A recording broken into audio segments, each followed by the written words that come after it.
Hi, welcome back guys. This is your friend, Lettuce Head Fanfics. Back with amazing fanfiction. This is the series of What If Deku Had Random Roulette Quirk. Now before starting, please give this video a like and subscribe to the channel if you want more videos like this. Now let's get into the fanfic. Midoriya Izuku had always dreamed of becoming a hero, just like All Might. Fate always had a funny way of giving you what you wanted in a way you never expected. Bakuga liked to say that was just fate being FNG Beach, but, well, he'd never had much of a sense of humor, anyway. Midoriya thought it was fate's way of testing you, of seeing if you really wanted what you wished for after all, if it didn't happen exactly the way you thought. In the middle of Tokyo, Japan, during an age where quirks were a common everyday part of life, there were two young boys. Midoriya Izuku and Bakugo Katsuki were neighbors, and they ended up going to the same school when they started kindergarten. Both of them loved All Might and dreamed of becoming heroes. They were fast friends, best friends even. Bakugo was rather bossy even as a toddler, but he was good at it, with the kind of easy confidence that drew others to him. When Bakugo led, Izuku followed without question, eyes forever wide with admiration. Katsuki-chan became Kacchan easily, and for a time, things were good. Then, one day, Bakugo received his quirk, sparks coming from his hands as he announced it to their entire kindergarten class. It was an amazing quirk. Powerful, flashy. Great for a hero in the making. Everyone told him so, from his parents to his classmates to his teacher to people he barely knew. Little Izuku did it most of all, his biggest fan, as usual. Kacchan basked in the praise, face lighting up almost as much as the sparks in his hands. After that, things changed. Slowly, but surely, Bakugo's bossiness became something worse. Until he grew angry at anyone who disagreed. Confidence became arrogance. His competitive spirit became an obsession with being number one. He still dreamed about being a hero like All Might. But the focus, the picture was sharper. It was no longer simply a childish dream, but a clear ambition. The path before him was obvious now, and thanks to his amazing quirk, he would have no trouble with it. Bakugo Katsuki was going to the best of the best, the number one hero of all of Japan. And Midoriya Izuku, despite still remaining quirkless, dreamed of the same. But the dream that once drew them to each other did little other than make them clash now. Even so, even though he was the most frequent target of Bakugo's growing temper, Midoriya stayed. He continued to follow him around with the same clear admiration in his eyes. There was more even because his quirk really was amazing. Midoriya Izuku still dreamed about becoming a hero just like All Might. He still dreamed he would get an amazing quirk like Kacchan too. Eventually he did. Oh, how he did. Midoriya received his quirk about nearly a year after Bakugo. He was 5.5 years old, one of the last in his kindergarten class to get a quirk. He'd been bouncing off the walls in excitement as soon as he'd found out last night. Afterwards, despite his mother's best exasperated attempts, he'd barely been able to sleep, too excited about telling everyone. Finally, he had his quirk too. When he arrived at his kindergarten class, he didn't even bother with greetings before he giddily announced to all the other students and adults, "There, I got my quirk." "About time." Kacchan replied, curiosity clear despite his dismissive tone. "What is it?" "I glow." Izuku explained with an excited grin. The other kids did not share his enthusiasm. Especially Kacchan, who only frowned, repeating incredulously, "You glow." "Yeah." Izuku nodded eagerly, curly green hair flopping into his eyes as he did so. Instead of brushing it away, he closed his eyes, face scrunched in concentration as he tried to prove it. He'd glowed throughout most of the night, without even trying, as his fascination for his quirk kept him up. It was easy to think of the feeling then, of warmth all throughout his body, as he summoned his glow. It worked. Sort of. While there was a faint greenish glow to Izuku's skin, especially when you looked more closely, it wasn't particularly noticeable under the bright classroom lights. Mostly, he just looked like he was going to be sick, with the greenish tinge to his skin almost could see. It's a lot more obvious in the dark," Izuku said, a little sheepishly. Indeed, during nap time, when the lights went out, his quirk was much more obvious. In the darkness, it was immediately clear that when activated, his skin emitted a pretty green glow all over, and a few of the kids, mostly the girls, oohed and awed at the sight. Kacchan, however, remained unimpressed, only scoffing with the same frown on his face.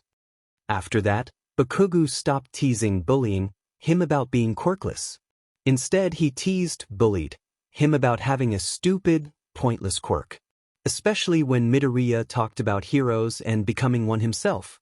He still called him Deku every chance he got. Midoriya still dreamed about becoming a hero like All Might. Maybe it was a silly, stupid dream, just like Kacchan said. How was he supposed to defeat villains with glowing? Sure, he could help out in the dark, or at night, but really wouldn't a flashlight be able to do the same? What was the point of his quirk? Useless. Maybe Kacchan was right. Later, he would think of underground rescue missions and the practicality of such an easy, visible light source. He would think of Aoyama and Hagakure and think of using light to blind enemies. He would ruminate on the possibility that his green light might have been something more, if only he'd had more time with it. On the day he got his quirk, Midoriya Izuku smiled so brightly he rivaled his glowing skin. He'd bounced with excitement, staring at his own hands with fascination. He'd loved his quirk. The very first quirk ever was a glowing quirk. Later, he would recognize this fact and laugh. His first quirk was a glowing quirk too. Midoriya tried to remember that feeling every time Kacchan or someone else told him his quirk wasn't good enough. Because it was.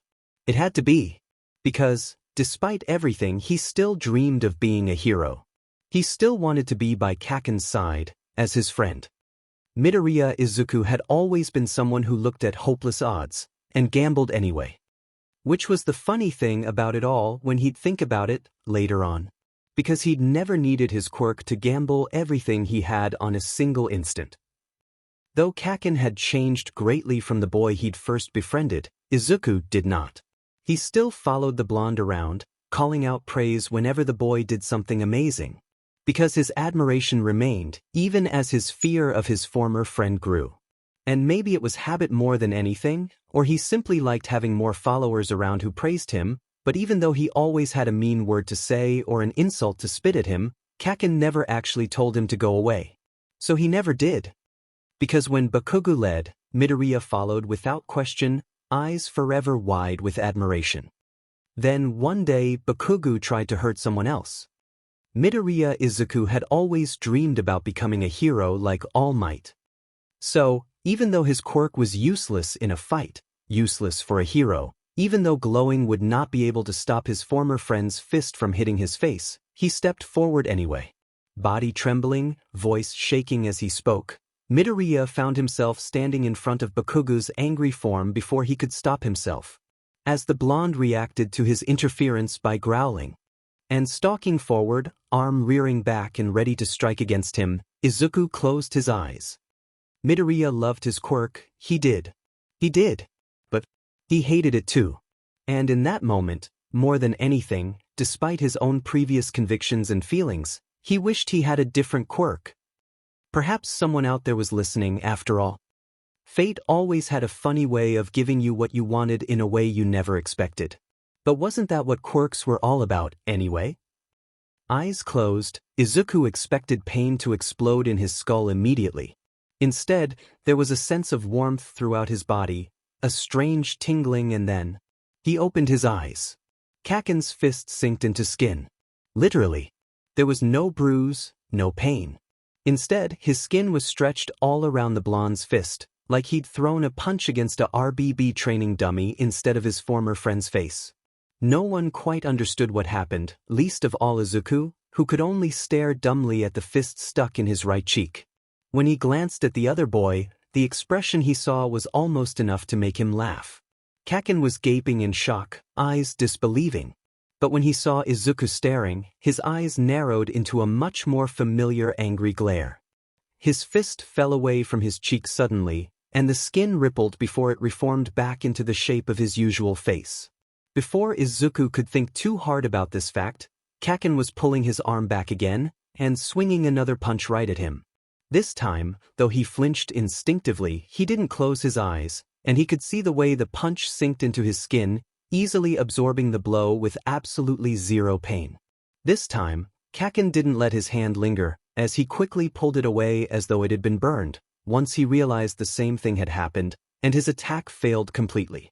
With language that would no doubt get 5-year-old Bakugo Katsuki a slap upside the head and an annoying lecture from his mother, even though he'd learned it straight from her own FNG mouth, he blurted out, more confused than angry now that he realized this was actually happening. Deku, what the F dash? Midoriya Izuku had always dreamed of becoming a hero, just like All Might. For his first ever heroic act, where he selflessly defended the weak despite his own perceived failings, he succeeded in an incredible trick. Yeah, Midoriya had no idea what he just did. Somehow, instead of getting his entire body bruised black and blue for his efforts, he was completely fine. Sort of. Was he really fine, when he had no idea why or how his skin was suddenly some strange rubbery material all of a sudden? Language, Kacchan. The instinctive reply came before Midoriya really knew what he was saying, the easy words at odds with his entire shocked demeanor. Though the punch had not hurt him at all, had not even winded him, it sure felt like his entire world had been knocked over with it. He didn't understand. It would take years before Midoriya understood it all, in its entirety, and even then, quirks were such uniquely personal and impossibly amazing things, they were always changing and evolving along with their users. It didn't help that after certain incidents, he developed something of an aversion to scientists wanting to research his quirk. The only people he trusted with such things was himself, or one of his classmates from 1A, but considering all of them were active pro-heroes, that didn't leave much time for consuming research. That was fine though. Midoriya had always worked best in the heat of the moment, after all, and he'd never been afraid to gamble. Deku. What the dash was that? At least he understood this. Bakugo was gritting his teeth, violently grinding them as he spat out each word like a bullet. Anger shone clearly in his eyes again, momentarily overcoming the confusion. Despite the fact that said anger was clearly directed at him, and the blonde looked about a second away from trying to punch him again, even though it clearly didn't work, Midoriya almost breathed a sigh of relief. At least this was familiar ground. This didn't make his head spin and his chest ache, as he wondered what was wrong with him this time. Too wrapped up in his thoughts, he didn't realize Bakugo had walked right up to him until he was rather violently shaking his shoulders. Deku. I don't know what happened. He finally managed to stutter out, voice small and plaintive as he tried not to look at Angry Boy's stare head-on. At this close distance, no matter how familiar it was, it did not make it any less intimidating or scary. As if sensing it, Bakugo let go with a shove that, despite not hurting him, did send him stumbling back. It wasn't even that strong or rough a shove, really, but his legs felt weak and shaky.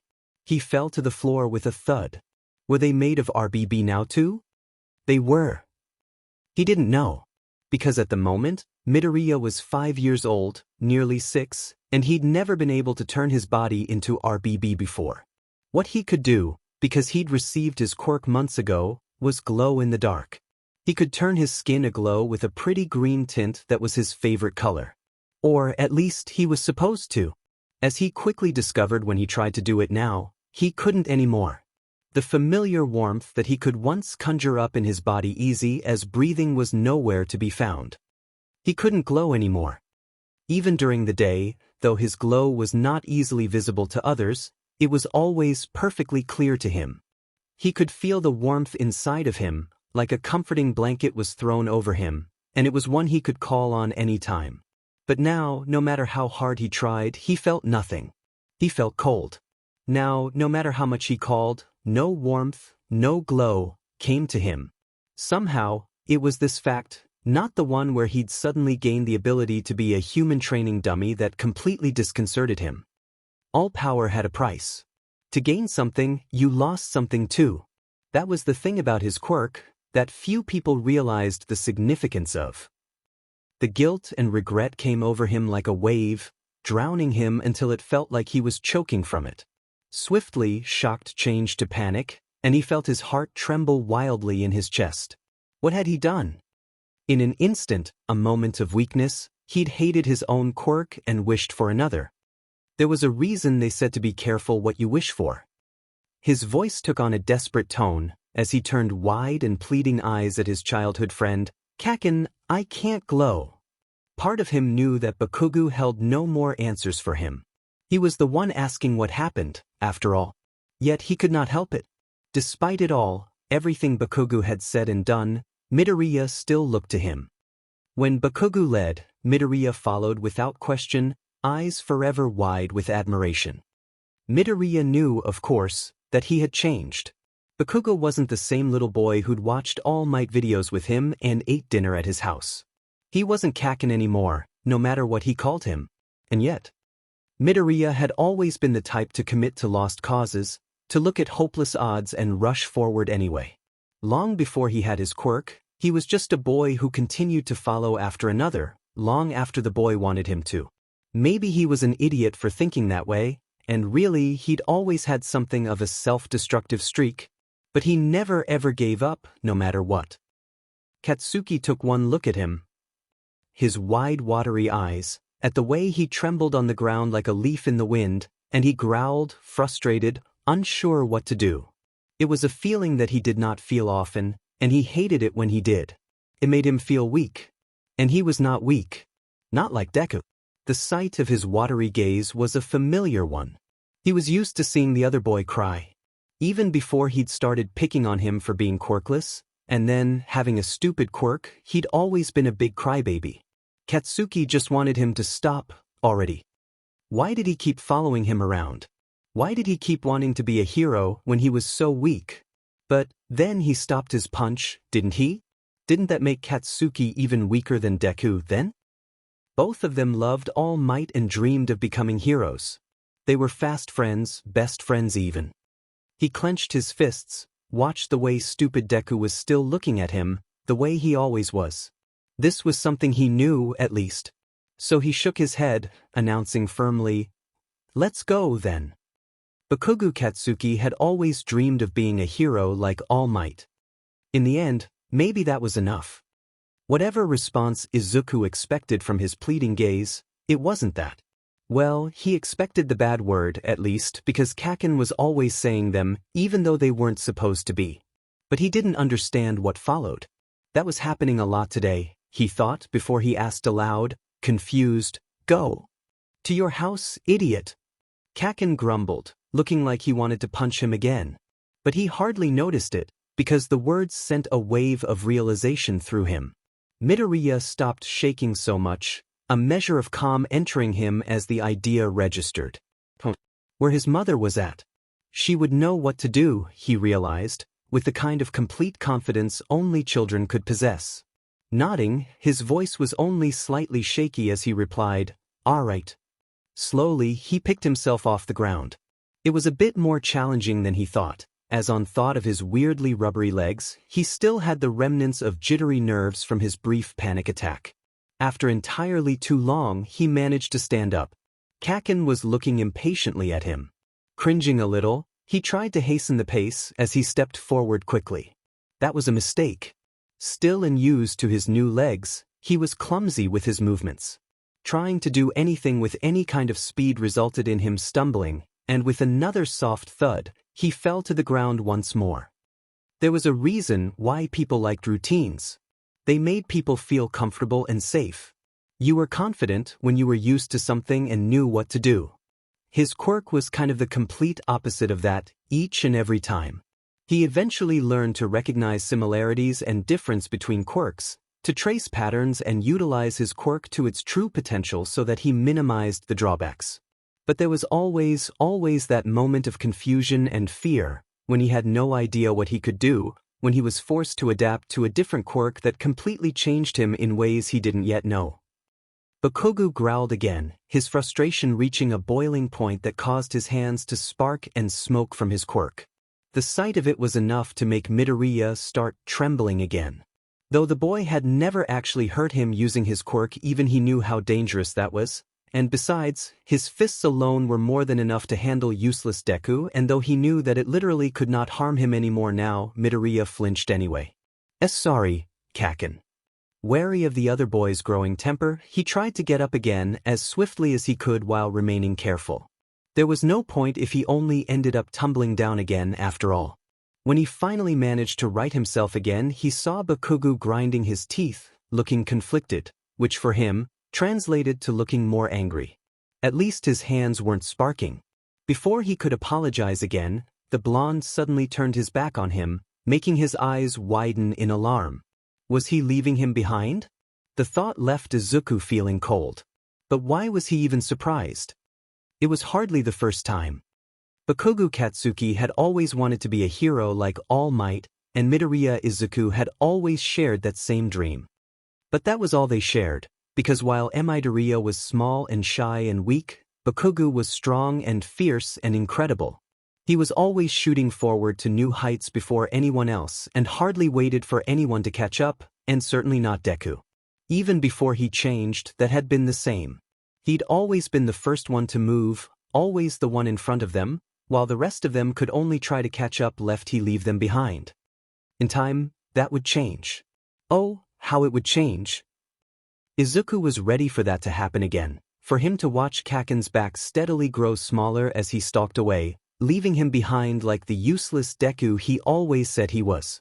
Instead, the blonde suddenly spoke up, ordering with clear finality, "Get on my back."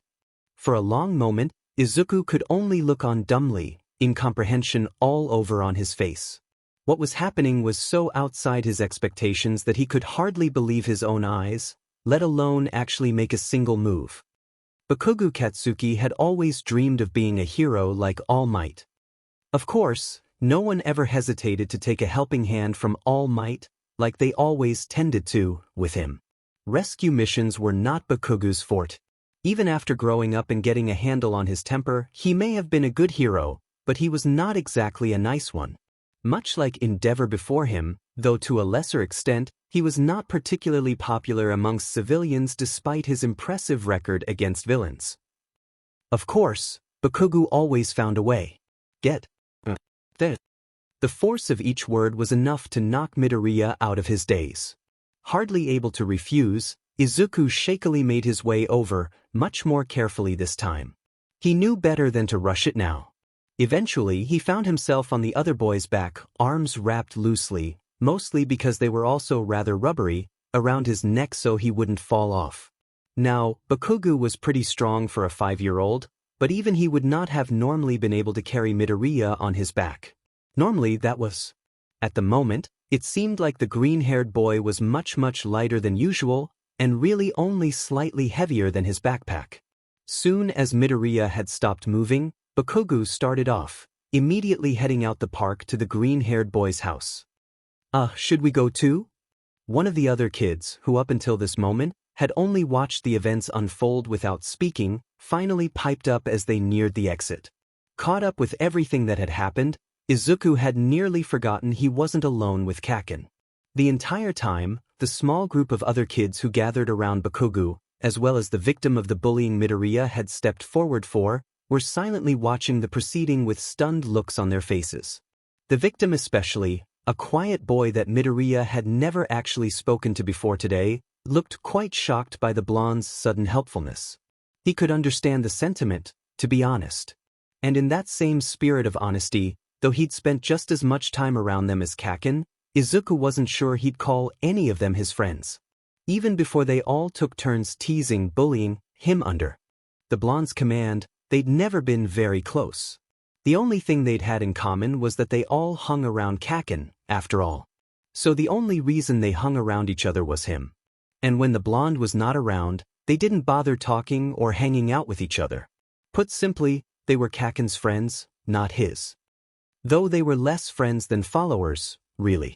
Sycophants, if he was forced to be perfectly honest about it. Minions, as Bakugo would call it, even less charitably. In the end, when he looked back, he wasn't sure any of them were actually friends with each other. Certainly not like the kind he'd gained when he studied in UA anyway. Or the kind he and Bakugo eventually became. But that had been a work in progress for a long time. As per usual, Izuku waited for Bakugo to speak up, and he didn't have to wait long. Kacchan spoke up for him, rolling his eyes as he stalked off even faster. Who the F cares? Do whatever you idiots want. Without another word, he stalked out off the park, not even bothering to look back as he carried Midoriya on his back like a sack of potatoes, in that he did not at all care about safety or comfort and roughly jostled him with each step, with the boy barely hanging on. Needless to say, he didn't look back either. None of them followed. They did, however, tell absolutely everyone else in their kindergarten class, as they would later find out. As fast as All Might could move, as quick as Ida could be, nothing traveled faster than gossip. A fact Midoriya learned to be true entirely too many times throughout his lifetime, much to his embarrassment and consternation. When he'd once ended up changing his quirk to a memory-manipulating one, he'd almost never wanted to change it just for the fact that it meant he could erase gossip before it began. It was a shockingly villainous consideration from the normally moral hero was known as. But really, no other pro-hero would have stopped him, considering. Hero gossip was perhaps the worst evil of all. The park they were in hadn't been too far from him house. It was only about a 15-minute walk. They managed it in 10. Bakugo wasn't called amazing just for his quirk, after all. He'd hardly been slowed down by Midoriya on his back at all. Though since he didn't weigh much with his current body, maybe that wasn't too surprising. It probably helped too, that even though Bakugo hadn't been by in months now, he still knew the path like the back of his hand. He could even find it blindfolded in the dark. Then again, his own house wasn't all that far away, after all. Regardless of the reasons, they made it back in record time, and they were soon standing on the doorsteps that led into the Midoriya house. Izuku breathed a sigh in relief at the mere sight of it, his eyes wide and shining with hope. It quickly shifted into a startled gasp though, as Bakugo was less than gentle in settling him down on said doorstep, roughly dropping him like a hot stone. With his strange new quirk, it wasn't like it would hurt, but the suddenness was startling, and he couldn't help his instinctive stunned reproach, which sounded all too close to a whine. Kacchan. Shut up, Deku. He growled back, stretching his back and limbs as he did so, clearly strained from the effort of carrying the other boy on his back so quickly. Even with the lessened weight, it hadn't been easy. It was a sight which made Izuku cringe with guilt. Maybe it wasn't technically his fault, since Bakugo had volunteered or really ordered it happen. But the entire situation was his fault because his quirk randomly disappeared, or changed, or something completely impossible. Then again, that had only happened because Bakugo had decided to start bullying other people aside from Midoriya, and the aspiring hero in him had stepped forward before he could even think about it. Maybe a tiny, bitter part of him, the one who could only cringe and cry every time his former friend treated him like he was little better than trash Deku, thought he deserved this and more. But he squashed that part down. Because that wasn't what heroes did. So, because he Midoriya Izuku, because he was Deku, he apologized anyway. Sorry, Kacchan. Whatever. The blonde shook off the words with a shake of his head, an unreadable look in his eyes. There was a moment of tense silence, when it seemed like. Then, Bakugo scoffed, huffing impatiently as he ordered him again. Just ring the demon doorbell already. All right. He took in a deep breath, trying to steel himself as he slowly, carefully, approached the door on shaky feet, before he knocked on the door. Depending on where his mother was and what she was doing, it could take a while. Frowning impatiently at the door, he turned around, mouth open to ask how long he thought it would be.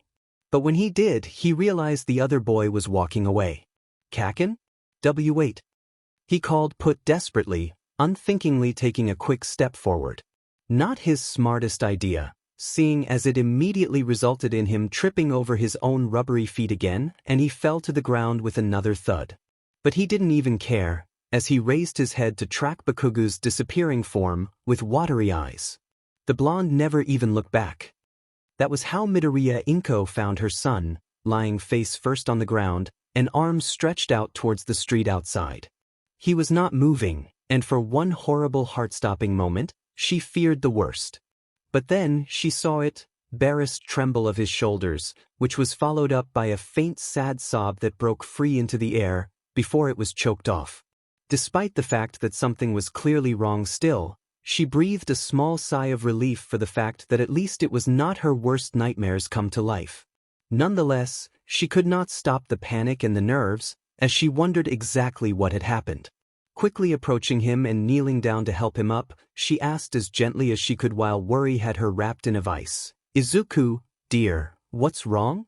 He didn't answer immediately or respond to her help, but he did not resist it either, and soon he was sitting upright at least. A look over revealed no obvious injuries, though his clothes were slightly scuffed and dirted from being on the ground. Haltingly, he began to speak, lip trembling, "IQQ Quirk." It took a while for Izuku to explain the situation, through his hiccuping and stuttering, but really, all he needed to do was show his mother the way he could no longer stand and walk properly, before his body was suddenly no longer flesh and bone, but some weird rubbery material. And while Inko didn't exactly punch him to test his new ability to take damage, even simply poking him gently produced a similar effect. Needless to say, she was about as shocked as he first was, and still was, to be completely honest. But, faced with the fact that her son was clearly distraught over this situation, she forced herself to strangle down the panic so she could remain calm and take over. She had no way of knowing that however much Izuku was worried over his sudden change, and the fact that his body was not responding like it used to, he was perhaps even more worried about the constant state of flux that was his relationship with Bakugo instead. Really though, after the way the other boy had simply left him behind without another, after helping him and giving him a piggyback ride, who could blame him for being confused and disappointed? In any case, Inko quickly took charge of the situation, getting out her phone to call a taxi so they could head to a hospital. While he didn't seem to be in life-threatening danger from what she could see, a quirk suddenly changing was unheard of, and she had no idea what the effects actually were. They needed to make sure everything was all right. By the time a taxi arrived, Izuku was pulled out of his thoughts and reminded of his current situation, especially as Inko gently nudged him towards the car. He attempted to walk himself. It was a slow process, but he mostly managed it, feeling slightly embarrassed by the way he had to hold his mother's hand to do it. Still, it was better than having her carry him. Izuku wasn't a little kid after all. He was 5 years old already. He was so young then. So young. Still just a dumb little kid who had no idea what was about to happen. But he still didn't let go of his mother's hand, even once he was safely inside of the car, with little danger of tripping over his own feet. With his strange new rubbery body, he could barely feel the sensation of his hand in hers. Yet even the faint sensation was enough of a comfort, a reminder that he wasn't alone, and she was there.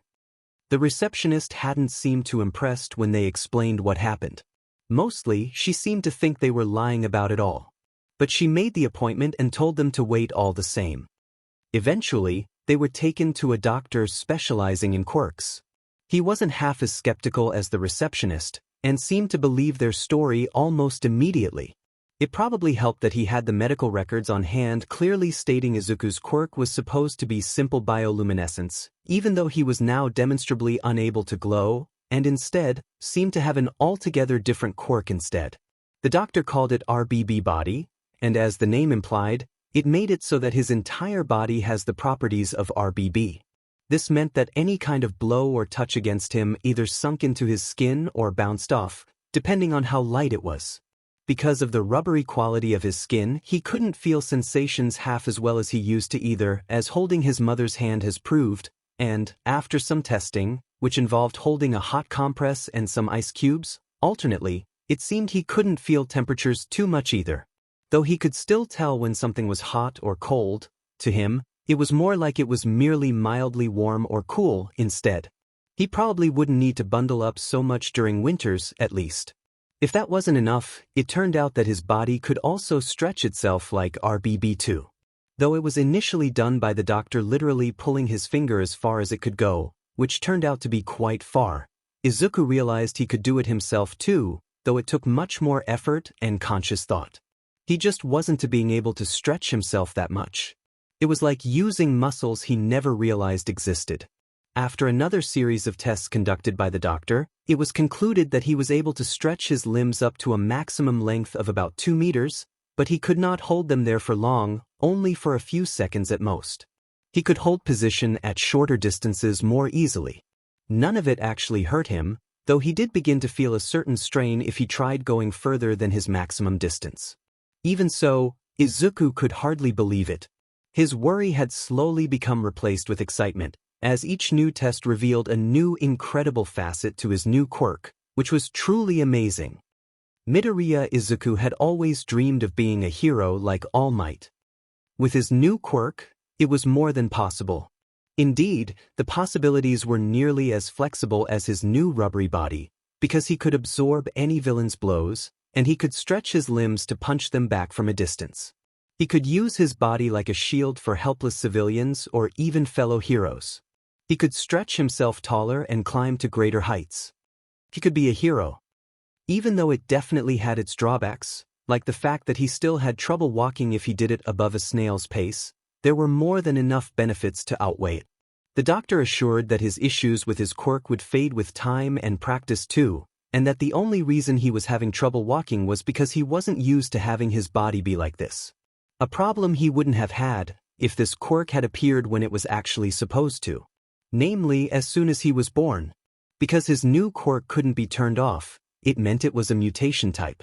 That usually meant they were present at birth. Yet, somehow, his wasn't. Instead, he'd been born with no visible quirks at all, and had only developed his quirk, glowing skin, recently. Yeah, Midoriya had no idea how that worked. Neither did the doctor, it seemed. A quirk changing, it's unprecedented. His round glasses seemed to shine, and his tone was excited, intrigued.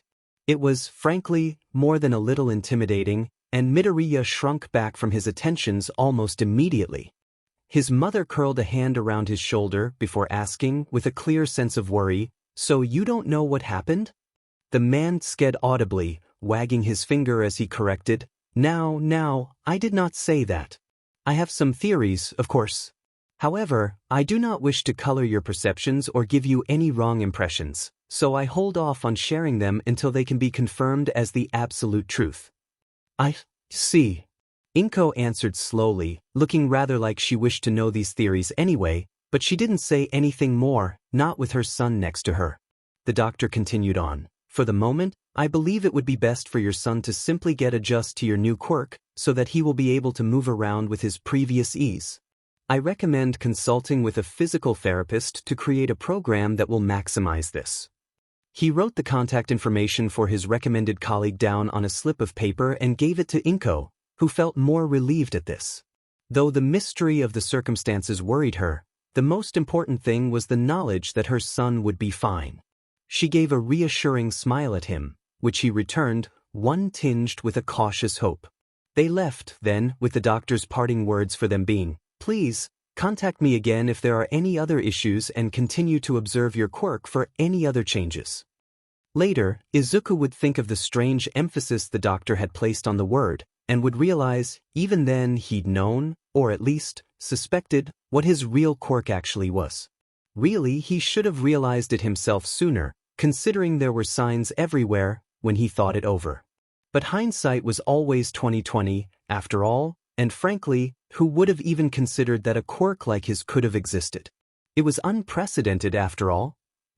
Midoriya took about a week off from school after that, seeing as he couldn't really move around properly yet, and spent most of his time getting used to his quirk.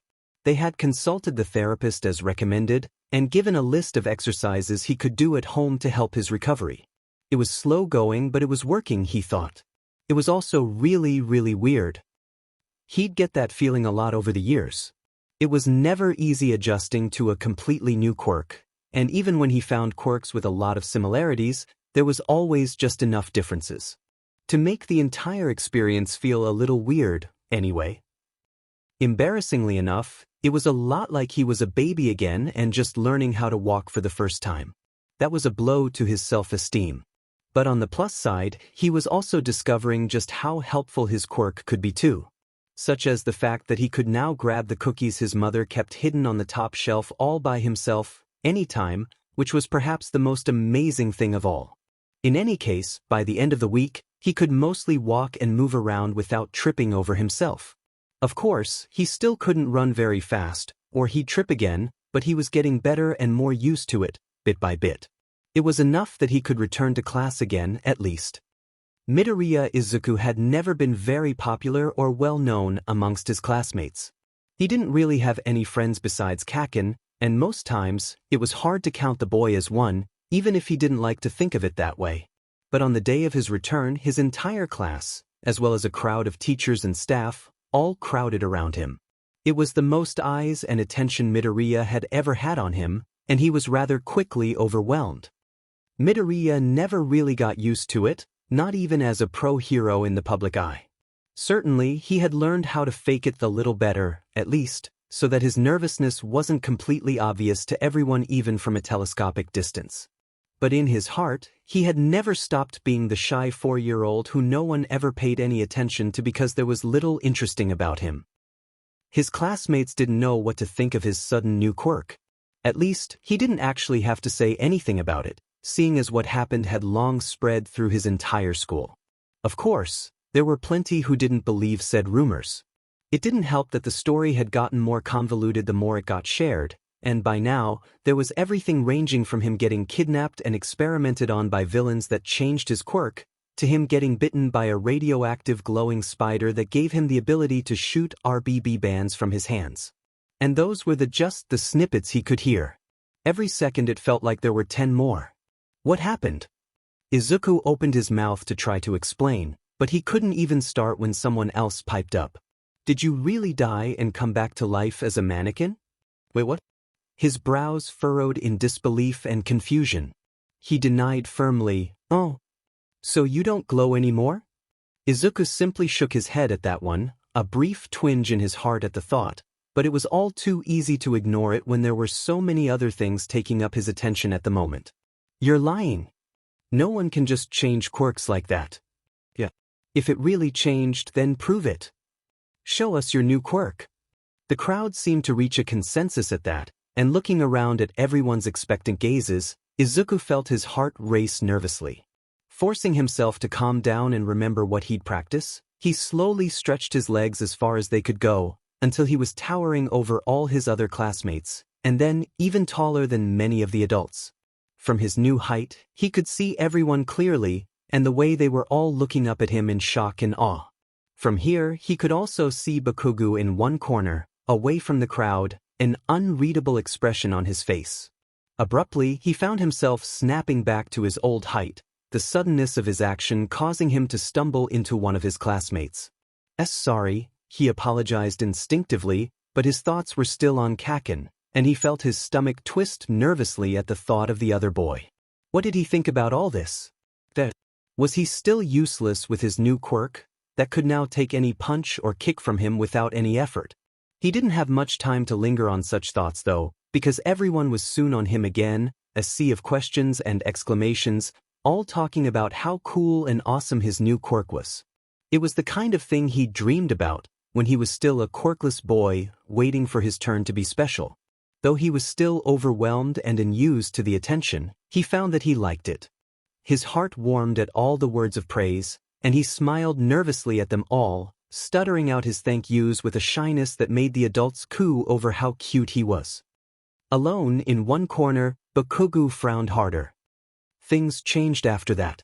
Izuku had never been particularly popular or had many friends, but for the first few weeks back, he was what most people talked about. He'd been invited to play and eat more times in the past week alone than he had his entire life.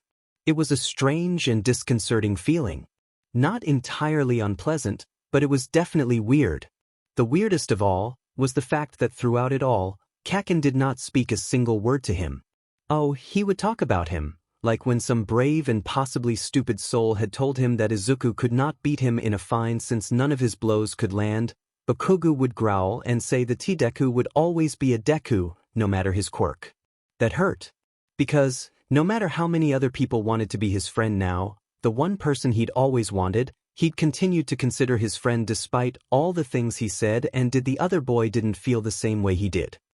It would take years and years, and a more mature Bakugo, and entirely too much alcohol to help loosen lips before he would ever admit something even close to it to Izuku's face. The entire speech had been shockingly sentimental and the both of them had been in tears by the end of it, hugging it out in a way they pretty much hadn't done since they were both tiny toddler who didn't know anything. Thankfully, someone, probably Ochako or Kirishima, had managed to get the entire confession on film so that it would be immortalized forever. Bakugo would burn the tape as soon as possible, of course, but soft copies were forever, especially once they got circulated on the internet under the hashtag Bakugo has a heart after all. The video itself would accumulated nearly 1 billion views and 500,000 likes, and would forever be immortalized in pro-hero fandom history. Izuku had his own copy tucked away in a secret folder for him to view anytime Bakugo was being particularly frustrating, annoying, or hurtful, to remind himself that the big JRK was actually a good guy and friend underneath it all.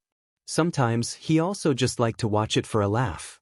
Few things were as funny as a tearfully sentimental Bakugo Katsuki who had snot dripping from his nose, after all. But the more things changed, the more things stayed the same. Or maybe it was simply that some things never changed. Either way, despite his new quirk and the newfound popularity it brought him, and even with all the ways Bakugo continued to insult and ignore him, Midoriya continued to follow Bakugo around like he'd always did. And if there was a certain new tension now underneath it all, then maybe that was just part of growing up. When Bakugo led, Midoriya followed without question, eyes forever wide with admiration. Then one day, Bakugo slipped, and Midoriya reached out, grabbing desperately onto his hand with his stretched out arms. For a moment, they'd stopped there, Bakugo dangling over the edge with only Midoriya to keep him from falling. For a moment, Midoriya had thought he would let go that the blonde would rather fall than allow himself to be helped by a Deku like him. But then, his lips twitched into something that might have been a smirk on his face, before he grabbed tighter onto Midoriya's arms and spoken to him for the first time since he'd returned. "Well, what are you waiting for? Pull me up already." So, he did, and in the end, Bakugo had looked at him, another unreadable expression on his face, before he scoffed, and there was something like approval in his tone as he told him, "Maybe you aren't such a Deku after all." If Midoriya had hoped not to be saddled with the name anymore after that, well, it was a lost hope. Bakugo would continue to forever call him Deku, but it wasn't the insult it used to be anymore, not when it was no longer followed up by rants about he was never going to be a hero with his pointless quirk. Over the years, it had just become another nickname, one that he used out of habit more than anything. It was Bakugo's mark of affection, honestly, tsundere that he was. Especially since he was the only one allowed to use it. Well, aside from Yurikare. But then she was a special case, after all, and really even Bakugo was a little wary of going up against her. Things weren't quite like how they used to before they developed their quirks, back when they were still innocent, unknowing children who both loved heroes and All Might. It was impossible to go back to that after everything they'd been through, but it was closer than it had been in ages. That wasn't to say the blonde was suddenly nice to him or anyone else. Kacchan was still Kacchan after all. In fact, he was more physically violent with Izuku than ever, taking advantage of the fact that he couldn't really be hurt, and turning him essentially into a training dummy. The green-haired boy didn't mind too much, since it was good training for both of them. Izuku learned that there was an upper limit to how much he could absorb until he started to feel it, for one. Even if he did sometimes wish Kacchan wouldn't be quite so eager to test this upper limit of his, it made the other boy happy, and really, that was enough. What were friends for, right? His friendship with Kacchan had always been a complicated one. It could probably be better described as an unhealthy one. In truth, neither of them had ever had much experience with friendships until they arrived in UA, so maybe it wasn't really their fault that they'd had no idea how to unpack their issues with each other to not let their friendship fester into something toxic. Everyone else liked to just blame Bakugo for being a bully and a JRK, but really Midoriya had always enabled him, had never once stood up for himself or fought back. In fact, he'd always been the one to follow the blonde around, even when it was clear that he wasn't exactly wanted. Neither of them had really known what they were doing when it came to friendship, and boy, did it show. All relationships were a two-way street, after all. In the end, the only lasting change his new quirk brought to his personal relationships seemed to be with Bakugo, because after a few weeks, everyone got used to his new quirk. Midoriya didn't completely fade into the background again, But he was certainly no longer subject to constant stares and whispers. Gossip was always traveling at light speed and children had short attention spans. Izuku's new quirk was quickly old news. Soon enough, after a few more months, everyone graduated from kindergarten to elementary school, and most people seemed to forget that he ever had a different quirk at all. Many of his old classmates went to different schools, and Kacchan certainly didn't mention it. In time, it almost felt like he'd had this quirk all along. Some days, Izuku could almost forget about it, about his first quirk, and the fact that he'd once been able to glow bright as a star in the darkness. It was all too easy to believe he'd always had this new rubbery body, once he got used to it.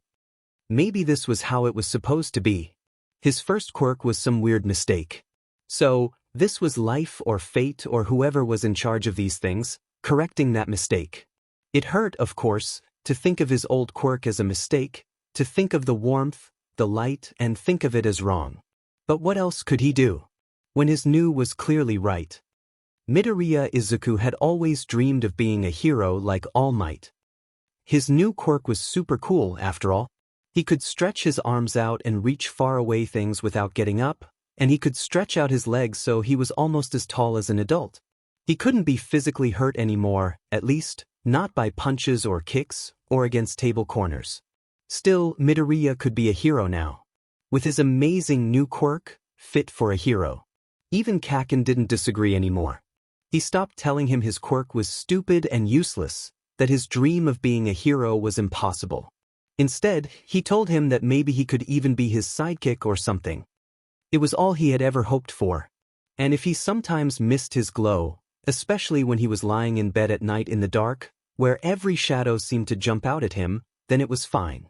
If he sometimes missed being able to feel things in a way he didn't, now that he was all rubbery, that was fine too. Because Izuku was going to become a hero like All Might, and so he smiled too. But all good things come to an end. One day, nearly 9 months after the day Izuku suddenly lost his ability to glow and gained a new RBB body, he found his entire world turned upside down for the second time, because his quirk changed again. The only true constant in life was change. Midoriya Izuku would soon come to learn just how true that was. Oh, how true it was. In the end, all it took to unravel everything was a single bad day. Not even the whole day. All it took was a bad morning, really. Just a series of unfortunate events, mostly connected to his quirk, that kept building up and wearing down on his patience until he lost control. In the end, all it had really taken was a single moment, a single slip of control, where he'd allowed his frustrations to overwhelm him and let his mind be overcome by the thought. His quirk was literally change. So anytime he let any single quirk he changed into linger too long, it started getting antsy. It would start looking for any opportunity to force a change on him. Little things would start to affect him more, and in the end, even a facetious thought or a sarcastic quip could be enough for his quirk to activate, despite his actual wishes. There were always horror stories about people who didn't use their quirks, for some reason or another, for a reason. It was an important and natural part of you, after all. In a lot of ways, it was the equivalent of not using a limb or one of your senses. Sometimes he wondered if quirks were really a gift or a curse.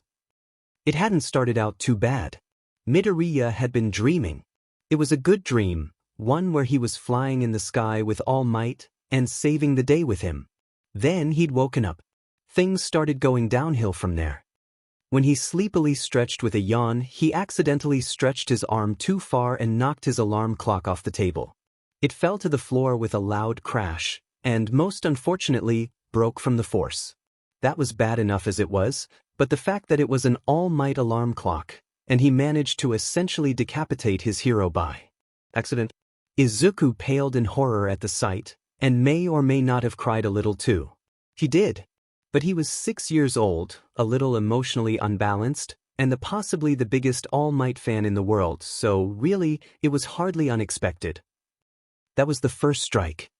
Much as he wanted to think of himself as a big boy who could certainly handle his own problems, when it came to emergencies, he still ran to his mother.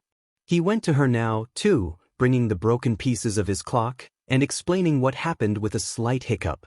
She took the pieces from him carefully, placing them on top of a shelf where they would be safe, before she gave him a hug and promised him they would fix it later, after school. The promise, and the soft words and the soft arms they were delivered with calmed him down immensely. After a few moments, she let him go, telling him breakfast was ready now. Izuku managed a small smile and headed for the dining table. Once there, he slid into his chair, not All Might themed, alas, because his mother drew the lines at his obsession somewhere, and shakily picked up the bowl of miso soup on the table. Now that he wasn't completely consumed with worry for his broken clock, he realized he was hungry. In his eagerness, he didn't notice the steam still wafting from the soup. Ignorantly, he took a large gulp and immediately spat it all right back out, because it was scaldingly hot on his tongue. While Izuku could now easily touch scaldingly hot objects with no ill effects, the same did not apply to his tongue, which remained as sensitive to temperatures as it used to be. His burning tongue throbbed with pain, and he could feel his eyes start to sting from its effects, as well as from the sight of the other effects of his actions. Namely, the fact that miso soup was now over the front of his favorite All Might pajamas, and a good chunk of the table, including the rest of his breakfast as the spat-out liquid, not to mention tiny bits of tofu and seaweed too, fell over his bowl of rice and part of the grilled mackerel on another plate. That was the second strike. At this point he was more angry than sad. He futilely attempted to wipe his shirt with some tissues, but it was too little too late. The growl of frustration that slipped from his lips was soon matched by a growl from his stomach. Clearly, today was going to be one of those days.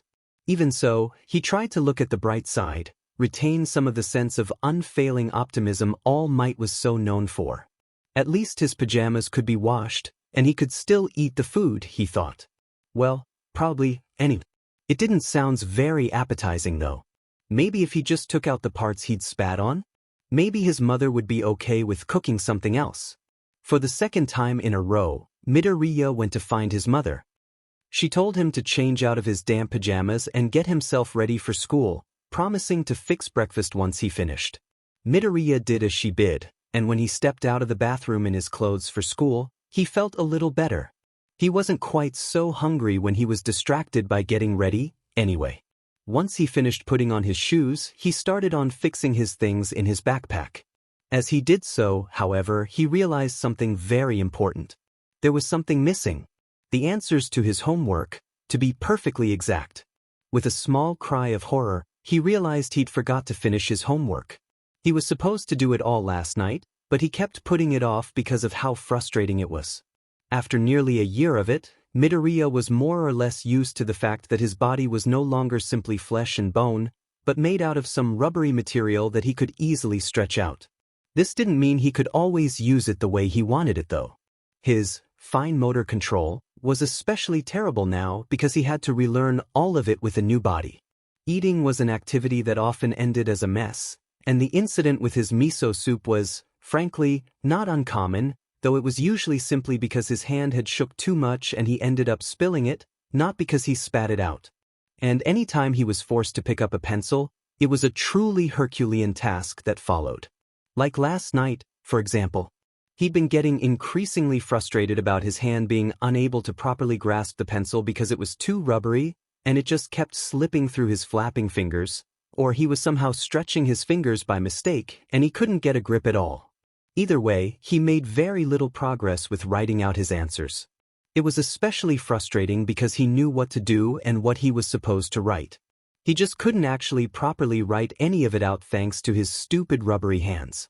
Needless to say, Midoriya attempting it again now, with his mood already incredibly soured by previous events, only soured more when once again his stupid quirk refused to cooperate. He was running out of time, and the pressure only caused him to make even more mistakes. At the height of his frustration, his control slipped even more, and the pencil ended up embedded in the wall after an accidental stretch-enhanced anger-induced throw. That was the third strike. The final strike, that was the figurative straw that broke the camel's back, in other words. Midoriya loved his quirk, he did. He did. But he hated it too. And in that moment, more than anything, despite his own previous convictions and feelings, he wished he had a different quirk. At the thought, the familiar aching thought, Midoriya found himself frowning at his hands. He felt his body get suddenly very warm. It was almost familiar because it used to do that back when he glowed. But it was different too, very different. He knew instinctive that this wasn't the sensation of his body glowing. This was something else. It felt like his entire body was tingling, for one, and he shivered at the sensation. Though it didn't hurt, it felt weird, and he didn't understand it. Then, after a few moments, the feeling passed, and he sighed in relief. Not for long though, because he very quickly realized that his hand could now grasp the crayon as easily as it once did, before the incident that transformed his body from flesh and bone to RBB. With growing shock and horror, Midoriya realized his body was no longer rubbery and flexible. Instead, with even more shock, he found that he'd grown 2 long floppy ears atop his head, and he could hear everything around him incredibly well.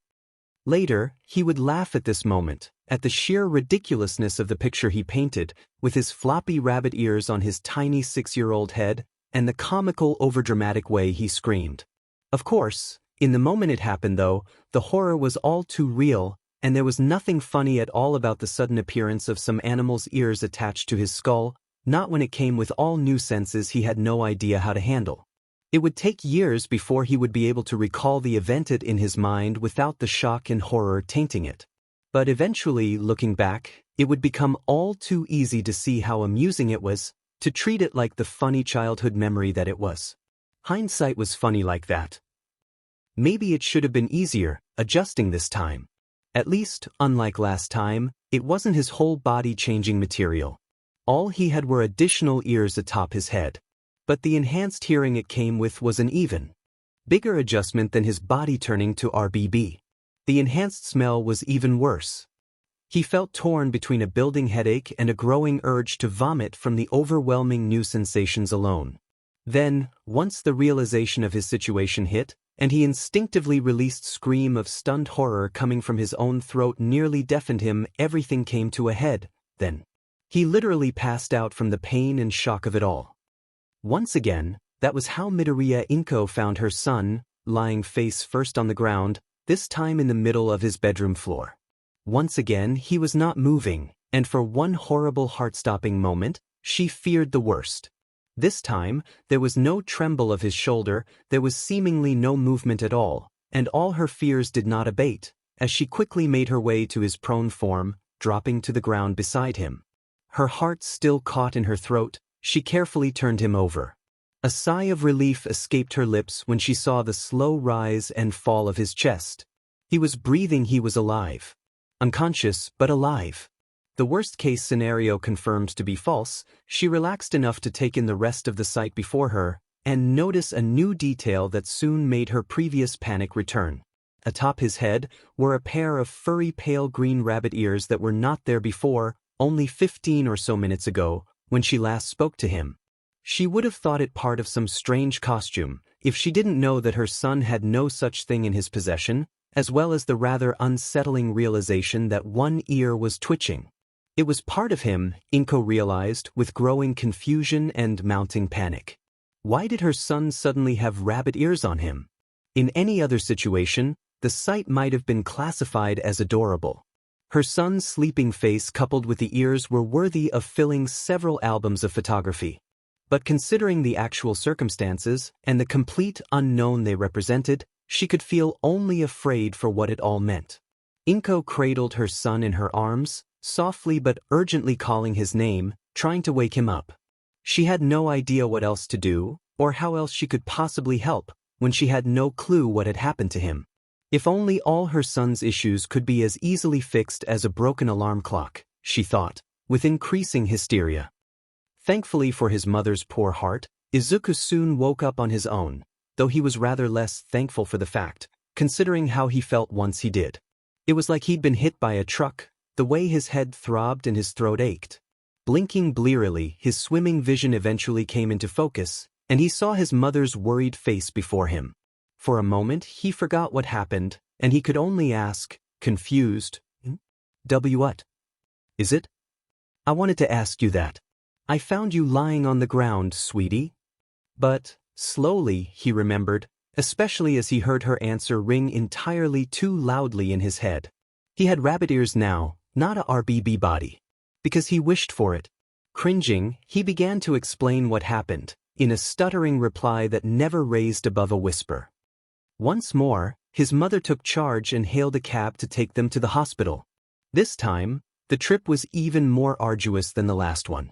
While Izuku had no trouble walking on his own feet towards said cab, he had trouble with nearly everything else.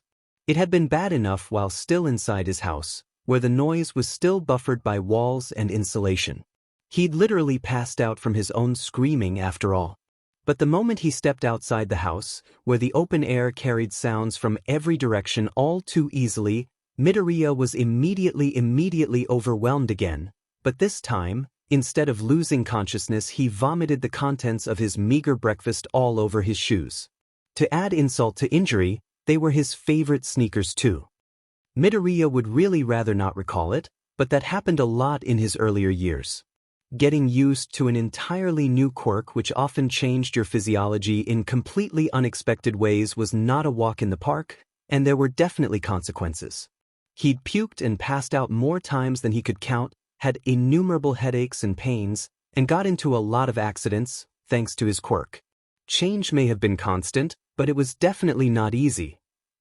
Eventually, they managed it with some creative usage of scarves and headphones to try to numb his overly sensitive new senses. He spent most of this time cradled in his mother's arms, as though she could protect him from the entire world and all the hurts in it. They saw the doctor again, and this time, there was a real diagnosis. It turned out his quirk was neither making his body glow nor having a body made of RBB nor having rabbit ears which gave him enhanced hearing. His quirk, tentatively dubbed as Quirk Change, gave him the ability to completely change his quirk when he wished it, and it was a completely new quirk that no one else had ever had before. A completely new quirk was rare, in today's modern era, after so many generations of heroes. Nearly every variation seemed to already exist in some form. The days when people awoke to new and exciting powers no one had ever heard of was long gone. These days, most people simply inherited their parents' quirks or some variation of it. Getting a quirk completely different from theirs was a statistical anomaly already. Getting a completely different quirk from everybody else? Well, it was a miracle, honestly. But there needed to be confirmation first, of course. A theory was only a theory until sufficient evidence appeared to make it into truth. Izuku was all too eager to do it, as his sensitive hearing and smell continued to overwhelm him, even within the much more quiet confines of the hospital room. All things considering, it didn't take much effort to conjure up the feelings. Maybe being able to hear even the smallest noise at such distances would make him a good hero, and maybe his sense of smell would become an invaluable asset in the future. But in the here and now, it just hurt to have it. He didn't like the way every little noise made his head ache, or the way all these strange smells were making him nauseous. He didn't want this quirk, so he wished for another. It worked. Izuku could tell immediately that his enhanced hearing and smell was gone, as they returned to his old, much more familiar state. A quick pat of his own head confirmed the rabbit ears were similarly missing, and the whiskers on his nose were also no longer present. He breathed a sigh of relief, as he was able to take off the headphones and scarves he'd been hastily wrapped up in. Of course, once that was done and he was clear-headed enough to take stock of himself, then came the next problem. Namely, the fact that while it was very easy to see his quirk had indeed changed, it was, unfortunately, harder to tell exactly what his quirk had changed into. That tended to happen a lot, to be honest. Most quirks weren't really instantly obvious unless they were the kind with physical manifestations, and even then, the actual abilities didn't always have anything to do with their appearance, like Ishido's pinkish appearance and her ability to produce acid. Oftentimes, it was a real guessing game, trying to figure out what his new quirk was. In a lot of ways, it could even be kind of fun, experimenting through a mixture of scientific and silly actions to try to reveal his quirk. His natural fascination with quirks and his logical reasoning made for a great combination in making sure he was generally more excited than frustrated when he had a new quirk he couldn't figure out. Perhaps there was something to be said for the philosophy that everyone was born with the perfect quirk just for them. For the few moments where nothing seemed to happen, Midoriya looked over himself, shaking his hands, standing up and doing whatever he could think of to draw out his new quirk. But it was all to no avail. Unlike his last quirk, there were no outward signs of a change. There didn't seem to be any inward sign either, since he just felt, well, normal. Midoriya was stumped, he had to admit, but he wasn't too disappointed. Mostly, he was full of anticipation, wanting to figure out the puzzle of what his new quirk was. Before he could get a little too excited though, the doctor stepped in with his own experiments. Mostly, he went over Izuku with various tools first. He used his stethoscope to measure his heartbeat, which showed slightly elevated signs, thanks to all the happenings, but were within normal range. Then, he used an otoscope to check inside his ears, which were also normal, though they could probably use a cleaning. Finally, he using a reflex hammer, which also resulted in perfectly ordinary results. It wasn't until the doctor asked him to open his mouth with his tongue depressor that something outside the ordinary happened. As soon as the wood touched his tongue, it began to melt. A new diagnosis was swiftly made after that. Acid spit, the doctor concluded. Midoriya's new quirk was acid spit. It was as awesome as it was gross, which, to a small boy, was essentially the same thing. Indeed, once he realized it, his face lit up, and his lips split into a wide grin as he proclaimed, with all the childish certainty and excitement of a 6-year-old, "That is so cool." After that, they ran a few different experiments to test out the limits of his new quirk, which the boy took on eagerly, especially when it meant he was literally being given permission to spit wherever he wanted. Much as he tried to be a mature and responsible hero like his idol at all times, he was still very much a young boy after all. From the results, it was concluded that his spit could melt through pretty much anything, given enough time and volume. Whether it was wood, plastic, or even metal, it was no match for the power of his spit. It also turned out that it was contact with air that turned his spit into acid, so it was entirely possible for him to contain his spit in an airtight container of some sort and then be able to drop it like a bomb on someone. It would be an acid spit bomb, a truly gross and amazing weapon of mass destruction. He could also use mechanism to allow his spit to travel much farther too, as a simple test with a straw proved. Though the end had melted a little since he'd taken a bit too long and the air had managed to get into the straw. Still, with the right airtight mechanism, it would likely be incredibly effective for long-distance battle. Certainly, it wasn't quite to the level of flashiness and power of Bakuga's explosive hands or All Might's incredible strength, but it was rather hard to beat the sheer awesomeness of having acid spit as a quirk, Midoriya thought. He could become an amazing hero with a quirk this. But as cool as it was, his quirk wasn't really acid spit, he realized. There was no quirk his Quirk Change couldn't change into. Anything and everything was a possibility. From the weakest to the strongest, the coolest to the lamest, the entire gamut of possibilities were all within his reach with a simple will of his mind. It was a truly dizzying concept, and even with its limitations, it was still more power than he ever thought he could ever have. Because here he was, shy and weak Midoriya Izuku, with a power not even All Might, the greatest hero in the world, could imagine. By now, it's rather clear that your true quirk is indeed Quirk Change, or the ability to change your quirk at will. The doctor noted, with an excited gleam in his eyes. Truly a unique quirk that has never been seen before. His true quirk was so much more amazing than bioluminescence or RBB body or even acid spit that he could hardly wrap his head around it. Part of him thought he must have been having a very strange dream. It was so hard to believe it was happening, especially to him. No matter how much he may have wished for an awesome quirk in the past, he didn't ever think he'd get something like this. Midoriya's mind was whirling with all the possibilities of his quirk, and clearly, the doctor was on the same page. It seems, so far, that though you can change your quirks anytime you will it, you are unable to choose what quirk it changes into. The doctor reasoned out. However, this may simply be due to the fact that you had no specific intentions in mind during your past changes, seeing as you were unaware you were able to change at all. That was a good point that Midoriya hadn't thought of, but now that he had, he found himself nearly exploding in excitement at the implications, especially when the doctor voiced out his next question. Therefore, the next point regarding your quirk that we must address is whether or not you can choose what quirk you change into, after all. Midoriya didn't know, but he was all too eager to find out, a wide smile on his face as he considered it. If he could truly choose what his quirk could change into.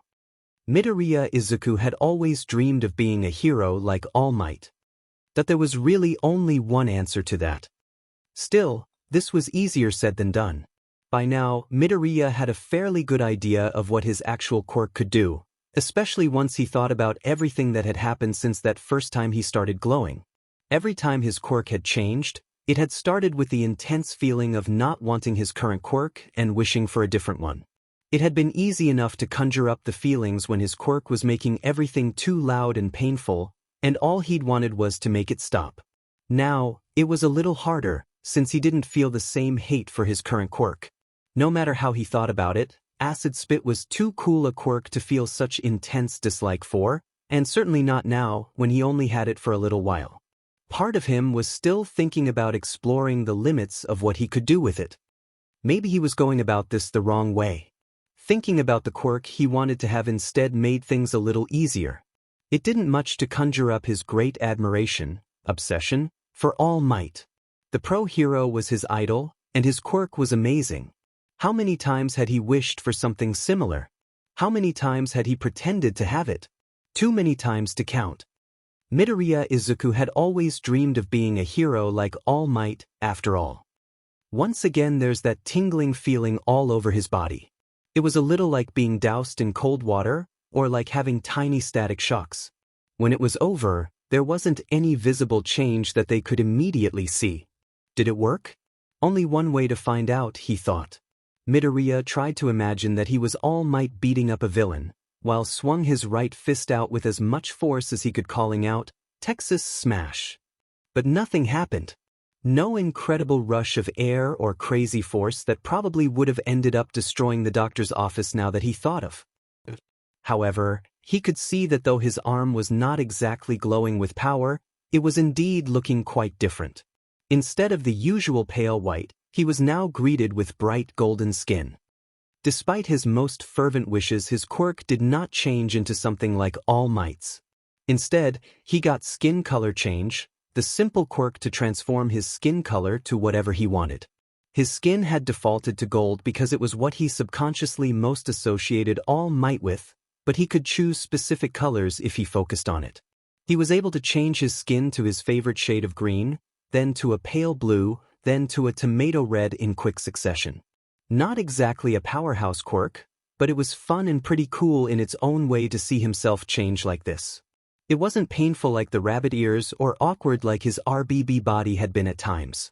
It reminded him a little of the warmth and comfort of his first quirk, bioluminescence. With great power came great sacrifice. The strongest quirks was always the hardest to master and came with the most side effects. It was why Midoriya didn't really mind getting a weaker quirk sometimes. They never hurt him the way the more powerful ones could, so sometimes, as a breather of sorts, he liked to take his time with some of the weaker quirks before he changed to another.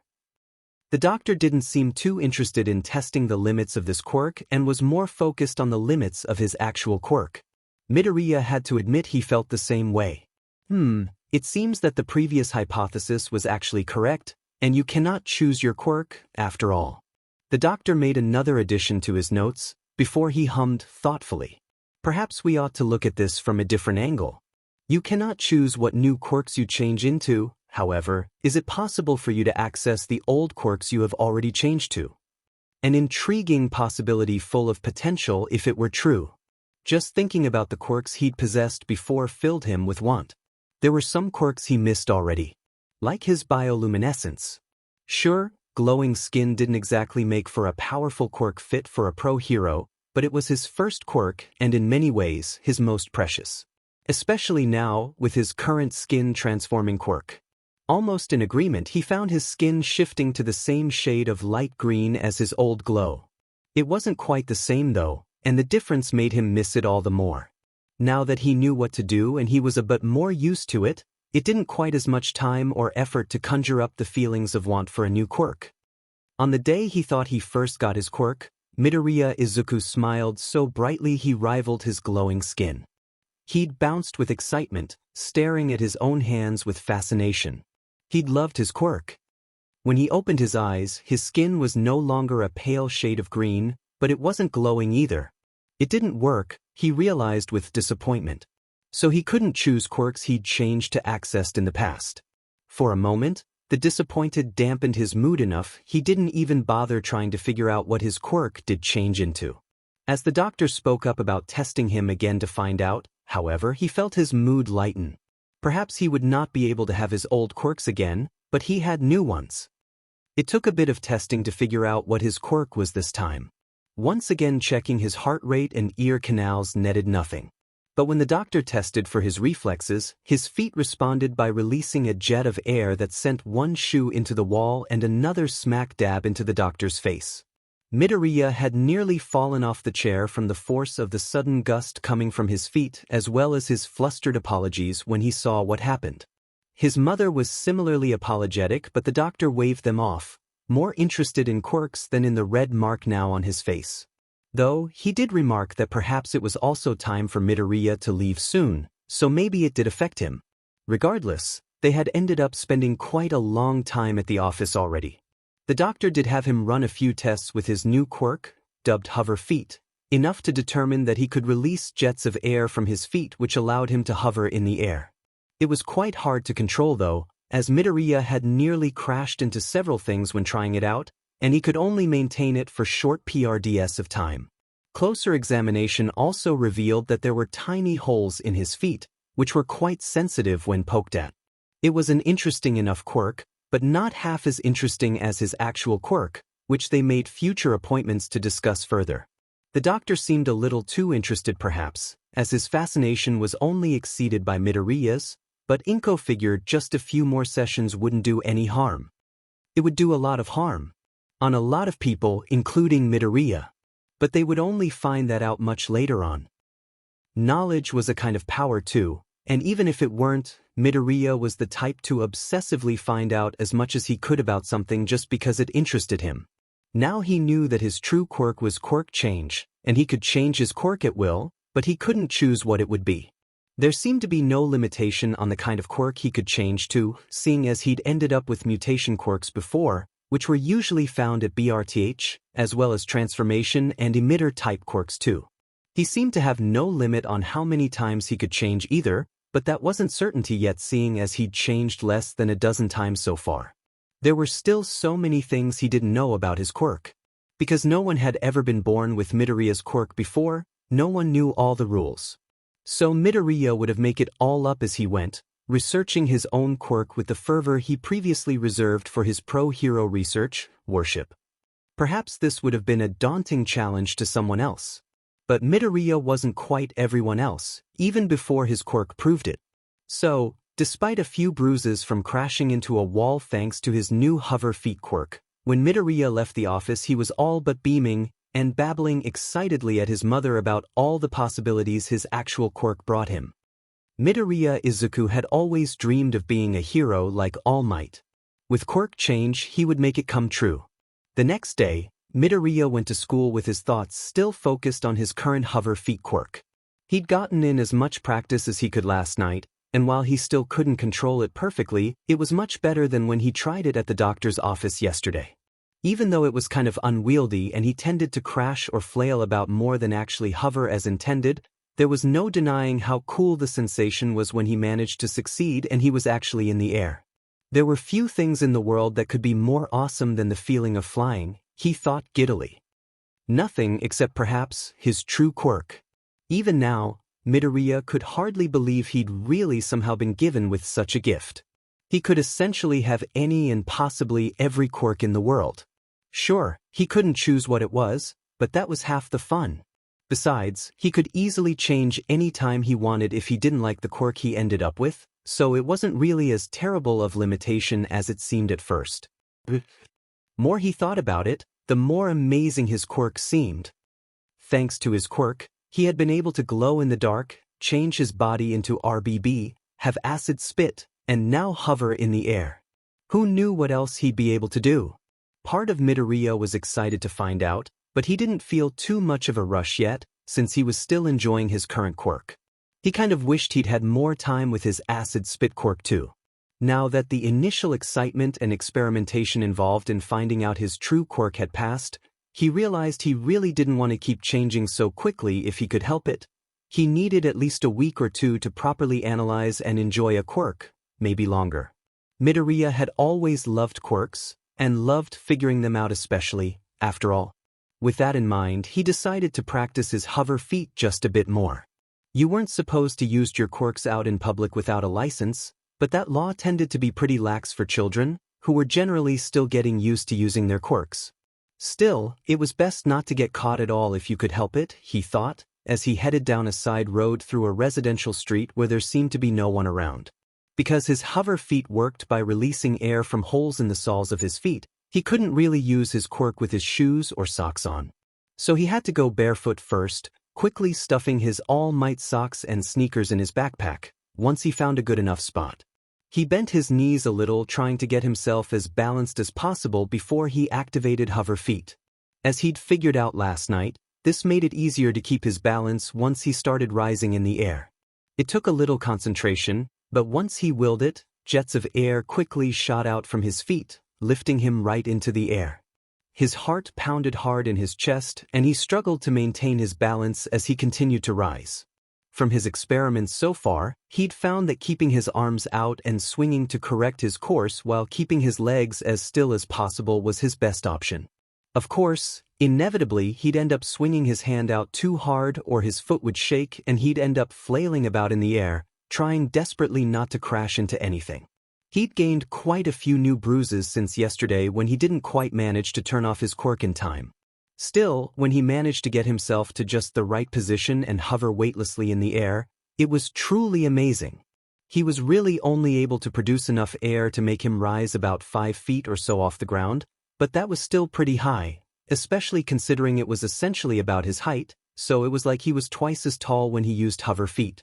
The world seemed so much bigger and brighter when he was up in the air like this, he thought, beaming as he felt the breeze against his cheeks.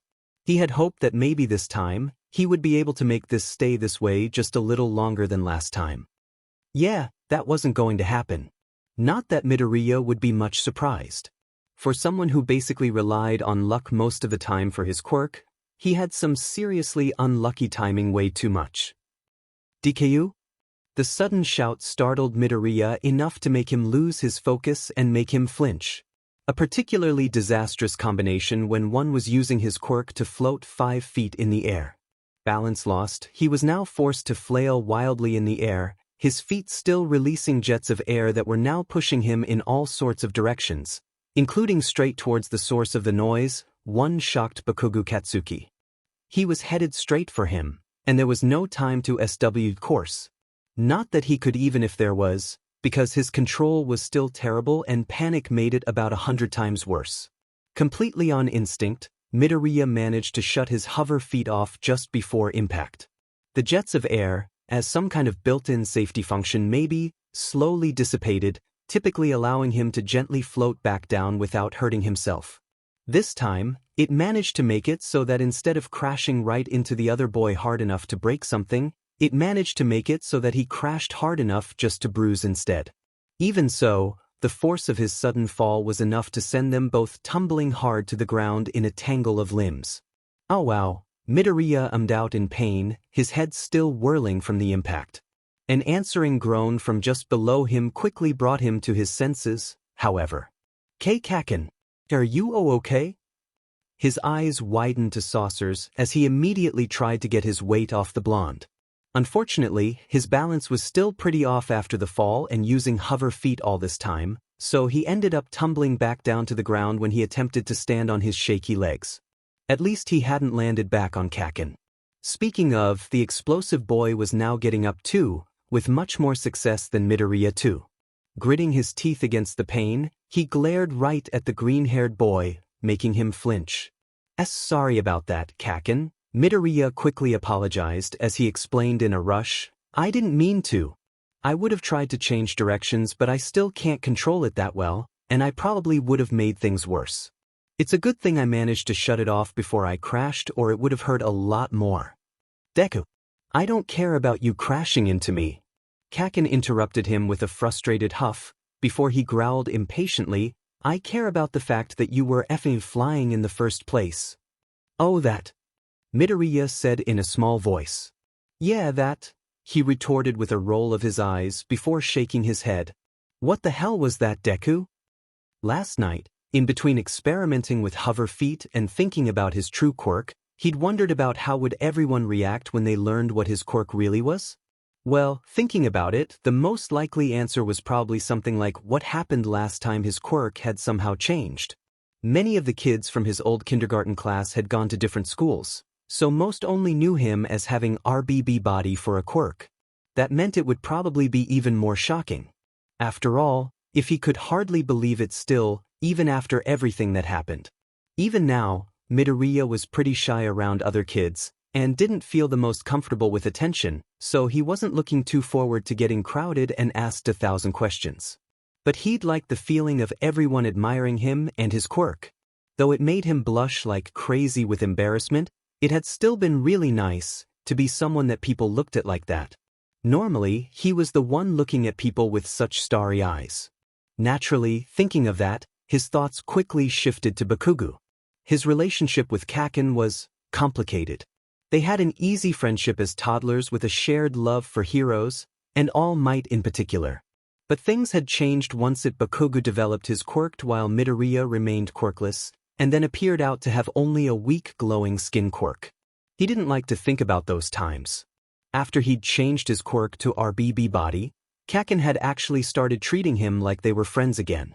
Though he still called him Deku most times, he didn't say it meanly or like it was an insult anymore. Sure, he still beat up on him a lot, but that was just practice, since his RBB body made him pretty much the perfect training dummy. These days, they could actually talk to each other again, without Kacchan being too insulting about it, mostly. It wasn't the easy friendship they had before, of course, but it was something like a friendship again, and all of it was thanks to his RBB body quirk. How would he react now? Midoriya had wondered. With anger and shock, it would seem, the distant part of him that wasn't outright panicking noted. Though maybe that was because he'd crashed into him. Even if he outright said it wasn't, the blonde was definitely the type who would get angry about that. The way he was getting angry now, as Midoriya struggled to explain everything that had happened regarding his quirk. Deku, answer me already, Bakugo demanded impatiently. He looked about a second away from shaking the other boy for the answers without any care for either of their bruises from the crash. How were you floating in the air like that? As usual, confronted with an angry Bakugo, Midoriya could only blurt out his answer in a nervous ramble. It's my quirk, hover F feet. It lets me release jets of air from tiny holes in my feet that let me fly in the air. But it's hard to control it and get the balance right. That's why I crashed into you. But your quirk is RB body. Bakugo frowned harshly. Isn't it? There was a moment of silence, before Midoriya slowly shook his head. Taking a deep breath, he admitted, I went to see the doctor with my mom yesterday and it turns out, my real quirk is Quirk Change. Quirk Change? Bakugo repeated skeptically. I can basically change my quirk anytime I want. Midoriya explained, unable to keep the sheer joy from his voice as he did so, before it fell a little as he quickly added, but I can't control what it changes into. Still, if I don't like it, I can just change it again anyway, so it's not really that much of a negative now that I think about it. As Midoriya continued on yet another one of his rambling tangents, explaining all the various things he discovered about his quirk since yesterday, Bakugo could only watch him with wide eyes still. He wasn't sure what to think. It was crazy, but it wasn't like the green-haired dork would ever lie about such a thing. Besides, he'd seen it with his own eyes. Midoriya had been flying high in air, propelling himself by releasing jets of wind from his feet.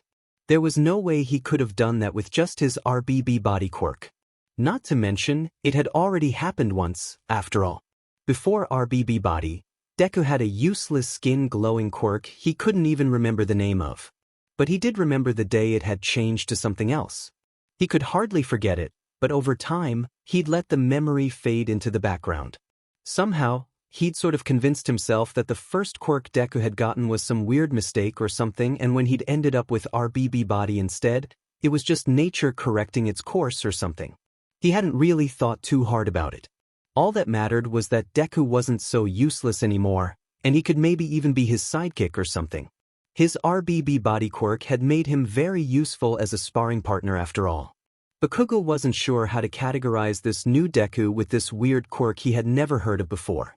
Even though he had to admit it did make sense, he could still hardly believe it was true. He needed to see it with his own eyes. "Prove it," Bakugo demanded, cutting off the rambling mid-sentence. What? The green-haired boy stuttered out. Narrowing his eyes, the blonde stated bluntly, "Change your quirk right now." Midoriya wasn't sure he wanted to lose his hover feet quirk so soon, since he'd only been able to enjoy for all of 2 days, but it was hard to say no to Bakugo, especially when he was like this. Well, at least he'd managed to fly properly for a bit, he thought in consolation. Maybe his next quirk would be easier to get used to, anyway. In fact, maybe he'd get a healing quirk or something, he considered hopefully, as he felt all too aware of his throbbing body still aching from crashing into the tree. Focusing on that thought, Midoriya brought up. There was a familiar tingle of warmth. The cuts and scrapes from his recent fall were all gone. Even the rather painful bruise on his side had dulled greatly to something barely noticeable. Was it really a healing quirk like he'd wanted? Midoriya's eyes widened in surprise and excitement. Did that mean he could control what he changed into after all? "Your skin looks weird," Bakugo noted with a frown. Now that Kacchan mentioned it, he could see that there was definitely something different about it. Looking closely, Midoriya could see that his skin, everywhere from his hands to his legs to even his stomach, seemed unnaturally pale, and that instead of his veins, there were some weird sort of brownish lines all over. It all looked familiar, but he couldn't quite place from where. Actually, after a few more moments, he thought he could feel that something was off too. He felt kind of heavy and muffled, like that one time he'd worn too many layers of clothing because of the heavy winter snow. "I feel weird too," Midoriya admitted.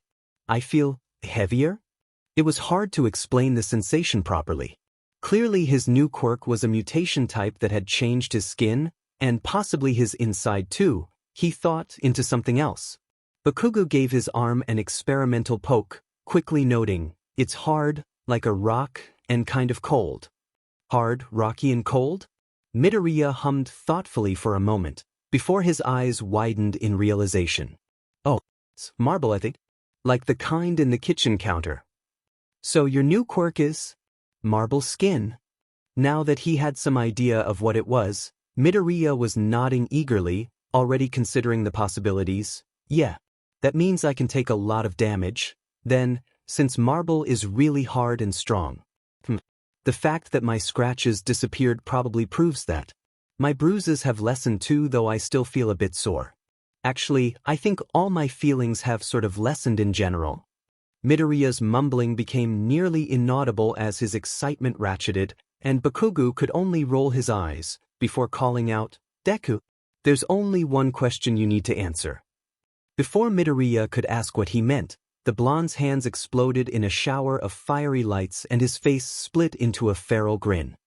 "Can your quirk stand up to my explosions?" Midoriya was torn between excitement and nervousness, as he stood fidgeting, waiting for Bakugo to send a blast. He did not have to wait long. Wind whipped through his hair from the sheer concussive force of his explosion as it reached its target. But despite it impacting him squarely in the chest, he barely moved an inch back. "W.O., Midoriya breathed out, hardly daring to believe it actually worked, and so well too. He could only look wide-eyed at a similarly stunned Bakugo. Then, at the exact same time, both boys broke into a smile, though one more sharp-toothed than the other. Eyes bright as his explosions, Bakugo quickly announced, "Let's do it again." This time, Midoriya was just as eager. "Yeah, hit me with the biggest explosion you can do." In the end, they set off about a dozen more explosions, resulting in only a few minor scratches on his marble at worst and only ever managing to make him move a few inches at a time.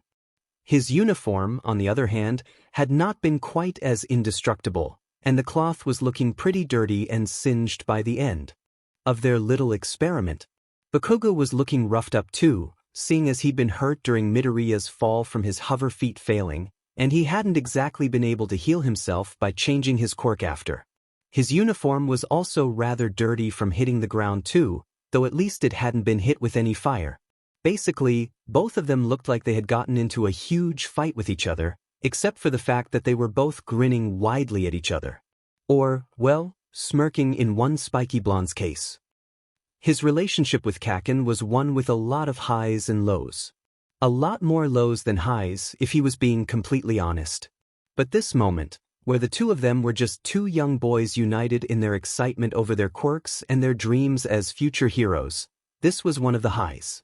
Moments like these were what kept him going during the low points, when he could hardly call the other boy a friend, without it feeling like a sardonic joke. Moments like these, he could remember the boy he had first become such easy friends with, and think that it was worth it to keep fighting for a friendship that often seemed all too one-sided. Eventually, after they were both breathing pretty hard from quirk overuse, they managed to remember that they actually had a class to get to, that they were both very late for now. Not that either one of them cared too much. Not even Midoriya. Especially not when Bakugo spoke up, just as they started to head off in the direction of their elementary school. Your quirk is actually pretty awesome, after all, Deku. Midoriya had nearly stopped walking in shock. That was probably the nicest thing Kacchan had said to him in literal years, especially about his quirk. Even after he'd changed to RBB body, the blonde hadn't been so direct about it. Thanks, Kacchan, he replied, beaming as bright as the sun. Bakugo merely scoffed, looking a little embarrassed despite himself, before he quickly reasserted himself. Yeah, just don't it get to your head, nerd. I'm still going to be the best hero ever. Midoriya only continued to grin as he shot back, and I'll be right there with you. Maybe it wasn't the start of our appealing friendship, but it was the rebirth of something close to it. 8 years later. Midoriya was writing furiously in his notebook, but he wasn't taking notes on the lesson. No, he was scribbling in quirk analysis for the future volume 13, which was the 13th notebook he'd filled out with all his observations and experiments regarding every quirk he'd ever changed into in the past 8 years. At the moment, he was writing his thoughts on his current quirk. Metal detector, as its name implied, allowed him to detect all the metals that were within a certain vicinity. After some experimentation, he'd figured out that his maximum range was about 50 meters or so. For the 3 days he'd had this quirk so far, he'd been working on trying to increase the range as much as he could, including during lessons he didn't need to pay much attention to, which was most of them, really, because he'd always been quite advanced for his age and soaked up information like a sponge. On top of being smart, he was also polite to all the teachers and helpful to his fellow classmates, willing to lend a hand anytime. It was no wonder his popularity amongst his schoolmates was second only to Bakugo, who was more infamous, really. The fact that the two of them were basically best friends only made them more popular, because they had something of a yin-yang thing going on, the nice guy to his bad boy. Indeed, Midoriya was truly the model student. You know, except for the part where he was often secretly using his quirk, or writing about his quirk, when he wasn't supposed to. After all, no one was allowed to use their quirks in school, especially during class. But it wasn't like anyone could actually prove he was using metal detector right now, since there wasn't any outward indication he had activated his quirk aside from perhaps his expression of concentration. This was one of the best perks of subtle quirks, he mused. While the flashy quirks were admittedly awesome, they could be pretty limited in their use.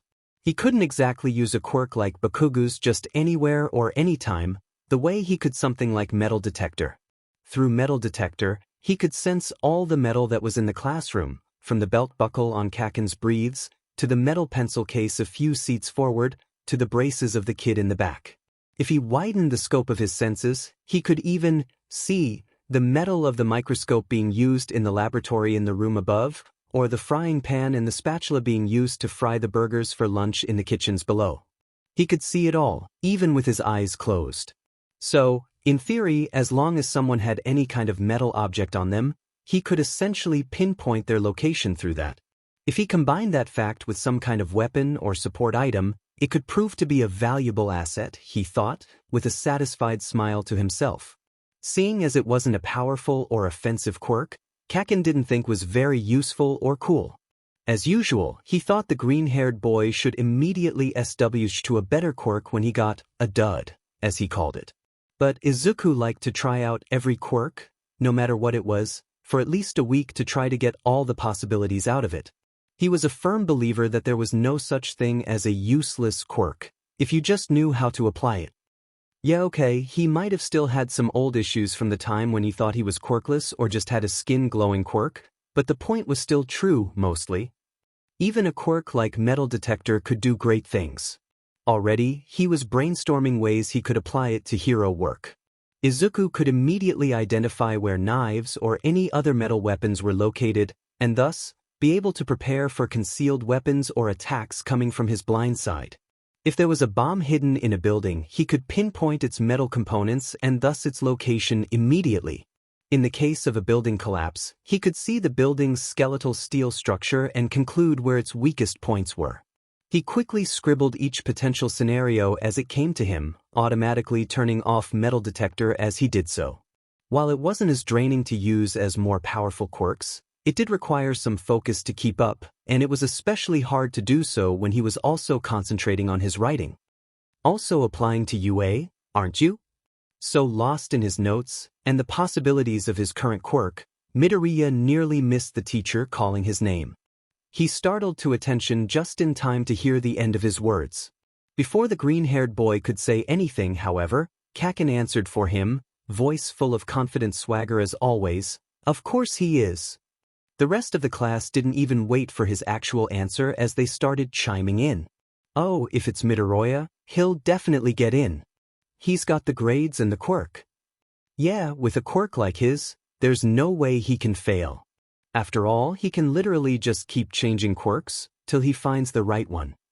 Midoriya was a long way off from the shy boy who stuttered and blushed at every compliment that came his way, but even now, he couldn't help but feel his face warm a little at everyone's high praise. Giving a pleased smile, he exclaimed, "Wow, thanks everyone. Definitely do my best and get in." Completely ignoring this atmosphere, Bakugo exploded in anger. "Oi, oi, what the hell is this shitty attitude, you damn extras?" He angrily pointed at the people who just talked about Midoriya. "Why is Deku a shoo-in but I'm not? Well, you don't exactly act like a hero. Yeah, you're more like a villain," one kid said with a laugh. Midoriya winced for his sake, but couldn't help but agree. For ages, he'd been trying to get Kacchan to tone down his aggression precisely to avoid misconceptions like this. But trying to get Kacchan to change his temper was kind of a lost cause. At least he'd managed to hammer home the point that he shouldn't attack people weaker than him. "You motherfucker," Bakugo lunged for the boy who spoke. "I'm no FA villain." Well, at least he wasn't using his quirk to do it. Midoriya supposed that was something. "Why, you are totally proving my point right now," the boy pointed out as he quickly backed away from the snarling blonde. "You know, Kacchan, he's got a point," Midoriya piped up, slapping the most innocent expression on his face when Kacchan turned to give him a glare. Beaming, he added, "But I believe you'll get into it, Kacchan. Even if you do seem to keep getting mistaken for a villain." Phew, Deku. Sometimes, it was almost comforting to think, no matter how much things changed, neither Kacchan's temper nor his potty mouth ever did. Not even as a pro hero. Boy, did the internet have a field day with him when he ended up swearing a storm in front of a bunch of preschoolers he was saving. Still, even though he'd been teasing him with those words, Midoriya was also quite serious. Both of them were in their last year of middle school, and both of them were aiming to go to UA together too. While the chances were slim, both of them were confident in their own abilities. Sometimes, he thought Kacchan was probably overconfident, but it wasn't like he didn't have reason to be. Still, it wasn't like they couldn't improve their chances of getting in even more. They still had some time before the entrance exams for UA, after all, and they were making the most of it. Especially Midoriya, who was busy trying to find the perfect quirk for the exams.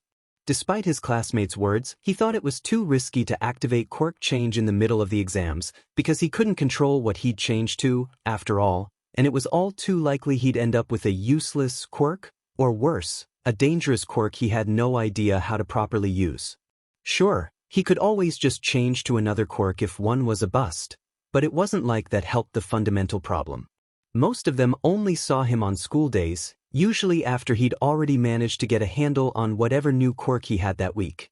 They didn't really see him when he first changed. The fact was, Izuku needed an adjustment PRD to his new quirks, especially for the more powerful ones. Though his constant research on quirk helped, there were simply too many unknown factors involved with each new quirk he changed to, that he was never going to be certain exactly what to do until he actually tried it. Generally, it still took at least 15 minutes or so to figure out what to do, even with the most obvious of quirks. For the subtle ones, it could take him hours and sometimes even days. Obviously, he would not have that kind of time during the middle of possible the most important exam in his life. So, the best course of action was to use the same quirk all throughout the exams. It really shouldn't have been too hard, considering that was literally what everyone else was going to be doing.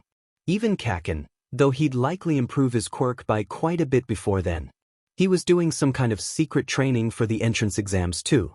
Midoriya suspected this was mostly in response to his own secret training. The two of them had always pushed each other to be better, being friends who were also rivals that aimed to be just like, or even surpass, All Might after all. He couldn't help but wonder if the blonde's training was going better though, because his was sort of going nowhere. What was the perfect quirk to use for UA's entrance exam? That was a question he still didn't know the answer to, even after going through dozens of very different quirks. Some of them had been obvious no's, because not even he was willing to gamble his future on a hair color change or tongue extension quirk. But some of them would probably be someone else's definition of perfect. Certainly, they had fit Kacchan's. He'd changed into all sorts of powerful and dangerous quirks over the years, from lightning generation to memory manipulation. Any one of them would have likely been enough to get him into UA. But he didn't just want any quirk. He wanted the perfect quirk. Maybe he was being silly. Even his last quirk before this had some potential, after all. Extra limbs had given him the ability to transform extra arms or legs anywhere on his body. While it had made for a strange and often unsettling sight, to see him with an extra arm on his head or extra legs for his legs, it was undeniably practical too. By adding arms to his arms, he'd be able to extend his reach, which was invaluable for a fight and full getting to tight or high places. Extra arms also meant extra weapons one could handle. If the extra arm or leg was at his back, then he could even defend or attack from behind. Kacchan had been both slightly weirded out and impressed despite himself. He'd also been pretty angry when Midoriya had an extra arm on his chest mid-spar to send a surprise sucker punch right to the face. The added element of surprise this quirk gave him had made for some pretty interesting fights between them. By the end, Kacchan had actually been a little disappointed he'd changed quirks. Especially to like Metal Detector, which wasn't exactly the best in a straight-up fight, aka Kacchan's favorite test for Midoriya's quirks. Maybe he shouldn't have changed extra limbs so soon, Midoriya mused. Though he had kept it for a little over 3 weeks already, which was fairly long for him to keep any one quirk nowadays. In the end, he'd mostly caved to his classmates begging him to change because they thought extra limbs was creepy.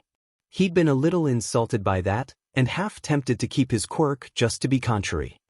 Sometimes he understood all too well why Kacchan thought so lowly of their classmates.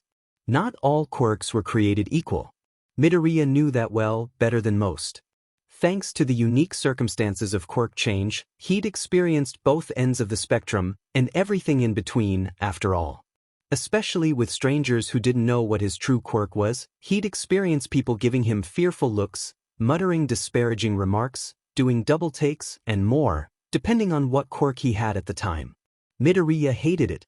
Maybe not all quirks were created equal, but the people who wielded them were. So Izuku may have ended up using the quirk for a few more days, and took special enjoyment in practicing his quirk on school grounds as much as he could get away with, just as his own brand of FU. Still, he did eventually change, since he still wanted to try out some more new quirks. Honestly, in some ways, maybe the real problem was, he had too many quirks that could be used in the exams, to the point where he was no longer sure which one he actually ought to choose. Either way, it was quite a conundrum he had, and one he still had no real solution to. It was why his only course of action at the moment was to keep on changing his quirk, in the hopes that he would know the perfect quirk when he changed to it. Well, despite the possibilities Midoriya had ruminated on, even he had to admit, he knew the perfect quirk to use wasn't going to be metal detector.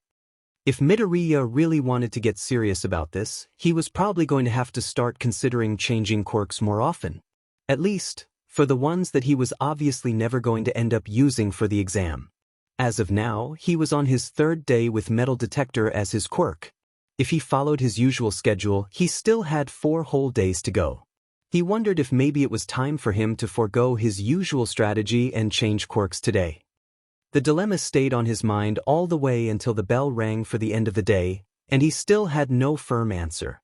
Ugh, could you believe those F&D extras earlier? Kacchan grouched to him as soon as the last class was over. You know, calling them extras is one of the reasons they think of you as a villain, right? Midoriya pointed out, as they both packed up to go home. Neither of them were in any after-school clubs, since they were both focused on UA, after all. Midoriya had briefly joined a hero fan club in elementary school. He'd even dragged Kacchan to a few sessions, which had been fun, but after entering middle school, he decided to focus on spending his free time training his quirk so he could be a hero himself.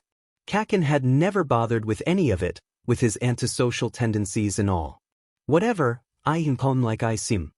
The blonde merely scoffed. You think any of them are actually going to end up as heroes? Let alone going to pass UA along with us? If Midoriya was being completely honest, the answer was no.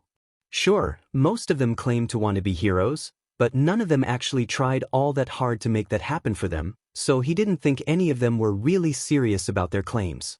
Still, he shrugged. Hey, as someone with a quirk that relies on probability, all I can say is, everything is possible. Tisich, you still can't lie to save your DMN life, Deku. Kacchan smirked. So you don't think they have a FING chance in hell either?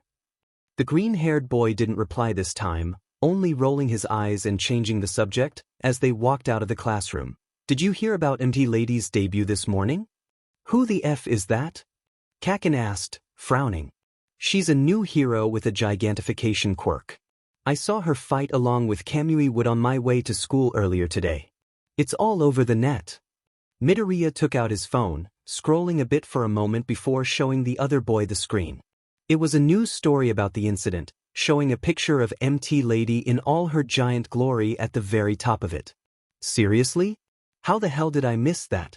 She's effing huge. He shook his head, frowning. Not to mention, we walk practically the same route. You probably just missed her. Izuku shrugged, grinning as he added, if you just walked to school with me, you wouldn't have missed her. Completely unimpressed, the spiky-haired boy merely shot back. If you wouldn't keep wasting my effing time by stopping to test your quirk every 2 seconds, maybe I would. Practice makes perfect, Kacchan. Midoriya sing-songed, before admitting more seriously. Besides, when you only have a limited window of time with a quirk, you want to spend all of that limited time with it. With FING metal detector, really? The blonde raised his brows with a scoff. How's that going for you? The two of them were nearing the school gates now, where they usually separate paths for their own training. Though they still hung out, of course, it mostly on the weekends, when Midoriya had a new quirk he wanted to test out and Kacchan was curious about. I'll have you know it's going great. Midoriya stressed. I can basically pinpoint wherever you are within a 50-meter radius just by the metal of your belt buckle. Bakugo still didn't seem too impressed. Yeah, and what can you do when you find me, nerd? Not like you can beat me with your metal finding skills. But I'm working on that part. Midoriya eventually said, before shaking his head, at least now that school's over, I can practice it freely. Hopefully I'll have something soon. They were at the gates, and Bakugo had already left him behind mid-ramble. Rudy thought, but it was so very expected of the other boy, he wasn't at all surprised. Waving a hand in the air, he called out, see you tomorrow. Without turning around, he raised a hand, shouting, yay! See you with a FNG new quirk tomorrow. Love you too, Kacchan. Phew, Deku. Bakugo wasn't lying about Midoriya taking his sweet time. He always liked to take the long way home. It gave him time to think and practice with whatever quirk he currently had. Though he wasn't really sure how much more he could improve metal detector, He figured there was no harm in trying anyway. He could always improve his range or his accuracy. If nothing else, simply using his quirk at all helped to get him used to it and any side effects. Walking with metal detector activated was a slightly disconcerting experience. As with any sensory quirk, it took some getting used to when it was combined with other senses or motion, especially. It was really easy to get motion sickness or sensory overload. He walked slowly, noting all the metal and their positions that he passed along the way. If not for this quirk, he would have never noticed just how much metal there was to be found in the modern world. As he started walking into the tunnel, he sensed the rebars embedded in the concrete, the steel railings along the bridge above, the manhole cover on the ground he just passed. He sensed the unusual movements of the metal, and quickly turned around, but it was no use. Before he could do anything other than raising his arms up in futile defense, the strange slime villain was all over him. "Don't worry, I'm just hijacking your body," the villain spoke up, able to speak clearly despite his inhuman form. "Just calm down. It'll be over soon." Panicked, Midoriya could barely hear anything except his own racing heart. He desperately attempted to scratch, hit, or shake the villain off. But his body had no form he could hurt at all, and he was running out of air fast. He needed. A large blast of air burst from his mouth, sending the slime villain flying off him. He crashed right into the wall, the force of his impact sending shockwaves that rocked the ceiling above them. Midoriya took a moment to regain his breath, greedily skiing in the air he'd been so deprived of, as his brain started to whir again. His quirk had changed on instinct, into a quirk that gave him the ability to send a burst of air from his mouth. Just the perfect quirk for taking down the slime villain, Midoriya quickly realized. Any lingering panic dissipated with that thought. He could do this. His heart was racing again, but this time, it was not from fear. "That hurt. You're gonna pay for that, you little." Just as the villain got ready to attack again, Midoriya took another deep breath before quickly releasing another large blast of air that sent the villain flying back yet again. This time, he was able to keep it up for longer, pinning the villain to the wall for several beats before he ran out of air. Probably because he had been able to draw extra air he could realize, he immediately theorized. His adrenaline was making everything feel faster, including his usual conclusions about his quirks. The villain was looking quite battered now, but still not out of the count yet. He was also angrier too, his monstrous mouth twisted into an even more monstrous snarl. Midoriya tensed, getting ready to send another blast, but before he could do anything, a figure appeared seemingly out of nowhere. All in the span of an instant, a fist was sending out a punch that created huge blasts of air, much stronger than the ones he'd been able to make from the sheer force of his attack alone. There was only one person who could do such a thing, and the words that came with the punch immediately confirmed it. Texas Smash. Midoriya could only stand dumbfounded at the scene unfolding before him. His greatest hero was right in front of him, in all his incredible, shining glory. He could hardly believe his eyes. The slime villain was quickly neutralized in no time flat thanks to the #1 hero. A startled laugh escaped his mouth when the villain that had nearly choked him to death was stuffed into a soda bottle. Clearly, his unique quirk had its serious drawbacks. Once the enemy was contained, the hero turned towards Midoriya, who could only stare with his mouth still agape, all might. It had been a long time since Midoriya had been a nervous, stuttering wreck like this, but being in front of your childhood hero could certainly do it. "Yes, it is I, All Might," the hero confirmed, with his signature smile. "Apologies for getting you caught up in my villain hunt. But from what I saw, you were doing a good job of handling it. Cut. Thank you." He managed to squeak in response. Was this really happening? All Might was actually here, and complimenting him too? If this was really a dream, Izuku didn't want to wake up. "I've always wanted to be a great hero, just like you. You have potential, my boy. You will be a great hero one day." All Might replied positively, and Midoriya nearly fainted then and there. "Now, I must bring this to the authorities." Wait. Midoriya rushed to find his notebook, scrambling for an empty page before shoving it before the hero's face. Sorry, but you. The hero was signing the notebook before he could even get the whole question out. Then he was crouching down and in an instant, flying up in the air. Until next time, young aspiring hero. Thank you for your support. Thank you too, All Might. He called out to the hero's retreating form in the sky. Midoriya had always wanted to be a hero just like All Might. There was a saying that you should never meet your heroes. Those people had clearly never met All Might.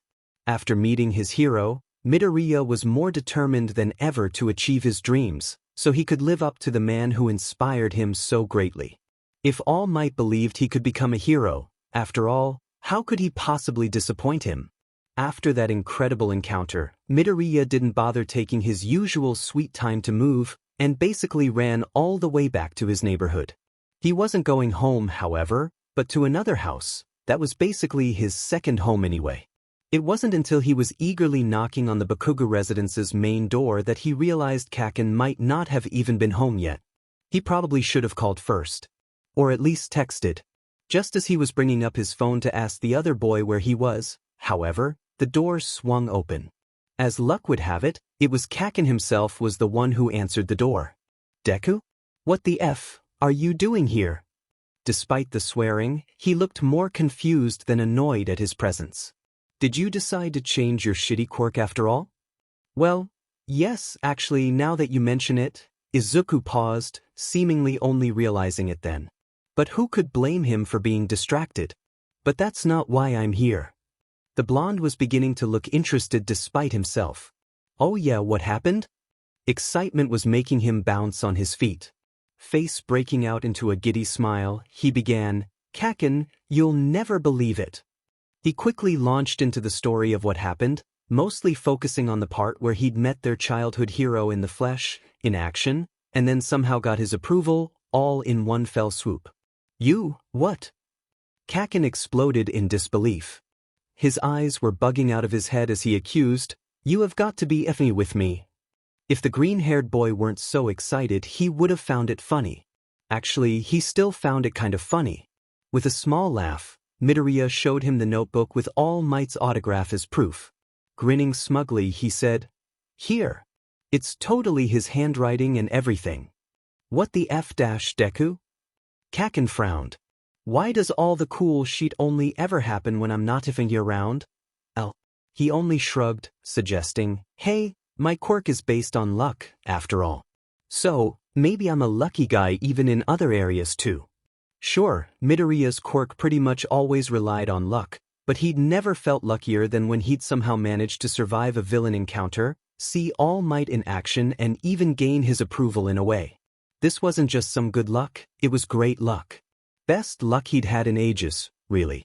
To be honest, he sort of feared what his next quirk would change into now, because in all likelihood, it would be something terrible just to balance out his karma. It wasn't like it happened every time, of course, but Izuku's life did seem to go in a pattern of incredible highs and horrible lows, with impossibly good luck one second and even more horrifically bad luck the next. He supposed it made for an interesting biography, at least, if the 1,000,000 copies sold of the unauthorized book meant anything. Okay, that's it. Kacchan snapped furiously. We are going out right now and you are spreading some of that luck to me. What? Before he could raise any objections, the blonde was already grabbing him by the arm and dragging him towards the street. Clearly, he was serious about his claims. Not that Izuku was all that surprised. His friend wasn't exactly the type to joke about things like this, or really joke much at all, unless it was a sarcastic insult or something. Oftentimes, it seemed like the other boy had no sense of humor, but this was a bit much.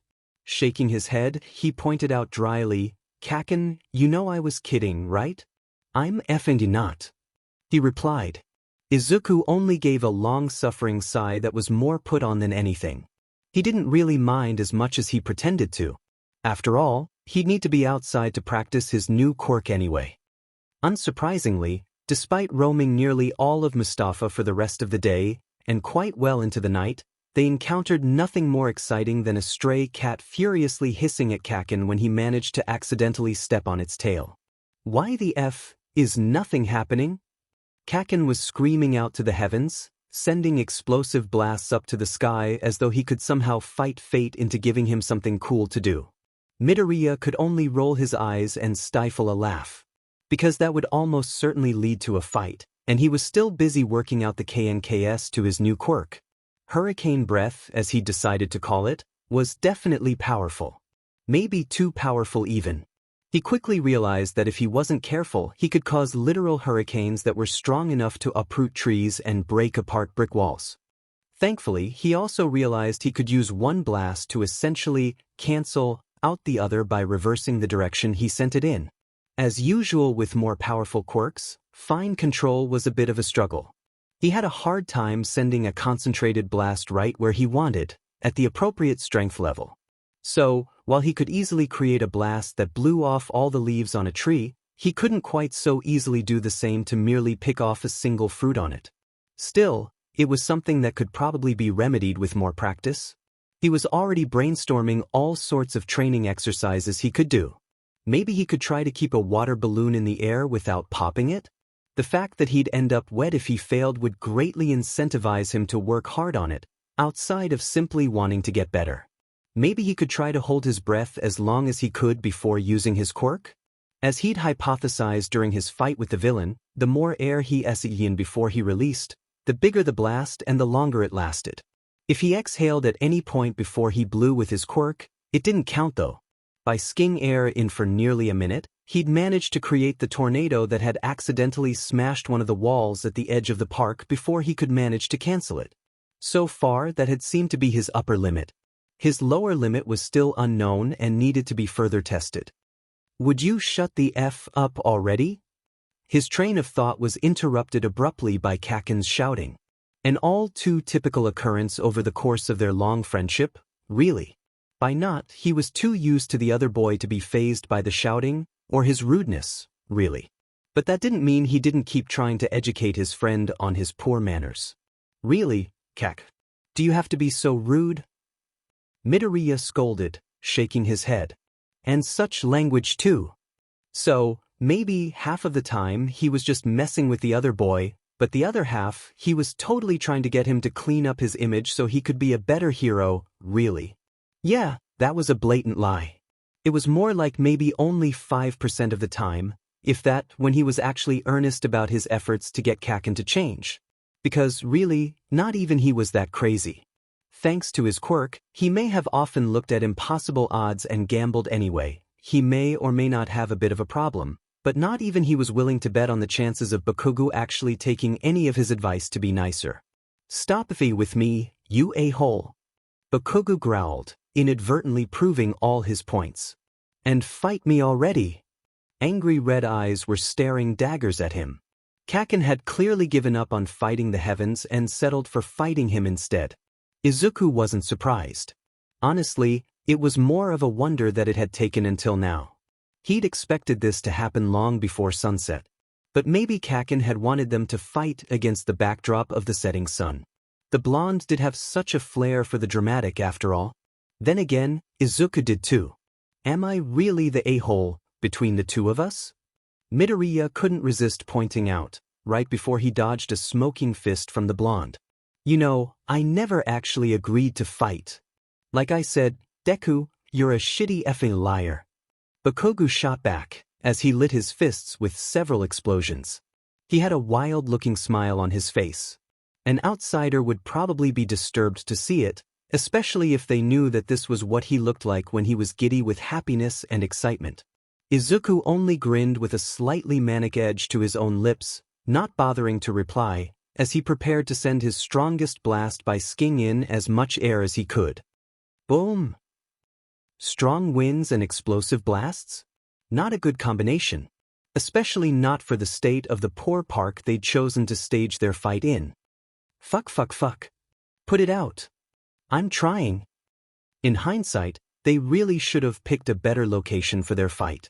Considering the both of them were highly intelligent and logical, they probably should have made the incredibly obvious connection that adding strong wind to explosions would result in significantly stronger explosions. Thankfully, Midoriya managed to put out the worst of it by sending another blast of wind in the opposite direction and, canceling his winds, but he hadn't managed to do it quick enough. The trees in the park were far more bare, with the charred remains of leaves or branches on the ground. There were scorch marks on most of the outdoor furniture and playground equipment, and he thought some of the metal bits looked a little melty too. After a long silence, where the two of them could only amidst all the destruction with disbelieving looks on their faces, Bakugo finally spoke. Let's go. He was even turning around and getting ready to do so when Midoriya grabbed him by the arm. Damn it, Kacchan. We can't just leave the place like this. What the F do you want to do about then? We have to fix this. Between the two of them, they managed to clean up the charred remains on the ground and brush off the worst of the soot with Midoriya's quirk. It hindered more than helped sometimes, with his still wonky control. Some of the marks wouldn't come off, and they couldn't exactly make the tree grow back right this instant, so that was really all they could do. Midoriya was half tempted to change quirks until he got one that could properly fix this, but he didn't want to part with hurricane breath so quickly. Not when it had literally gotten All Might's approval. He was hoping to use it for the entrance exam, if possible. So, with little else they could do, they left. Midoriya felt guilty enough he promised he would definitely come back to fix it all when he could though.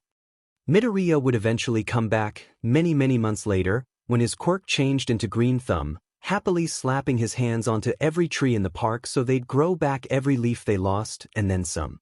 He would turn the park into a wonderland full of blooming spring flowers and fruits that made everyone in the neighborhood ooh and ah after.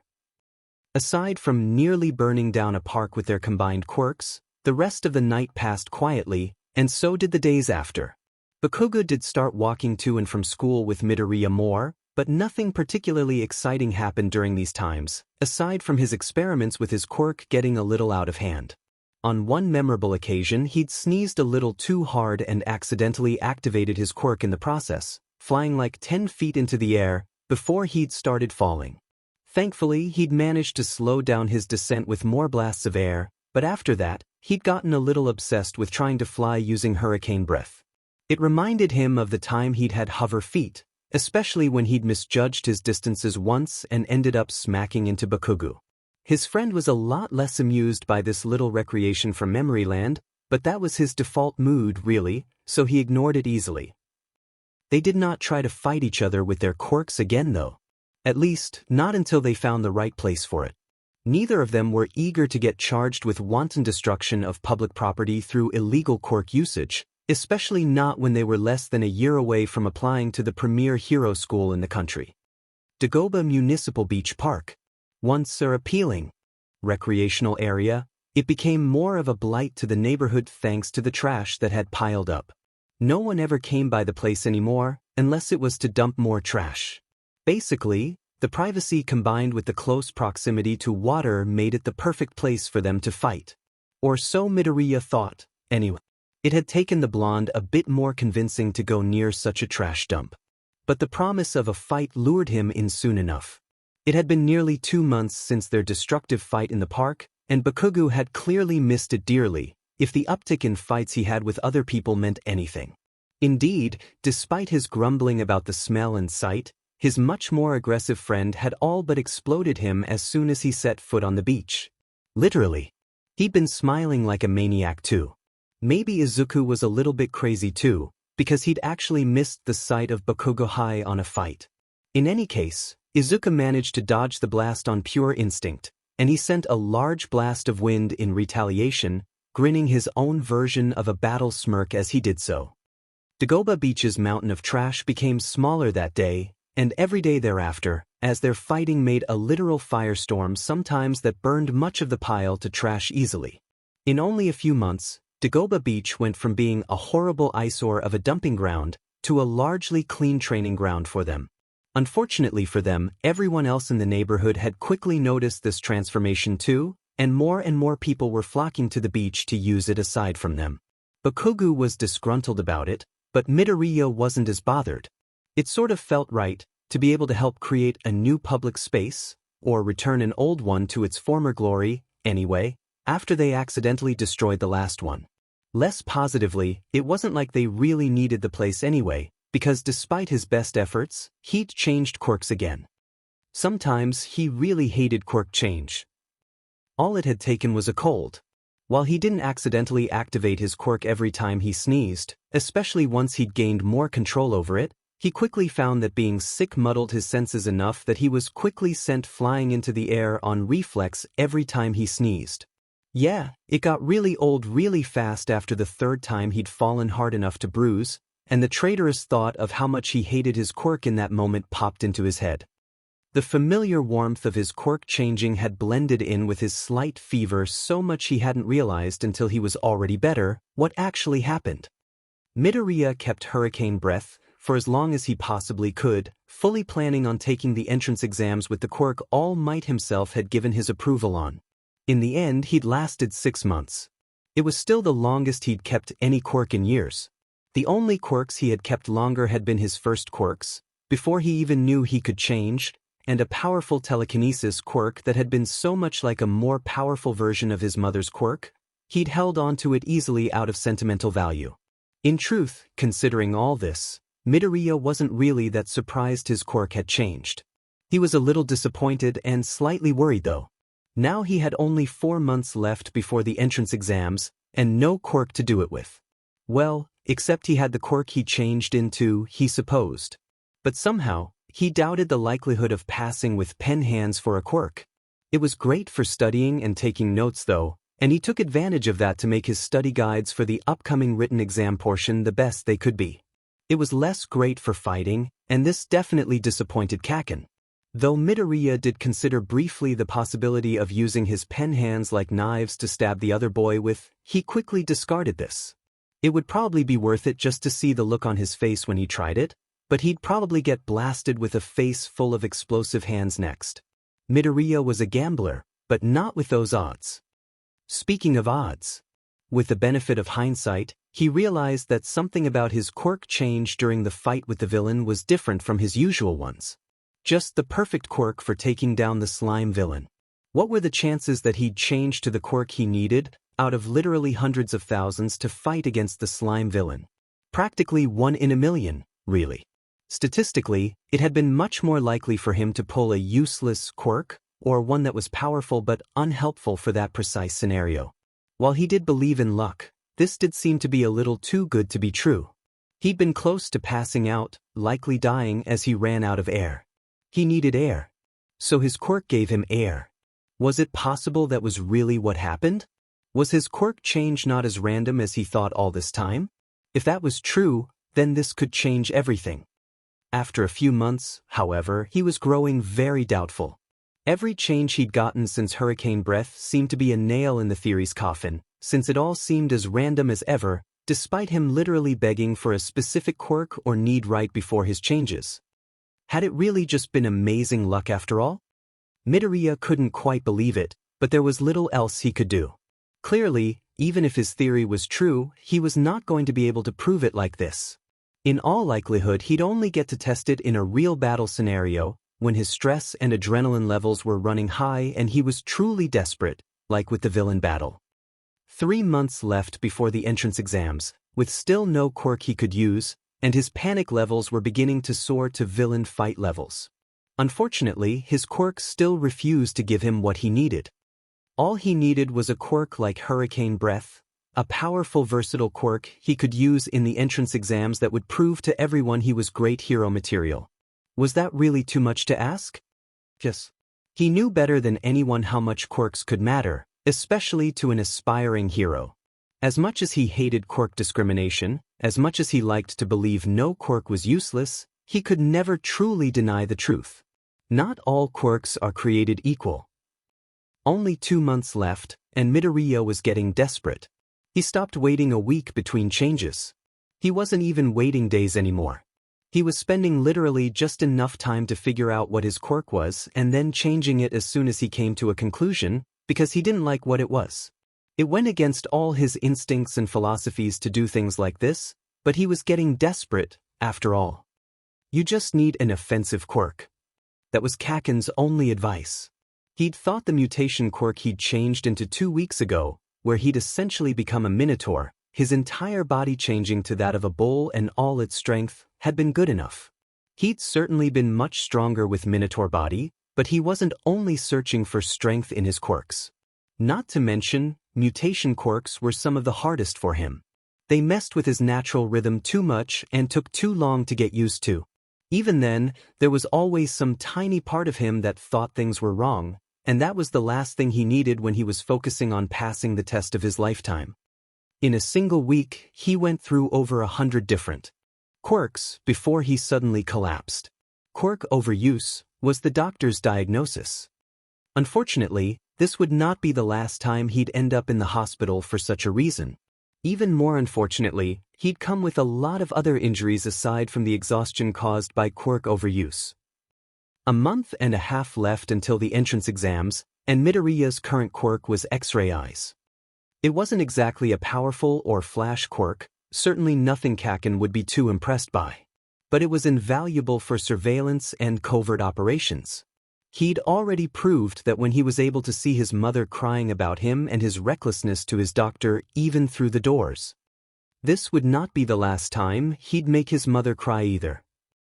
Midoriya was holding off on changing quirks for a while. X-ray eyes didn't grant him any extra strength or speed in a fight, but it did allow him to see exactly where someone's vital organs were, so he could much more accurately aim for them a fight, as Kacchan found out during their spar. It also made sure he could spot anyone hiding out, and it allowed him to see even through thick fog or smoke, so combined with a smoke bomb or something similar, it could give him a great tactical advantage. Like metal detector before him, he'd be invaluable on surveillance and rescue missions, especially if he extended his range. At the moment, he could only see about 20 meters or so around him before he got a terrible headache. After some experimentation, he found that he could essentially choose and toggle between what layers he could see. So, he could choose to see right into a person's vital organs, or just to see underneath their clothes. Needless to say, he'd blushed like a cherry red tomato when he'd first stumbled onto that realization by accidentally staring into a female classmate too. Most of the other potential applications he could think of were even more unsavory than that, and somewhat villainous in nature. He could see exactly where people kept their cash and other valuables, and he could easily cheat on any tests he wanted by seeing his classmates' answers or simply sneaking a look at the answer key in the teachers' desks. Midoriya didn't do any of that, of course, but it was sort of a worrying train of thought that probably said something about where his head was at right now. So it was a relief in more ways than one when he changed his quirk, soon after. It took a full day to even figure out what his new quirk was, but basically, he could tell when something was lost and locate where this lost item was. With Lost Finder, as he dubbed it, he was able to missing socks, misplaced keys, and all sorts of things he hadn't even realized he'd lost. His mother certainly appreciated his new quirk when he was able to easily find the some keys that had gotten wedged way in the back of the cupboards, just in time to complete the recipe she was working on. Sure, he wasn't going to be saving anyone from burning buildings or anything, but he was able to help pretty much everyone he met by telling them exactly where whatever lost item they were looking for was, which was apparently just as heroic and life-saving, if the amount of thanks he got right after meant anything. Even Kacchan hadn't rolled his eyes too much when he'd led him straight to a pair of headphones he'd been looking for, but he hadn't been saying much about his quirks at all lately, not since the hospital, when he'd called him a fang dumbass Deku. Then he realized it even worked on people, as he'd quickly discovered when he tested it out on someone from a missing persons poster. It wasn't the kind of flashy power that Bakuga's explosion was, but it was an amazing power in its own way, he thought, as he watched the woman he'd helped find reunite with her family on the news. There was so much more to heroics than just fighting villains out on the streets, after all. Kacchan hadn't been quite so easily convinced, but even he had been impressed by the help he'd been able to give to the police.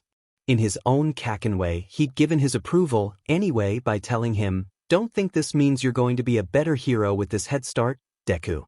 We'll see how it FNG goes when we get into UA." It was almost sweet of him, really. An impression swiftly reinforced by his dealings with the police force thereafter. With his tip the first time paying off so successfully, he was called in again to cooperate with many other missing persons cases. Detective Tsukachi had been his main contact, after he verified his intentions and information the first time using his lie detector quirk, something Midoriya had quietly fanboyed about in his mind. Using his Lost Finder quirk, he'd been able to help close dozens of cases, according to the detective's updates. Unfortunately, there were a few cases he couldn't seem to get any read on at all. Midoriya theorized that it may have been outside of his quirk's range or limit somehow. Later, Midoriya would come to the horrifying realization that he could not find those people, because those people were no longer alive. His quirk did not work on the dead, not when he still believed they were alive. It would work, in likelihood, if he had simply searched for a corpse instead of a living, breathing human. But no one in the Force had been willing to test that theory on the 14-year-old aspiring hero. Once the news broke, Midoriya gotten the deep gratitude from the missing people he'd helped find, as well as their families. Even the police force had been appreciative and commending of his help. It was an eye-opening experience in more ways than one. Maybe he would never find the perfect quirk, because the perfect quirk didn't really exist. Because every quirk was perfect in its own way. He'd forgotten that. Midoriya had less than a month left until the entrance exams for UA, and his quirk was still Lost Finder. He wasn't sure if he wanted to change it, if it meant that he would no longer be able to help with the missing persons cases. How could he justify not helping just for his own selfish reasons? If he was truly aiming to be a hero, one like All Might, he couldn't just think of himself. Yeah, Kacchan definitely disagreed, and had taken to trying to beat that shitty thought out of him lately. Admittedly, Midoriya wasn't exactly looking forward to his chances of passing the entrance exams with Lost Finder as his quirk either, but in some ways, this was more importantly. He could hardly forget the look on the faces of the people he'd helped saved. They'd looked at him with such joy and hope and belief. They'd looked at him like he was their hero. In the end, it was Detective Tsukachi who helped him make up his mind. During the month or so Midoriya had been helping out, they'd come to know each other fairly well. The green-haired boy had been able to properly fanboy over the details and specifics of the man's lie detector quirk, even. Midoriya, you've been a great help with your quirk. I'm not exaggerating at all when I commend you for that, and I would be incredibly thankful if you could continue to do it. The man began, before he shook his head, adding, but I know your dream is bigger than this. Izuku could only stare at him, wide-eyed. You want to be a hero just like All Might, don't you? To do that, you're going to have to get into UA. Detective Tsukachi cracked into a rare smile. It's not being selfish to give yourself the chance to be the best hero you can be, Midoriya. Had always dreamed of being a hero just like All Might. Only a week before the entrance exams, he changed quirks again, heart calm as a still ocean, as he closed his eyes. Whatever quirk he ended up with, he'd most likely use it for the exams, whatever it was. The familiar warmth blanketed him like the kotatsu on a cold winter night. Midoriya was bouncing eagerly on his feet with a huge grin on his face, when Bakugo finally arrived at the beach. It had been some time since the green-haired boy was this enthusiastic. It was enough to make the blonde raise a brow, looking rather skeptical, but the twitch to his lips betrayed his amusement. So, you finally got the perfect quirk for the exams, huh? Yup. Izuku answered, popping the as he pumped a fist up in the air. Even better than hurricane breath too. He added with a confident waggle of his brows. We'll see about that. Bakugo scoffed, before he slipped into a wild grin. That was the only warning before he charged forward, sending explosive blasts from his hands right at Midoriya. Izuku avoided them easily by sending out large gusts of wind from his hands that dissipated Kacchan's blasts and sent him flying high into the sky. The blonde dug his heels into the ground to avoid being sent flying too, as he noted, looking begrudgingly impressed. A wind quirk again, huh? This time from just anywhere too. Something like that. Midoriya shouted, just as he landed with a flying kick, right towards Bakugo's raised arms. Despite being momentarily knocked back from the extra force, he managed to avoid tumbling to the ground himself though, with a quick blast of his explosive hands. Making them stronger, he used the momentum to charge right at the green-haired boy, who remained standing where he was, calmly smiling. Before Bakugo could question this reaction, he was slipping on the sand, which had suddenly raised up from the ground in a large clump. He tumbled down, his explosive hands sputtering out in the process. The F. He looked up just in time to get a face full of water. On top of making look like a bedraggled angry cat given a bath, the sudden torrent quickly put out the remaining sparks in his palms too. A furious growl escaped his lips, as he quickly tried to light his hands up again, but failed due to the remaining moisture still on it. What the F-Deku? He screamed accusingly, quickly realizing this was all the other boy's fault, likely due to his quirk. I told you it was even better than hurricane breath. Midoriya grinned, completely unrepentant, before he lit up his own hands, fire bursting from his palms, which he sent straight at Bakugo. The blonde charged at him, ducking under the flames, and aimed a punch right at his torso. Or where it should have been anyway. Midoriya had once again leapt into the air with a burst of wind that sent an already imbalanced Bakugo flying to the ground. Oh, needless to say, it was totally Midoriya's win today. Bakugo had been angry, but not for too long, because not even he could keep up his anger in the face of the sheer awesomeness of his new quirk. Midoriya's enthusiasm may have been just the tiniest bit infectious too. Or maybe it was just the possibility of him being able to get some revenge in the ensuing experiments to test the limits of his newest quirk. Whatever the case, the two of them spent the rest of the day quite happily wrecking the newly cleaned beach together with a mixture of both their very powerful and destructive quirks. Oh, yeah, so it turned out, the quirk he changed into was all but perfect, basically. Oh, Midoriya wasn't sure whether this proved or disproved his theory, considering the circumstances, and to add to the coincidence, or fate or whatever it was an elemental quirk again. This wasn't technically that unusual, since they were fairly common, and over the years, he'd managed to change into some variation of an elemental quirk many, many times. Though they were usually much weaker and limited than Hurricane Breath, or especially his current quirk, Elemental Suicil. Out of the many similar quirks he'd changed to, this was possibly the most powerful, even if only thanks to its inherent versatility, since he could generate and manipulate 4 different elements, instead of only the typical single one. The only catch, as implied by the name, was that he could only use each element in a very specific CYCL. He had to use air, then earth, then water, then fire before going back to air, then earth, and so on. Skipping a single one was not possible. Neither was repeating one. It was quite a strict and strange limitation, but then every quirk had at least one.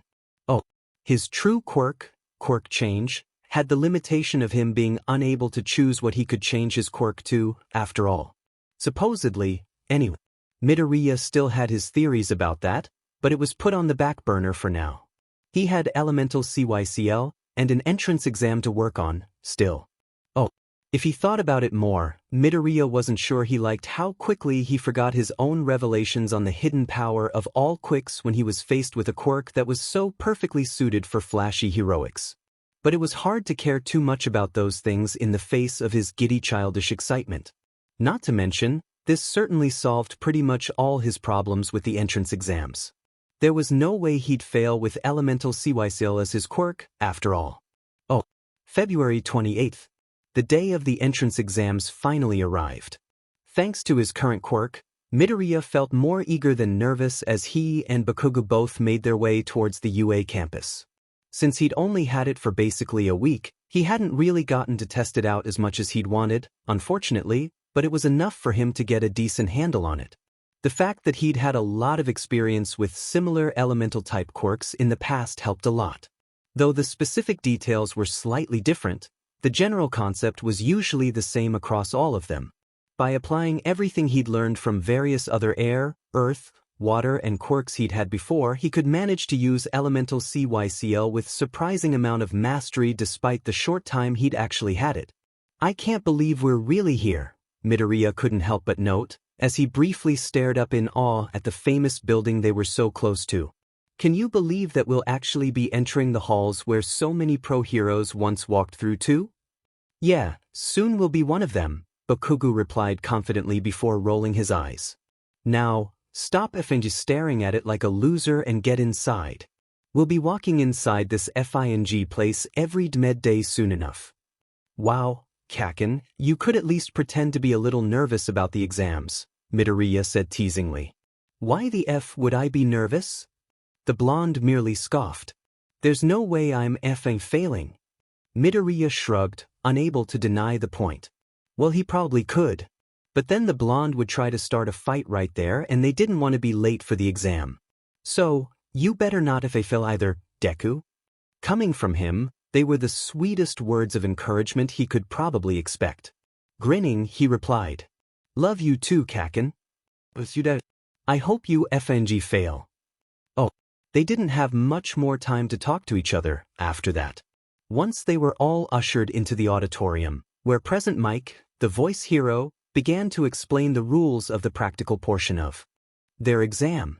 "Whoa, I can't believe Present Mike is the one hosting this," Midoriya whispered to Kacchan eagerly. "I listen to his radio show all the time.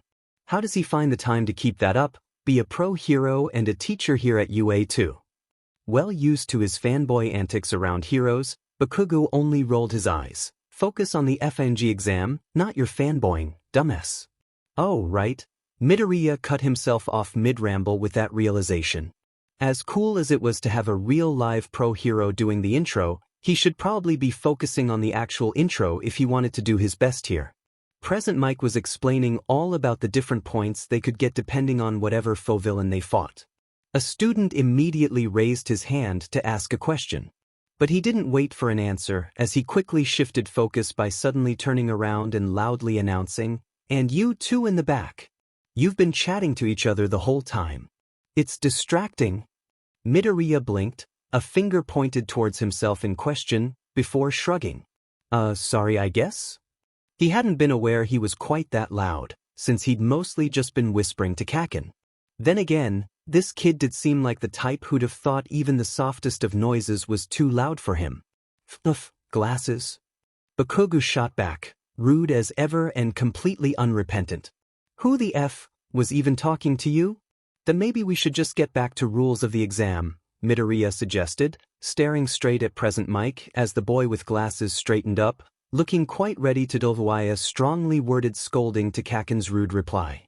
"The curly-haired boy is right. A nice catch. The fourth variety is worth 0 points. Consider him more of an obstacle to be avoided." Present Mike cut in. "Thank you, sir. I apologize for the interruption," the boy with the glasses said as he sat down. Bakugo didn't bother to say anything other than scoff, while Midoriya gave a slightly sheepish smile, before leaning forward to better listen to the rest of the explanation. There wasn't much more left though, and soon, they were all being shuttled off into their different groups, as Present Mike shouted the school's motto behind them. "Good luck, Kacchan," Midoriya called out, just before they separated. Being from the same middle school, they were obviously sorted into different groups. "Yeah. See you later." He raised his hand up in parting before turning away. Oh, the testing grounds were huge. It was essentially a mini-city, and Midoriya could only stare out in amazement. Definitely a step up from training at Dagoba Beach, he thought. Everyone was clearly feeling pumped too. The overall mood was tense with excitement and eagerness, as they all got ready to do their best. In the midst of it all, Midoriya almost felt strangely calm. He could do this, he thought. Kacchan would never forgive him if he failed, after all. Really, he would never forgive himself either. From the corner of his eye, he noted the boy with glasses was also in this group. His gaze narrowed into a close as soon as he noticed him looking. Clearly, he had not forgotten what had happened earlier. Briefly, Midoriya wondered if he ought to apologize for earlier, even if he didn't think he was really that much at fault. But now was hardly the time, after all. Right now, they had a practical exam to do, as the voice suddenly booming in the air reminded everyone. The test was starting now. Once Present Mike made that point extremely clear, everyone rushed in as a group. Midoriya was unfortunate enough to be at the back of this pack. But not for long. With a gust of wind, he sent himself flying through the air, high above everyone else, only landing nimbly on the ground once he was quite some distance ahead of them. So he was the first one to see the foe villains they would be fighting. Or more specifically, the robots. Because their physical exam was them fighting huge FING robots. Plus Ultra. He thought giddily, as he broke out into a grin that would have rivaled Bakugo's in wildness. Robots meant he had no need to hold back after all. A large column of earth sprung up from the ground, right through the core of the robot. That was 3 points already, according to Present Mixed diagram earlier. Oh, Whoa, what's that kid's quirk? Wasn't he the kid who was chatting during the intro? Then, I thought he'd be a wimp. How the hell do I compete with that? Oh, the exam was, if he was being completely honest, pretty easy. Thanks to Elemental Seedol, Midoriya was easily crushing robots and racking up points, left and right. The hardest part was probably just finding enough robots to take down, since he was going through them so quickly. But even this was easily remedied by simply flying high up enough to scout the surrounding area before he chose a target. In fact, from his vantage point up in the sky, he could easily snipe the robots with little risk, since they couldn't harm him from such a distance. The only trouble was since he had to SWH elements every time he used them, he couldn't constantly keep himself in the air with his winds. This was the most frustrating limitation of his quirk. The firm CYCL order he had to keep to use any element meant he had to plan out his moves pretty well in advance. Though he could easily cheat it simply by quickly using one element in a frivolous way, such as briefly lighting up a tiny flame or creating a few droplets of water, so he could move on to the next one in the CYCL. In any case, there were plenty of options. The versatility of element CYCL, even with its limitations, was what made it possible the perfect quirk to take the entrance exams with, and then some. Using his winds for scouting and long-distance sniping when he was up in the sky and then going for more close-ranger fighting with his other elements, proved to be quite an effective combination against the robots. 6 minutes left. Midoriya let go of the stream of fire from his hands, watching the half-melted robot break apart almost immediately after with a small satisfied smirk. Though he could have shot back into the air again to look for more robots, he allowed himself a moment to observe everyone else on the ground around him first. 28 points, one tired girl breathed out.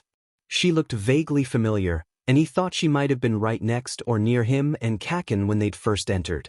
Her quirk, from what he'd observed from the exam, was to make things either much lighter, or completely weightless. A quirk with a lot of potential, he thought. 45 points. The boy with glasses who had scolded them earlier called out as he smashed a robot. Midoriya had glimpsed him running to and fro earlier, and the smoking engines on his legs made his quirk quite obvious. He heard quite a few other people keeping track of their running scores, observing all the different quirks around him as they worked. For a quirk-obsessed guy like him, it was all incredibly fascinating. He itched to have his notebooks with him to record it all. But, alas, as a robot drew close and waved a threatening arm at him, he reminded himself that he had to focus. Sending a large blast of wind in the robot's direction, it flew smack into a building, just in time for said building to morph and crush it. 60 points. Midoriya called out his own running tally with a grin. He wondered how Kacchan was doing. In all likelihood, the blonde was going berserk and destroying every robot in sight. Which one of them would get the higher score? He wondered. Izuku wasn't exactly a super competitive person by nature, unlike his blonde friend, but the thought of Kacchan's reaction to him beating his score was more than enough motivation to keep him moving forward and searching for more robots. Sure, he probably had more than enough to pass now, but plus ultra, after all. He was getting a little tired, but he still had enough strength to rack up a few more points, he thought. Just as Midoriya finished frying another robot for a sweet 3 points, it happened.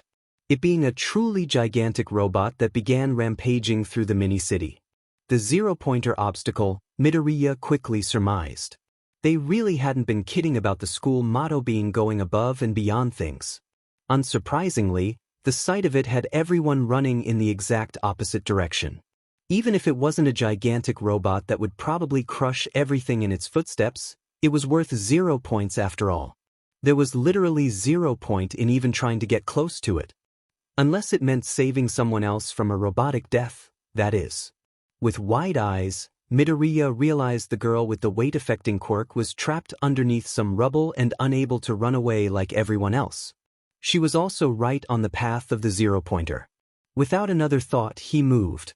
Thankful that he hadn't yet used his wind, he was able to quickly send himself hurtling through the air, sending huge gusts of winds everywhere that broke the glass and concrete of the buildings he passed. Midoriya hardly cared though, as he focused on getting to the girl as quickly as possible. He was going so fast he nearly overshot himself, and only just managed to stop by sending another blast of wind forward. This had the added bonus of sending the gigantic robot momentarily stumbling back. It wasn't only for a short time, unfortunately, but that was all he needed. Using his earth manipulation, Midoriya was easily able to lift the rubble off her while his hands worked on physically pulling her out underneath. Once she was free, he quickly doused the both of them in some water. The girl sputtered slightly at the sudden cold. There was no time for apologies or explanations though. The water washed off the dirt on them both, and worked as minor protection for his next action, which was to send a huge blast of fire in the direction of the robot. This had more of an effect on the robot, but it still wasn't quite enough. Oh, 1 minute remaining. Oh, Midoriya knew just what to do though. His past experience with Kacchan had taught him that. With a smirk, he quickly sent blasts of air right into the inferno, which quickly magnified the existing fire by nearly tenfold. Then, he added all the stray rubble in the area into the equation too, trapping the robot firmly within the fiery blaze that was still growing in size. If they didn't leave soon, they were going to be caught up in said blaze as well though, as the area close to them started erupting into flames too. Midoriya quickly sent a wave of water to douse the ones closest to them. At this point, the flames engulfing the robot were more than large enough this wouldn't affect it much. Then he briefly lit up his hands just to use his fire, so he could move on. Literally too. Because if they didn't move it immediately, they were going to end up moving on from this plane of existence. Hold on tight, Midoriya told her, quickly grabbing her in a fireman's carry, before he sent the strongest blasts of wind he could to propel them in the opposite direction of the robot and the fire. This was, unfortunately, not as strong as he'd like, and despite his best efforts, they weren't flying fast or far enough yet. He was breathing pretty hard by now, the strain of using so many powerful blasts in quick succession taking their toll, but he could hardly stop now. They still weren't quite far enough from the blast radius of what was promising to be an epic-looking explosion. Just as he got ready to push himself past his limits, however, he suddenly found his load had lightened quite significantly, and it was taking much less effort for him to fly with someone in his arms. Not bothering to question this miracle for the moment, he quickly pulled the winds around them and propelled them both as fast as he could. They managed to get away just in time. Oh, boom! Oh, in the observation room, where a multitude of screens were displaying live feeds from all over the grounds, the faculty and staff of UA were observing the prospective students and similarly exploding with talk. Did he really just? The first time I've seen anyone take out a zero-pointer like that. When was the last time anyone took out a zero-pointer at all? Oh, Midoriya and the girl in his arms tumbled to the ground in a rather less than gentle landing. His fine control over his winds was rather thoroughly shot after all the successive blasts at full power he'd just done, after all. He thought about getting up, but decided against instead. He merely rolled over so he'd face his companion. Thoroughly wiped out, and rather bruised by his fall, he nonetheless remembered to ask, "Are you all right?" The girl groaned. There was a sort of green tint to her cheeks that made it look like she would throw up any moment now. After a few deep breaths, however, she managed to gasp out, "I'm fine. Just nauseous." Midoriya gave a tired laugh. "That's good. Better than being burned to a crisp, right?" Despite still looking quite sick, she gave him an answering smile and a shaky thumbs up. "Oh, it's all over." Oh, Midoriya still hadn't bothered to stand up, despite the signal of the end of the exams, still feeling way too tired to do anything more than stare blankly at the sky above him. But when he saw a hand float into his vision, offering help, he could hardly refuse. Taking the proffered hand, he managed to slowly stand up as well, albeit on some very shaky legs. He almost immediately had to lean on the girl who'd held out her hand to him. "Ah, sorry," he said as he tried to properly get on his feet. But the girl quickly waved his attempts away. "It's fine. It's the least I could do after you saved me. Thank you for that." She grinned widely at him. Though there was still a slightly unwell look to her, she didn't seem like she was going to puke anymore. "That was good. I'm Yurakara Ochako, by the way." Though he was feeling tired down to his bones at the moment, he felt himself perk up too. Her enthusiasm was infectious. "You're welcome." I'm Midoriya Izuku. Nice to meet you. Your quirk is incredible. I've seen elemental quirks before, but never 4 of them in one person. Midoriya gave a sheepish smile. He wondered if he should try to explain what his actual quirk was, before deciding he was a bit too tired for that incredibly long discussion right now. Besides, so long as he kept it, elemental CYCL was effectively his quirk anyway. Ah, yeah. I'm pretty lucky, thanks. Your quirk is really cool too.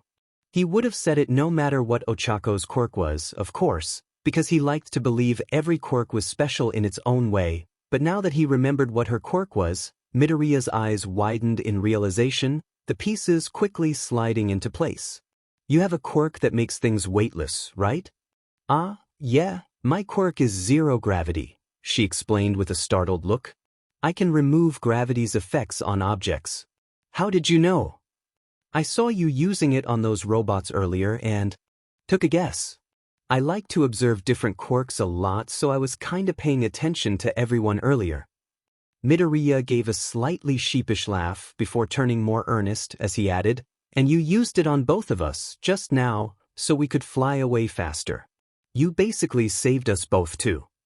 Urakara blushed. Well, I realized I could help, so of course I had to do it. Midoriya grinned. Me too. Oh. Recovery Girl herself walked onto the field and started healing everyone with injuries. There wasn't much she could do for Midoriya and Ochako though, who only had a few bruises and scrapes, but nothing too extreme. Their biggest problem was simply exhaustion from quirk overuse. Indeed, Midoriya was so tired he could barely muster up a fraction of his usual fanboy enthusiasm at having Recovery Girl herself being the one treating everyone after the exam. After exhausting himself so thoroughly, he was ready to just flop onto the bed and sleep the rest of the day away. Thankfully, once they were given the all-clear medically, they were allowed to leave. Midoriya, Urakara, and many others soon left the grounds. Everyone looked pretty banged up after the exams, even with Recovery Girl's help. Just as they all started to separate, Ochako turned towards him, smiling. Thanks again for saving me. I really thought I was a goner for a moment there. It's no problem. Thanks for saving me too. You know, our quirks make for a really good combination together. Izuku replied, looking eager as he went on. We should try it again sometime and see how far we can go, you know, without a burning robot explosion to worry about. Already, he was worrying with the different experiments they could try out. Maybe they could even add Kacchan to the mix? Though the blonde was probably a little too much like a burning robot explosion for comfort. Maybe not. Oh yeah, sure. That would be great, Urakara answered happily. Why don't we exchange emails? Oh. They went their separate ways, once they left the main building. As expected, Midoriya soon ran into Kacchan, who didn't quite wait for him exactly, but had clearly been walking slower than usual, because the green-haired boy had easily caught up to him despite taking the extra time to talk to Urakara after the test. Hey, Kacchan, he greeted with a smile, that while genuinely cheerful contained far less energy than he had this morning. Deku, you're actually talking like a normal FING human now. Bakugo noted with all his usual tact, raising a brow. What the F happened in your exams?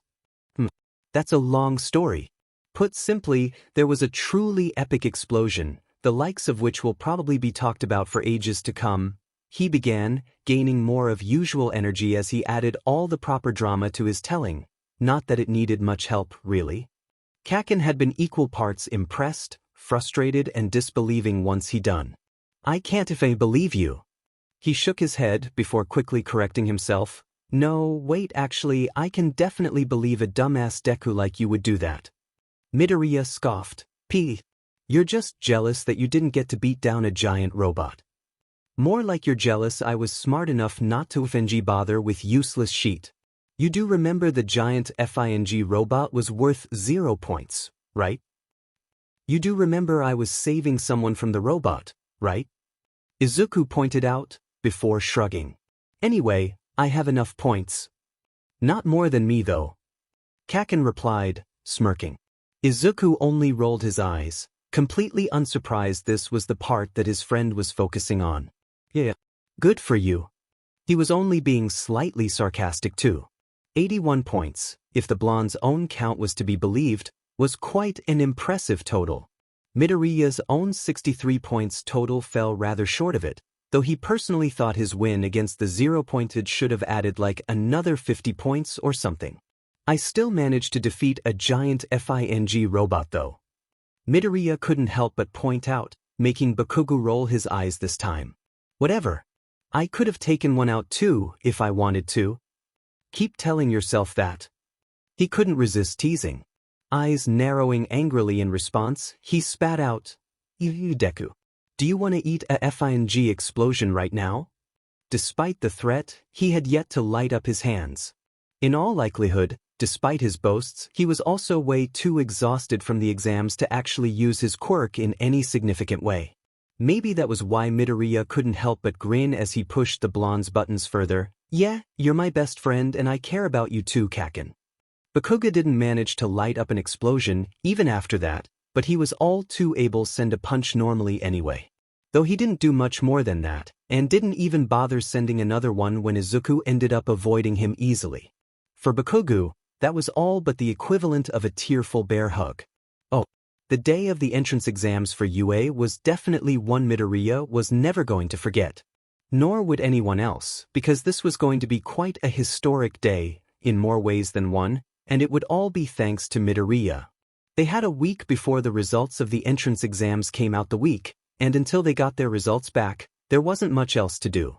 For the first day, Midoriya essentially spent it just sleeping, recovering some much-needed energy after the crazy fighting he did for the exams. After that, he'd been back to his usual energetic self. Well, he was certainly much less crazily driven to train than usual. For the first time in quite some time, he was taking a much-needed break. He didn't use his quirk at all, and mostly just lazed around the house, occasionally helping out his mom as needed.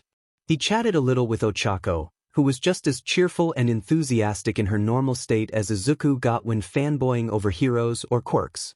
Though they had talked a bit about meeting up, they hadn't come to any concrete agreements yet. Midoriya suspected she was waiting for the results, but didn't say anything other than reassuring her they would both pass. He was still pretty tired from the exams and felt like taking a break from training for a while anyway. Oh, Kacchan wasn't quite so happy about this arrangement. But he was clearly pretty tired from the exams and all their training leading up to it too, because he didn't actually do more than give a token protest before conceding to Midoriya's plans. Unlike usual, where they typically spent most of their time together either fighting each other with their quirks or experimenting on how to improve their quirks, this time, they were mostly just playing a bunch of video games together. They were mostly competitive fighting games admittedly, because they clearly couldn't stray too far off-brand, but there were some co-op games, shooters, and RPGs too. Once, Midoriya had even convinced him to play some party games, and managed to get the blonde hilariously hooked on them pretty much instantly. He should have expected the competitive nature to get to Kacchan. Personally, he thought he already won the moment he managed to get a dead serious Bakugo so very intensely moving his controller to try to get the most love arrows from the weird baby Cupid first. Their parents were just happy that they weren't breaking anything or coming home with dirty clothes and scrapes all over like usual, though during one particularly heated fighting game, Bakugo did up accidentally breaking a controller when he threw it at Izuku's head after he lost. Obviously, the green-haired boy had dodged it, saving himself a bruised temple. Unfortunately, the controller had smashed against a wall. Mitsuki had given him quite a scolding after that, with Bakugo giving angry accusing glares in his direction the entire time, especially when he couldn't help but let slip a laugh. Needless to say, they stayed away from fighting games or really any competitive games after that. But playing a co-op game together was its own sort of disaster, so in the end, they'd somehow ended up just spending their time on a strangely engrossing and relaxing farming game instead. Who knew Bakugo was such a beast at managing a farm? Not even Midoriya with his meticulous planning and overly detailed organizational charts could compete.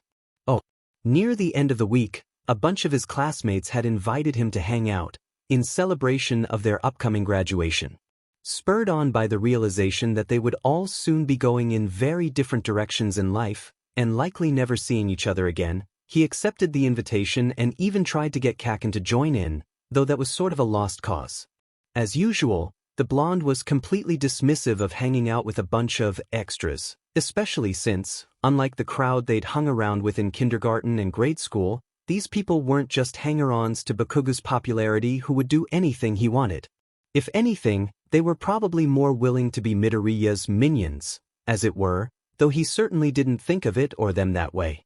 In any case, it had actually been a lot of fun to just let loose and act like a bunch of regular middle schoolers. They went to the arcade, strolled around the mall and had a mini class party at a karaoke place later that night. It was pretty nice experience all around, and he got to know some of his classmates a lot better enough that Midoriya sort of regretted not choosing to hang out with them more before now. Well, he didn't really regret choosing to train his quirk in pursuit of his dream, of course, but maybe he could have chosen to balance things a bit better. If he had, maybe he would have realized before then that Haruto was a smart guy who knew a lot about human anatomy and first aid techniques because he was aiming to be a doctor. He would have been super helpful during the many times Midoriya had ended up hurting himself when he was training with his quirk. Speaking of quirks, Haruto didn't have half as helpful a quirk as someone like Recovery Girl, since his quirk temperature adjustment only allowed him to change the temperature of an object, but that hardly mattered compared to his drive and studious personality. Still, they had ended up getting into quite a discussion when Midoriya had been quick to suggest ways his quirk would help his goals too, such as in heating up medical tools to help sanitize them and make incisions easier. Not to mention the benefits of his quirk in helping with heat slide or hypothermia victims. Then there was Yuna, who jumped into the discussion when she asked if he could heat or even cook his food just using his quirk. It turned out that Haruto could, but bringing the temperature up to boiling point took a lot out of him, so it simply wasn't practical.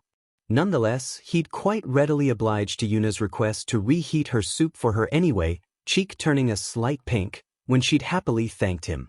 Afterwards, Yuna had given some of her own suggestions to help too, when she suggested how helpful his quirk could be in a greenhouse, since she was a budding horticulturist in particular. Her own quirk, freeze position, which allowed her to freeze an object in a certain pose for a limited amount of time, wasn't very powerful, but quite helpful in small ways, such as when finding the perfect arrangement for a bouquet of flowers. It was kind of silly, but Midoriya hadn't quite realized how many other kinds of dreams people could have. For him, it had always been heroes and nothing else. He'd never even considered going into anything else, though he found the talk about medical practices changing with the advent of quirks with Haruto fascinating, and he also quite enjoyed finding out from Yuna about the many different meanings and histories behind flowers, and the art of ikebana in particular. Midoriya may have missed the chance to talk to Haruto and Yuna, along with many of his other classmates he'd unconsciously dismissed thanks to his own single-minded focus on his dreams in middle school, but it wasn't like they couldn't still talk in the future. When, near the end of the party, the entire class promised to keep in touch, Izuku cheered perhaps the loudest of them all, promising to himself that he would make sure of it. Maybe he'd even drag Kacchan into it too. Oh, Midoriya was a man of his word, and he'd definitely keep it. At least, to the best of his abilities, anyway. Hero work was incredibly busy work, and even as a student in UA's hero course, he'd found free time a depressingly rare commodity. Thankfully, thanks to technology and the power of class group chats, he'd managed to keep in touch with many of his old middle school classmates. He'd been there to congratulate Haruto on getting into medical school, watched Yuna on television doing some incredibly things with her flower arrangements while creatively using her quirk, and been there to give a toast on their wedding day, as he gleefully recounted Haruto's blushing cheeks to everyone there. Oh, all in all, the week after the UA entrance exams was probably the most peaceful week of Midoriya's life, and he was almost sad to see it end. Oh, it would be the most peaceful week he'd have in his lifetime, basically. After this, after entering UA, really, his life would never be the same. It would be one danger after another. Such was the fate of a pro hero, even one that was just in training, thanks to the rather unique set of unfortunate circumstances that their class had gotten in. If he'd known that at the time, that this would basically be the end of his childhood and peaceful existence so far, he definitely would have taken advantage and stretched it out as much as he could, appreciating every single lazy moment possible. But, honestly, even if he'd known, he wasn't sure if he would have changed a thing. It had been a nearly perfect week after all. Oh, Inevitably, however, the week passed by, and the letter they had all been waiting for finally arrived. Midoriya and Bakugo had agreed beforehand to meet up once they found out their individual results. There turned out to be several surprises inside, Izuku quickly discovered. First, All Might, of all people, was the one to deliver their results. Apparently, he was actually going to be teaching at UA for the coming new school year. Clearly, Midoriya just had all the luck.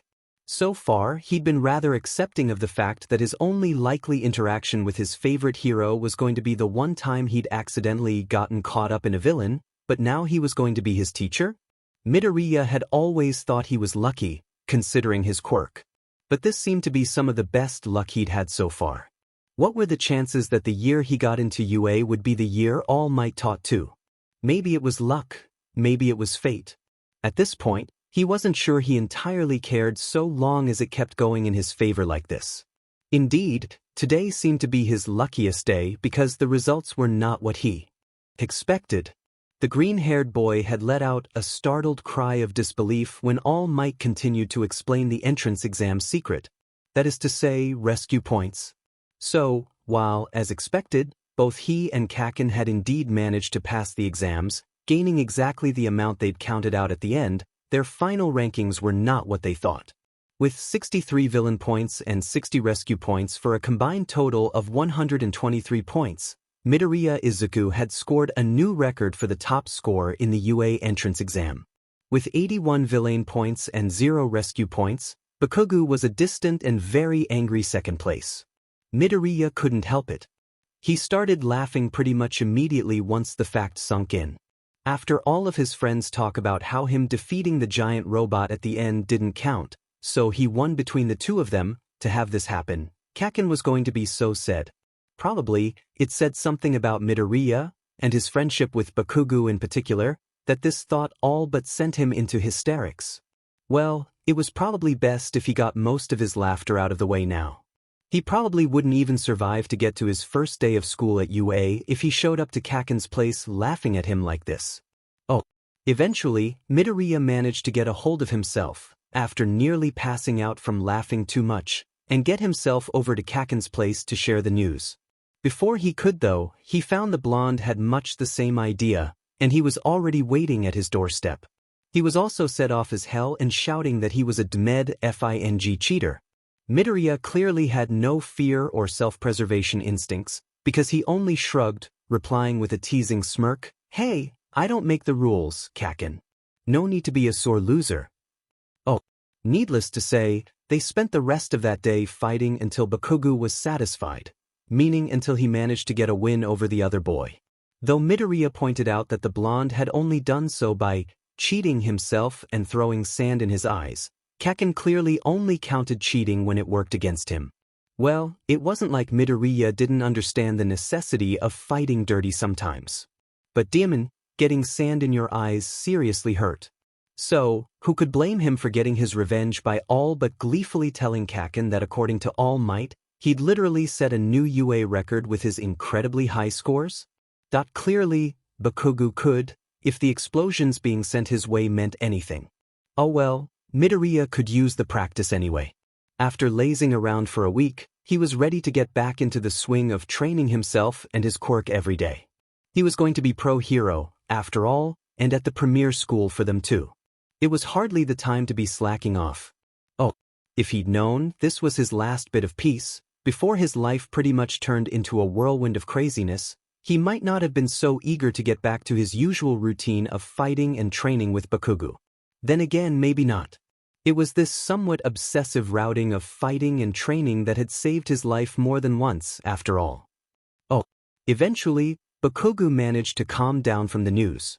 In the sense that getting it pointed out no longer had him picking a fight with Izuku, but only made him twitch and growl a little angrily. Good thing too, because their parents had quickly taken it upon themselves to throw them both a celebration dinner once they found out the news of their acceptance into UA. On top of the joint family dinner, mostly cooked by Inko, he and Kacchan had gotten smushed together for a couple of pictures with their letters, or, well, the hologram thingies that came inside them. In a few of them, Kacchan had even managed a pleased smirk or two. After all, they were both going to A school with a hideously low passing rate, like they had always dreamed of. Despite Bakugo's claims about it being just as expected, it was still definitely something worth celebrating. Oh, their middle school thought so too. They'd gotten called into the faculty room on their last day of school, where their teachers congratulated the both of them on getting in. How wonderful that 2 of our students have made it into UA and the top 2 highest scorers too. Their homeroom teacher proclaimed proudly. Good job both of you, especially you Midoriya. Though I can't say any of us are surprised. We always knew you'd do great things. You too of course, Bakugo. The boy in question smiled, though internally he was wondering if the teacher realized just how close he was to danger with those words. Kacchan had gritted his teeth at that, looking like he was seriously contemplating the pros and cons of exploding a teacher. Hoping to diffuse the tension and get them out of there faster, Midoriya quickly replied, "Thank you, sir. We'll definitely do our best at UA." "Yeah, and I'll be the #1 hero after." Kacchan added bluntly after that. The older man gave an indulgent laugh. Well, good luck to you both, and don't forget Aldra in the future." Once they left the staff room, the blonde immediately blurted out with a glare, "Gods, could you even believe this bullshit? Ugh, you'd med cheating Deku. This is your fault, stealing FN to first place from me." Izuku rolled his eyes. "Seriously? This again? How many times do I have to say it? I don't make the rules, Kacchan. It's not my fault, you decided not to fight the 0-pointer, or do any kind of rescuing people during the exam. For FS sake, the name is 0-pointer. Why the F would I have fought it? And why the F should I be helping the DMN losers who couldn't hack it during the middle of a FING exam?" The green-haired boy didn't bother replying this time, since he'd just be wasting his breath yet again. He'd already explained the importance of having a rescue aspect to the exam, in order to compensate for the nature of the practicals being biased against those with strong offensive quirks. Not to mention, it was important to emphasize a heroic instinct in prospective heroic students, after all. People who would prioritize a test or their own selfish interests over people in actual danger didn't sound too heroic. Of course, while it was a bit underhanded to have such an important aspect of the test be a secret, it would be pretty pointless to have it known beforehand, since everyone would have been trying to rescue each other, all for selfish reasons. Personally, Midoriya thought it was all sort of ingenious, and not just because he benefited the most from it, though that definitely didn't hurt. Obviously, Bakugo didn't see it that way, and pretty much refused to see it any way other than his own. He could sort of begrudgingly admit the importance of rescuing being a part of hero work, but it was the sort of task he generally felt was sidekick work. Not even Midoriya's impassioned defense or multiple examples citing otherwise could change his mind. Not that he was surprised, considering he'd been trying for literal years to try to get Kacchan to rein in his temper and failing. So, Midoriya merely left the other boy to his own angry grumblings, as they began walking out of school. He didn't have much opportunity to talk to Bakugo once they started down the hallway anyway, since pretty much everyone they knew, and plenty that they didn't, congratulated them on the way out. Being the polite young man that his mother had raised him to be, Midoriya managed to give thanks, or at least a wave. To most of them, pretty much smiling the whole time, while Kacchan only growled at them, barely acknowledging their presence at all. Being constantly stopped sort of made the walk back out quite an arduous journey. Midoriya wasn't half as annoyed about it as Bakugo, but even he was starting to get a little tired of the well-wishers from people he didn't really know. Perhaps sensing this, he soon ran into people he did know. When he'd run into them walking together, he'd noted to them rather teasingly, before receiving twin blushes in response. Haruto and Yuna had both given him some warm congratulations he'd quite happily and sincerely received. It turned out that Haruto was going to a science high school, known for its pre-med course, still in the same district, while Yuna was going to an agriculture high school out in the country. Midoriya had wanted to talk a bit more, but Bakugo had gotten annoyed enough to essentially start leaving him behind, so he'd cut the chat short, promising to talk more over emails later on. "You know, Kacchan, the 2 of them are actually pretty cool once you get to know them," Izuku told him, once he caught up. "And why the F would I want to do that, Deku?" Bakugo retorted, completely unimpressed.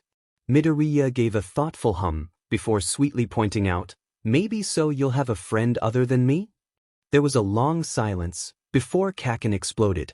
Why the F would I want more assholes like you? The green-haired boy laughed, easily dodging the punch sent his way. Being not a complete total idiot, Midoriya had definitely started running out of range of the blonde's furious attacks. He noted that regardless of the insult, the blonde had not denied being friends with him. Come on, Kacchan. You know your life would be boring without me. He called out behind him as he ran, watching his friend growl in frustration as he started running after him. For the next few minutes, the two of them dodged and weaved their way through the students milling about in the hallways, both of them completely ignoring any calls or shouts along the way. Finally, as they turned around a corner, Midoriya just managed to slip into a crowd of people. Bakugo ran right past him, furiously growling all the while. Once he was out of sight, Izuku finally gave into his laughter, giving great big guffaws as he away strayed tears. In hindsight, that was his first mistake. The crowd quickly realized he was there at the noise he was making, at which point, they all exploded into more noise, eagerly asking him details about the entrance exam. Midoriya flinched briefly at the sudden noise, his laughter cutting off abruptly. He wasn't really a claustrophobic person exactly, but he was definitely starting to get an itch right now, as people kept barging into his space. Finally, in desperation, he used a quick burst of wind to propel him from out of the crowd, before landing neatly outside the circle that had been growing ever closer towards him. Now, everyone, he called out placatingly, raising his arms out. Just calm down, and I'll tell you what happened. He could probably just cut and run right now while he still had a sort of clear path through, but it wasn't like this crowd was actually a group of villains or anything. So long as they kept a bit of distance between them, Midoriya didn't really mind. After all, while part of him would forever be just a little shy around big crowds, he couldn't deny that he did also come to quite enjoy his popularity and the positive attention it brought. Plus, though he wasn't really one to brag, if there was ever a bragging moment, it was this one. At least, now that Bakugo wasn't here to witness it, he also probably wouldn't get a face full of explosion for it. Without further delay, Midoriya quickly launched into the story, dramatizing it just a little bit, not that it needed much help, and making sure to point out Ochako helping him out too, because even if no one who she was, it didn't feel right not to give her some credit too. Dude, you are so badass. I can't believe you seriously kicked a giant robot's butt. I can't believe a giant robot is part of UA's entrance exam. Boy, am I glad I decided not to apply. If you had, I'm sure Midoriya here would have come to save you. Dan Midoriya, just how many girls are you gonna save and add to your HRM? Wait, what?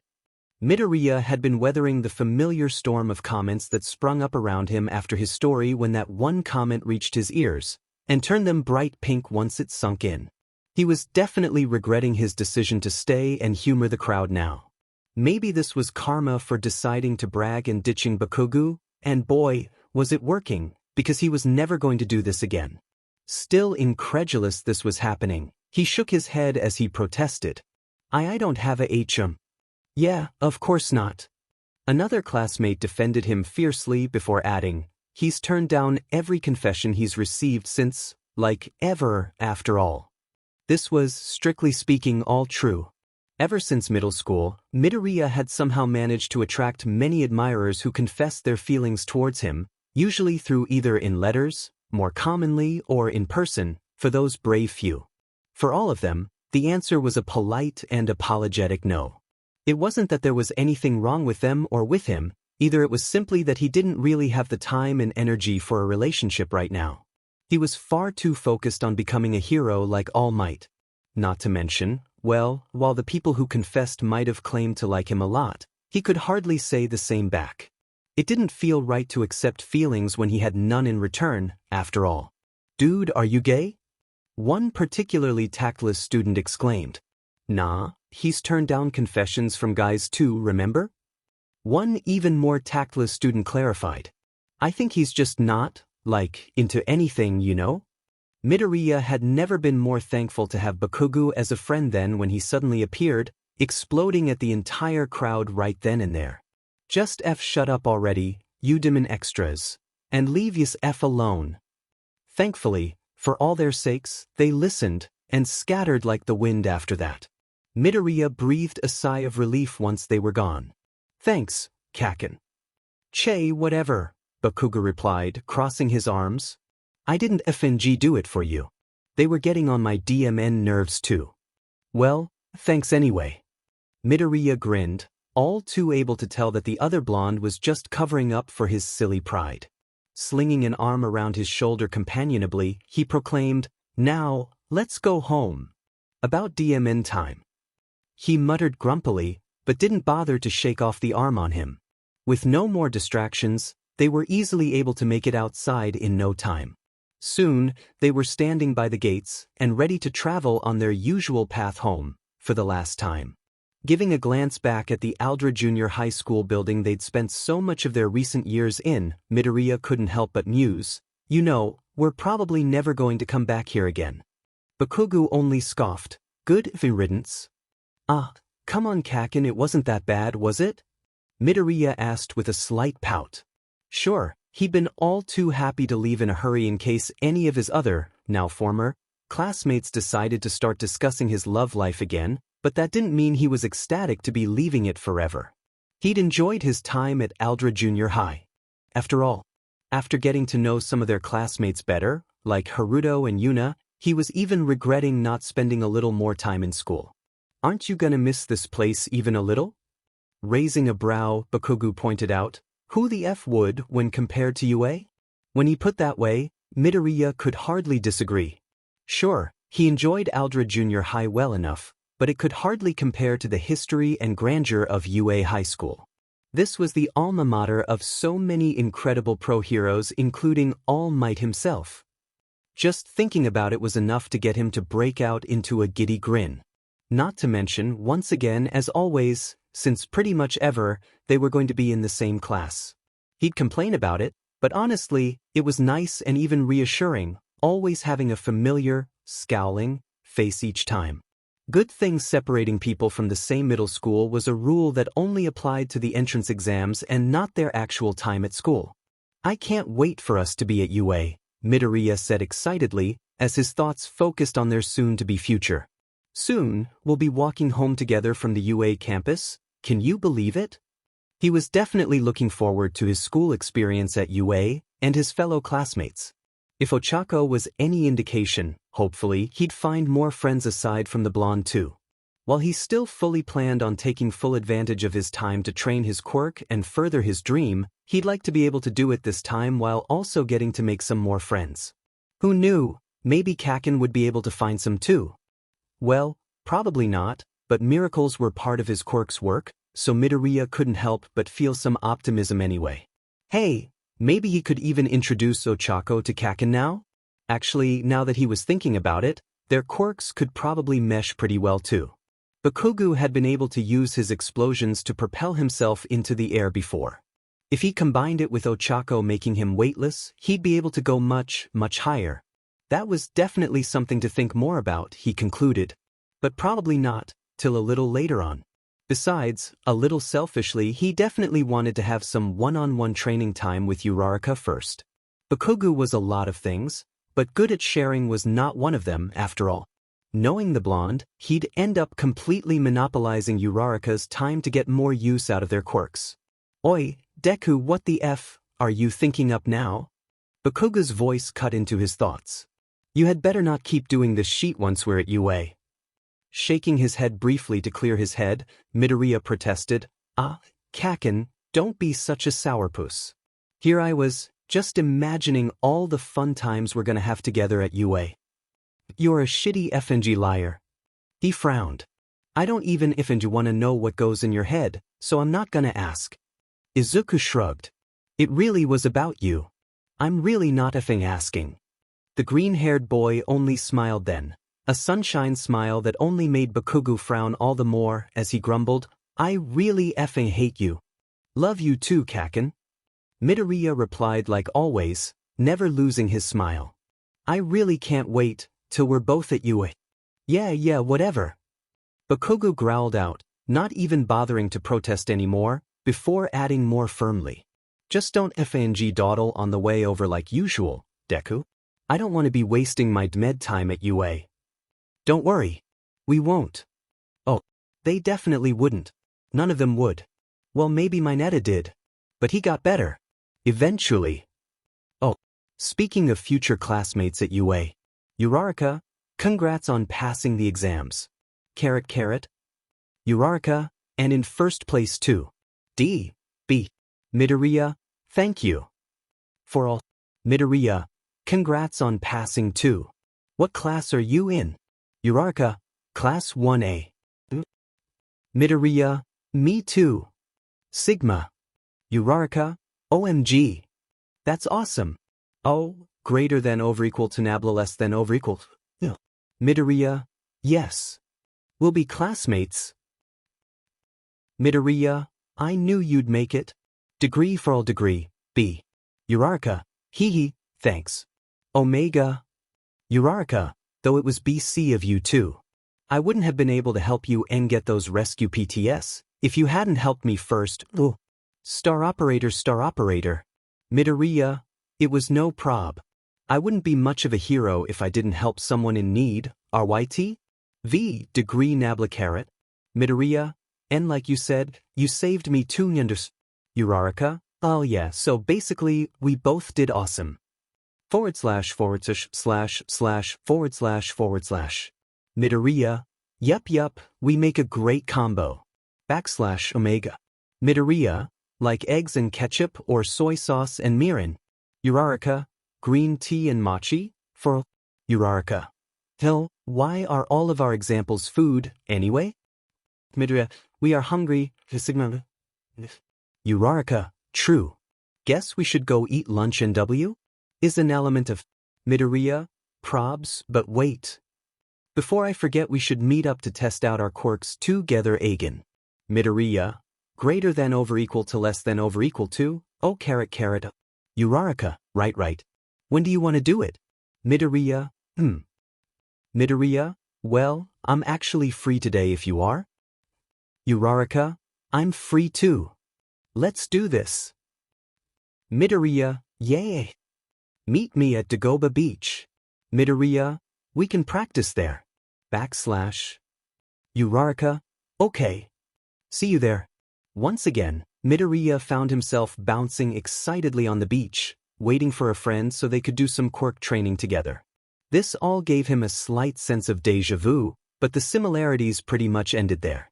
Aside from the status of both being his friends and future classmates who were going to UA, Ochako and Kacchan were different as night and day. As immediately proven by their initial greetings. Midoriya had been trying to expel some of his extra energy by doing some warm-up exercises while waiting when he saw a figure approaching from the street. The moment Uraraka popped into view and saw him standing by the sands, she beamed widely at him, calling out in greeting, "Good morning, Midoriya." It was all quite a far cry from Kacchan's usual grumbled greetings, or the times when he outright attacked him on sight, not even bothering to say, "Hi," before he sent an explosive fist his way. Finding himself grinning at the comparison, Kacchan would be said to learn he lost in anything, even if it was something like this. Izuku nonetheless managed to call out in reply, as he waved her over, "Morning, Uraraka. Come on over." She heeded his call easily, heading down the steps towards the sand and reaching him in no time flat. Looking around at the mostly deserted beach, she told him, "Wow, this is such an appealing beach. Do you always practice here?" "Yeah, it's pretty nice now. You'd never know it used to be such a dump. Literally. Since people used to just dump their trash here."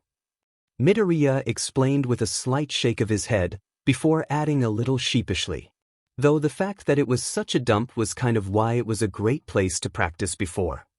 He went on to tell the story of how he and Kacchan had essentially cleaned up the entire beach by accident through training with a combination of hurricane breath and explosion, and later, with elemental CYCL2. "Wow, that's incredible. Your quirks are so crazy powerful." Uraraka exclaimed, shaking her head a little as she added, "I still have a hard time picturing you with a different quirk. I wish I could have seen you with hurricane breath." He'd already explained what his true quirk was over their chats, but it was definitely the kind of quirk that needed to be seen to be believed. Shrugging apologetically, Midoriya replied, yeah, sorry. Like I said, I'd change right now, but I kinda wanna kill elemental CYCL for A. While rummaging into his bag, he pulled out several notebooks. Oh, I did bring all my notebooks on my quirk though. It's got every quirk I've ever changed into over the years. Taking the notebooks with a look of awe, she said, wow, that is a lot of quirks. Izuku gave a slightly sheepish laugh. Yeah, I've gone through hundreds of them since I first changed. Some for longer than others. I've included all my observations, ideas for potential uses and their effectiveness in battle, usually tested by a fight with Kacchan. Uraraka flipped through one of the notebooks, skimming through all the different points Midoriya had mentioned. These are really detailed. You really know a lot about quirks. And wow, this Kacchan sure must be amazing at fighting. I can't believe he beat you with some of these quirks you had. Yeah, Kacchan's like some battle beast, Midoriya laughed. Our overall win-loss record is actually really close, but he's got the edge, and he really won't let me forget it. He sounds super strong. And really competitive, Uraraka noted, before breaking out into a smile. I can't wait to meet Kacchan too. Midoriya had to stifle a laugh at hearing someone else call Bakugo by the silly childhood nickname he used. He realized now that he had never actually used his friend's real name in any of the many stories he'd told her about the boy over their chats. He should probably correct her before she actually ended up calling him that to his face, but, well, Izuku could never quite resist a chance to tease the other boy, and the thought of the blonde's face was enough to nearly send him to hysterics. Ochako seemed to notice this too. Are you okay? Sorry, Midoriya bit his lip briefly to get a hold of himself before replying. Just remembered something. I'm fine now. Okay, if you're sure, then. She replied, looking a little doubtful but not pushing it further, which Izuku was thankful for. He wasn't sure he could stop himself from spilling the beans if she pressed. As Kacchan kept pointing out, he was a terrible liar, after all. In his defense, as someone aiming to be a top hero like All Might, he thought being honest was an admirable quality anyway. Though if he was really pursuing that logic, he was pretty sure what he was doing was not exactly particularly heroic behavior either. After all, he knew full well what he was getting into when he was teasing Kacchan, that is, a fistful of angry explosions to his face, but Uraraka didn't. Having described the blonde as little more than an angry Pomeranian with more bark than bite probably wasn't going to help at all. But Bakugo Katsuki was the kind of guy you really had to meet in person, anyway. So, merely shaking his head, with a far too casual shrug for the impending doom he was planning on arranging, he continued on, anyway, we should really have meet up for all three of us soon, before we all start at you. Yeah, sure. It'll be nice to get to know each other, so it's not so scary in the new class. She replied, utterly oblivious to the fact that Bakugo was probably going to be the scariest thing in said class unless there was some kind of literal ghost haunting it. Next time, Midoriya promised, before waggling his eyebrows with an eager grin. For today, it's just going to be the two of us and our quirks, in a glorious combination of techniques together. Putting the notebooks in her bag for safekeeping, Uraraka raised a fist in the air, cheering eagerly in response, Plus Ultra. Oh, Plus Ultra indeed. The both of them had definitely gotten into UA for a reason. Oh, they were flying. It was hardly the first time Midoriya had done so, having changed into quite a variety of quirks that allowed him to take to the skies over the years. But this was perhaps the first time it had ever been so easy to do so. Once Uraraka made them both weightless, it took very little effort for him to float them up into the air with a few gusts of wind. Soon, they were high enough to touch the clouds, and the beach below began to look quite small. Midoriya flew them around in a wide circle, going out into across the ocean, before they came back into the sands. A continuous swirl of winds continued to carry them everywhere with ease, adding the slightest of gusts to turn them right or left, whenever he pleased. The biggest challenge was just keeping the winds constant, so he wouldn't accidentally change elements while in midair. Actually, as they discovered soon enough, the biggest challenge was probably Uraraka's limits on her quirk. Namely, the fact that she tended to get really nauseous when she used it on herself for long. Combined with slight vertigo and different air pressure, This made for a rather sickly result. Well, it was a good thing they were already over the water when she threw up. Oh, they managed to get back to shore soon thereafter, thankfully, and Uraraka looked slightly less green once Midoriya had laid her down on the sand. "Are you okay?" he asked with a concerned look on his face as he gave her some space. "Why yeah," Uraraka managed to reply, after a bit of dry heaving. Just queasy." Midoriya winced a little in sympathy. "It's a side effect of your quirk, right?" There was a pitiful nod to this. "It happens if I use my quirk too much, especially if I go over my 2-ton weight limit, or if I use it on myself." "That is this." Midoriya shook his head, before he grew pensive. Thinking aloud, he wondered, how extensively have you tested the limit? How long does it usually take for nausea to settle in? Time limits like that can usually be extended through practice. How often do you use your quirk on yourself? I'm not really sure." Uraraka replied uncertainly, looking a little taken aback at the barrage of questions sent her way. The questions did prove to be an effect distraction from her nausea though, as she focused on answering properly. "It takes maybe 10 minutes before it gets super unbearable and I puke. Like a while ago, basically. And well, I don't really use my quirk on myself a lot, because of the whole nausea thing." Midoriya nodded, seemingly absorbing all this information, before he frowned, admonishing her lightly, though with increasing fervor as he went on, "That's no good though. You can't just ignore such an important aspect of your quirk. You won't get better by ignoring the problem." Uraraka flinched, visibly deflating as she admitted, "I know I really need to practice it more, but it's just hard when I end up puking every time." Midoriya seemed to realize he was being a bit too blunt, as he gave her a smile, adding encouragingly, "Working around the drawbacks of a quirk can be quite a challenge. But just imagine what you could do if you managed to overcome it." Breaking out into an excited grin, he started rambling. "I mean, if you could utilize your quirk on yourself effectively, you could drastically increase your mobility, speed, and reach. If you got yourself a support tool that could simulate my wins, you could fly by yourself." "Wow, that would be amazing." Uraraka gushed immediately, sitting up now, and suddenly seeming much more enthusiastic about the idea of using her quirk more on herself. "Flying was really awesome. At least, during the short time before I got too nauseous. Yeah. You'll be quite a powerful and formidable fighter if you can MSTR it, and it'll be great for rescue missions too, since you'll be easily able to scout out the landscape from above." Uraraka clapped her hands in excitement. "Oh, that would be perfect. I'd love to do rescue missions, like 13. "The space hero?" Midoriya asked eagerly, to which the girl nodded. "They're amazing, and their quirk is so cool." Clearly quite recovered from their nausea now, she happily replied, "Right? They're my favorite hero." "They're definitely one of mine too." Izuku agreed, though he couldn't help adding, "Though my all-time favorite still has to be All Might." Uraraka smiled. "He's awesome too, of course." Oh, someday, it would be their turn to become the heroes that would inspire future generations of children. The first time Midoriya heard a bunch of children proclaim him as their favorite hero, he'd all but melted into a puddle of disbelief, joy, and embarrassment. He may or may not have even cried a little, as he found himself overwhelmed with sheer emotion. Kacchan had teased him to high heaven for it, but Izuku knew that even he had been all too pleased the first time a kid had proclaimed him as his favorite hero. Oh, both of them were feeling quite fired up for training again, now that they were reminded of their respective inspirations.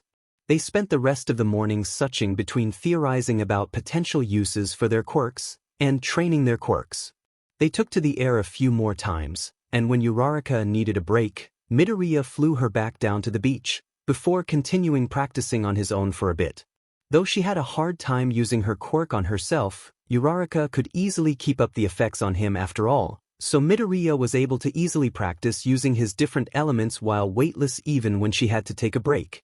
When even he got tired and had to rest his body for a while, his brain continued to whirl with various ideas and theories about Uraraka's zero-gravity quirk. It's interesting that using your quirk on yourself seems to take a lot more effort than on others. It's not a people versus objects thing since you've used it on me just fine. It's not the weight limit either, since you obviously weigh far less than your 2-ton limit. Midoriya once again thought aloud, before he concluded, so. Perhaps the nausea is simply an effect of the weightless sensation combined with the strain from using your quirk? By essentially accelerating motion sickness in you. Oh, I've never thought of it that way. Uraraka exclaimed in awe. But that makes so much sense. Now that I think about it, I guess the feeling is really similar to the feeling of getting carsick or the dizziness from being too high up. I've suffered a lot of vertigo and motion sickness as side effects from some of my quirks in the past. I've learned it happens when with pretty much any mental quirk while moving. Midoriya explained, looking a little sick himself just from the memory of it. Really? What was that like? How did you get over it? Uraraka fired out in quick succession, eyes alight with curiosity. What kind of quirks did you get? Did you ever get one like mine? It was pretty awful. It's something that takes a lot of practice to get used to. Most of the time, I didn't really use the quirk enough to get to that point. But I've found that the sensation is pretty similar across a lot of quirks, so I did end up sort of getting used to it eventually. Izuku spoke thoughtfully, lost in the memory, before looking apologetic as he added, there wasn't really any quick or specific solution aside from that. Though I've found stuff like scented oils or menthol rubs to help the way they would with regular nausea. I did also try using over-the-counter medications for regular nausea, but they were only mildly effective at the typical dosage, and I didn't want to overdo them. I see, I guess I could try some of those too. I've heard there are lots of cheap and natural solutions to stuff like that, right? Uraraka wondered. I think so, yeah. I could try searching more tonight. It's sort of been a while since the last mental quirk I had long enough for it to affect me. He offered with a smile, which Uraraka returned gratefully. Speaking of quirks, well, I've had a lot of them. I've had a telepathy quirk once that let me hear the thoughts of everyone around me in a certain radius, which gave me terrible headaches from the information overload, and I had terrible spatial awareness on top of the nausea when I tried to move because of the sensory overload too. That one was probably the worst. Midoriya recalled the experience with a shudder. I've had a metal detector quirk that let me sense all the metal also in a certain radius. This one wasn't so bad since I was pretty used to handling mental quirks by then, and also because it wasn't quite as much of a sensory or info overload. Wow, you've really changed into a lot of different quirks, haven't you? Uraraka's eyes were wide as saucers throughout Midoriya's story. I can't even imagine what that must be like. I mean, I've definitely had days when I thought, I wish I had a different quirk, especially when I'm throwing up because of it. But you could actually just make that happen. Midoriya shrugged, a wry grin on his face. Well, yeah, I've definitely changed quite a few times during moments where I just couldn't handle the drawbacks of a certain quirl. Actually, that's why I tend not to stick to mutation quirks for long, since they're just really hard to get used to if you're not born with them already. There's a lot of body dysmorphia going on. Before the conversation could get too serious, he remembered, adding, oh, and I have gotten sort of similar quirks? I've had weight SWH, which, obviously, let me SWH the weight of objects around just by touching them in succession. So I could sort of use it like your zero gravity, by suching light objects with heavy objects. Ah, that sounds pretty cool too. I wish I could have seen it. Uraraka pouted. It would have been really fun to compare our two quirks with each other then. Yeah, it would have been interesting to see what would have happened if we combined our quirks too. Would the effects stack or cancel each other out? Midoriya had his thinking face on as he pondered the likelihood of each, before he got distracted with a new thought. Oh, actually, maybe something like I did with that quirk could for you too? I always used to carry around a stack of pennies then, to use as the lightweight object I'd SWH with. Obviously, you wouldn't need to use them for that, but maybe you could use it for something else. What do you mean? Uraraka frowned, looking quite confused by the sudden suggestion. What would I use pennies for exactly? Sorry, it probably shouldn't be pennies for you. I was just thinking, since your quirk is touch-activated, you'll obviously be effective as a close-range fighter, where you can simply touch your opponents or their weapons to neutralize them. But I've been thinking up possibilities for some long-range fighting too. Have you ever tried throwing something you've made weightless before? Because in theory, that stone should be going much farther with far less effort thanks to the effects of gravity being voided. Now that Midoriya laid it out like that, Uraraka was starting to see where he was going. She recalled quickly, I've accidentally activated my quirk while playing with a frisbee, and the ball basically never made it back down. With a growing smile, she concluded, so, if I bring something like that frisbee around with me, I can use it as a throwing weapon. Yup, exactly. You should definitely consider adding some kind of small, hard objects to use as projectile weapons to your support equipment, Midoriya suggested excitedly, adding, also, for maximum effectiveness, you could release your quirk's effects on the projectile just before impact to really hurt the target. That would take a lot of practice to get just right, Uraraka mused, a fire of determination growing in her eyes, but it would be really powerful once I get the hang of it. And since the projectiles would be pretty small, I wouldn't be straining my quirk much by using them either. As the two of them quickly bounced more ideas against each other, time seemed to pass by even faster. Before they knew it, the sun was shining high above them, and it was time for lunch, as their growling stomachs were quick to remind them. Though Midoriya suggested getting something together, Uraraka apologetically declined, saying she had already made plans with her parents beforehand and had to go. So, they parted soon after, though not before they made plans to meet up again next week, this time with Kacchan in tow. Oh, Midoriya, hey, meet me at the beach for some training 2 MRWP. Q. Bakugu, fine. Bakugu, you have some new moves or something. Midoriya, great. Nope. NV. Midoriya, I've got someone for you to meet. Subs. Bakugu, what the F dash? Midoriya, it's the girl from the entrance exams. Bakugu, why the F are you introducing me to your girlfriend? Midoriya, she's not my girlfriend. Midoriya, she is a friend and our future classmate at UA? For all. Midoriya, so you are gonna be meeting her anyway, Omega? Bakugu, if I'm effing meeting her then anyway, why the F should I bother now? Midoriya, 'cause her quirk makes things weightless and if she combines it with your quirk. Midoriya, you can basically fly /. Bakugu, I'll be there at 9. Oh, despite his initial reluctance, Bakugu was actually the first to arrive at Dagoba Beach, though only by a couple of minutes. Midoriya was soon next, and he'd barely gotten a greeting out, which was returned by a grunted hello back when Uraraka arrived too. With his usual tact and charm, Kacchan started off the meeting by raising a brow at the new girl and bluntly asking, so, round face, you've got the gravity quirk then? Our round face. Ochako cried out in startled indignation. Kacchan, that's Uraraka, Midoriya reminded with a long-suffering sigh. I've told you all about her, remember? Whatever. Bakugu merely rolled his eyes. Who the F gives a shit about CRP like that? Pretty much everyone except you, basically. The green-haired boy countered with a shake of his head. I don't know why I keep being surprised by how rude you are, really. You really are quite rude, Kacchan. Uraraka agreed with a slight frown. There was a long moment of silence, as Bakugu slowly registered what she'd called him. In the meantime, Midoriya was trying very hard not to burst out into laughter. He may or may not have conveniently forgotten to mention his childhood friend's real name all this time to Uraraka. In his defense, the habit had been so ingrained in him, he hadn't even truly realized he'd been doing it so consistently. What the F, did you just call me? Kacchan demanded in a low, dangerous tone. Seemingly oblivious to the impending explosion, Uraraka only tilted her head in innocent confusion. Isn't that your name? It's what Midoriya-kun has been calling you all this time. At this, the blonde's dangerous attention quickly shifted to him as he growled threateningly. His hands were starting to light up with warning sparks. Deku!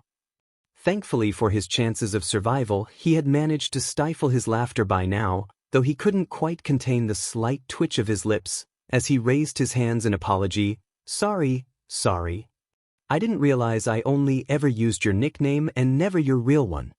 Quickly turning to Uraraka, he gave a sheepish smile as he finally formally introduced the other boy. This is Bakugu Katsuki. he prefers to be called Bakugu. Oh, I see, Uraraka said slowly, looking very much like she didn't actually understand the sea at all. Still, she regained her good spirits quickly thereafter. It's sweet of you to have a nickname for him then. Is Deku his nickname for you? It's cute. After carefully eyeing Bakugu, who still seemed set off, but wasn't actually trying to attack him, seemingly restraining himself with the reminder of what they were actually supposed to do today. Midoriya doubted it would last though, and this more akin to the calm before the storm, more than anything. Well, it was nothing he hadn't been through before. So, he easily smiled at Ochako, giving a slightly sardonic laugh as he explained, "Yup. It's Kacchan's childhood nickname for me."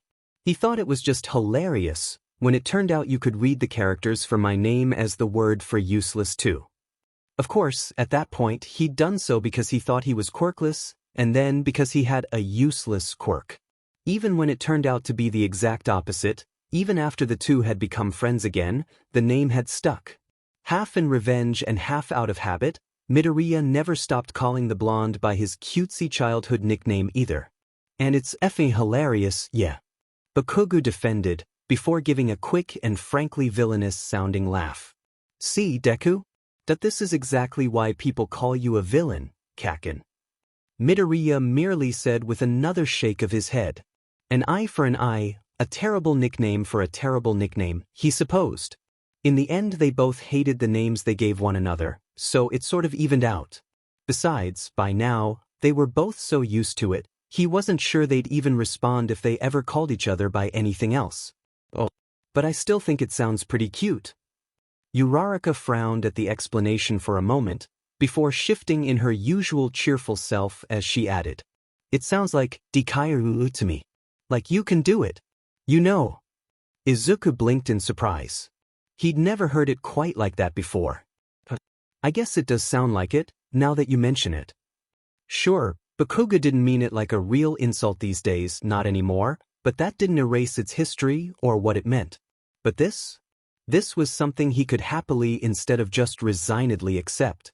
With a warm smile, he told her, "Well, I don't mind if you call me Deku, Uraraka-chan. Especially if you think of it like that."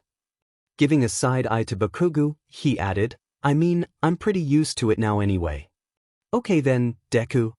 Uraraka agreed eagerly. It was a truly appealing and heartwarming moment. So, of course Kacchan had to go and ruin it. Rolling his eyes with exaggerated impatience, he growled out, "Ugh, if you two FNG lovebirds are done flirting now, I'd like to get to the FNG training I was promised today." "We're not flirting," Midoriya corrected indignantly. "It's called being friendly, Kacchan. Maybe you'd like to try it out too." "It's called being a waste of FNG time." Bakugu replied dismissively. "Now, are we going to FING start? Because I am leaving you two losers, if not." Midoriya shot Uraraka a look of long-suffering amusement at this threat, but nonetheless complied with the blonde's request. "Yay! We're starting. Uraraka-chan, could you hit us both with your quirk?" Oh, not even Kacchan could keep up his usual expression of anger in the face of the sheer awesome of flying high in the sky. Indeed, he wore a look of sheer childlike joy on his face. As he soared through the clouds, the explosions from his fists easily propelling his weightless body forward. Of course, on Bakuga's face, sheer childlike joy tended to translate to looking like a demon high on torturing his victims, which made Uraraka flinch back and nearly release her quirk's hold on him when she saw it. But, hey, at least Midoriya knew him well enough to tell he was the happiest he'd been since he thought he'd aced the UA entrance exams. Oh, tired, sweaty, and grinning wildly, Bakuga told Uraraka, "You know what, round face, maybe you aren't a completely useless extra after all." Thank you?" she replied uncertainly, through heaving gasps of breath. The zero-gravity user was lying on the sand, trying to overcome the nausea from using her quirk on herself again. Though she'd been starting to practice more, it was pretty slow going, trying to get used to it. But it was working, she thought. It took a little less time to recover each time too. Indeed, once she felt a bit better, she even had enough energy to tell Bakugu, "My name still isn't round face though." The blonde was clearly in a good mood, because he didn't explode or growl or really look angry at all. Instead, he merely rolled his eyes and spoke, "Fine, Gravity Girl. You ain't happy now?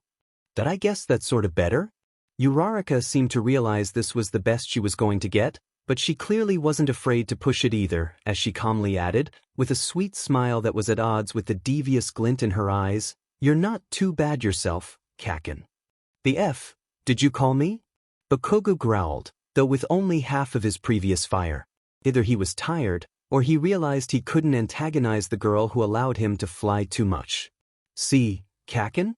I told you it's a great nickname," Midoriya exclaimed, a similarly angelic grin on his face that wouldn't have fooled a toddler, let alone the boy who'd known him since they were both toddlers. "You are such a shitty effing liar, Deku." Bakugo did not hesitate to attack Midoriya, who easily avoided the punch he'd known was coming with a laugh. Having already expended quite a lot of energy from their training and sparring before, neither of them really fought all that hard now. Midoriya didn't even bother to activate his quirk at all, and simply continued to dodge the blonde's attacks. "Come on, Kacchan," he called out after avoiding a kick. "You know you like it." "I hate the shitty nickname you came up with, dumbass." Bakugo shot back, shaking his head in exasperated disgust. "Ugh, I can't believe there are two of you assholes now." "You mean two friends?" Midoriya countered, only being half sarcastic about the point. Uraraka wasn't actually the first person who tried to call Bakugo by Izuku's nickname for him. However, she was almost certainly the first who'd managed to survive doing so mostly unscathed. Sure, that was almost entirely because the blonde still wanted her to use zero gravity on him next time, but it was way more than most people had managed. "Well, Midoriya's my friend, so I guess you're my friend too," Uraraka corrected with a shrug. Glaring at them, Bakugo announced, "Well, I hate the both of you." "Don't worry, Uraraka-chan, that's just Kacchan for, I like and appreciate your friendship," Midoriya interpreted with a smile, before instinctively dodging the explosion sent his way.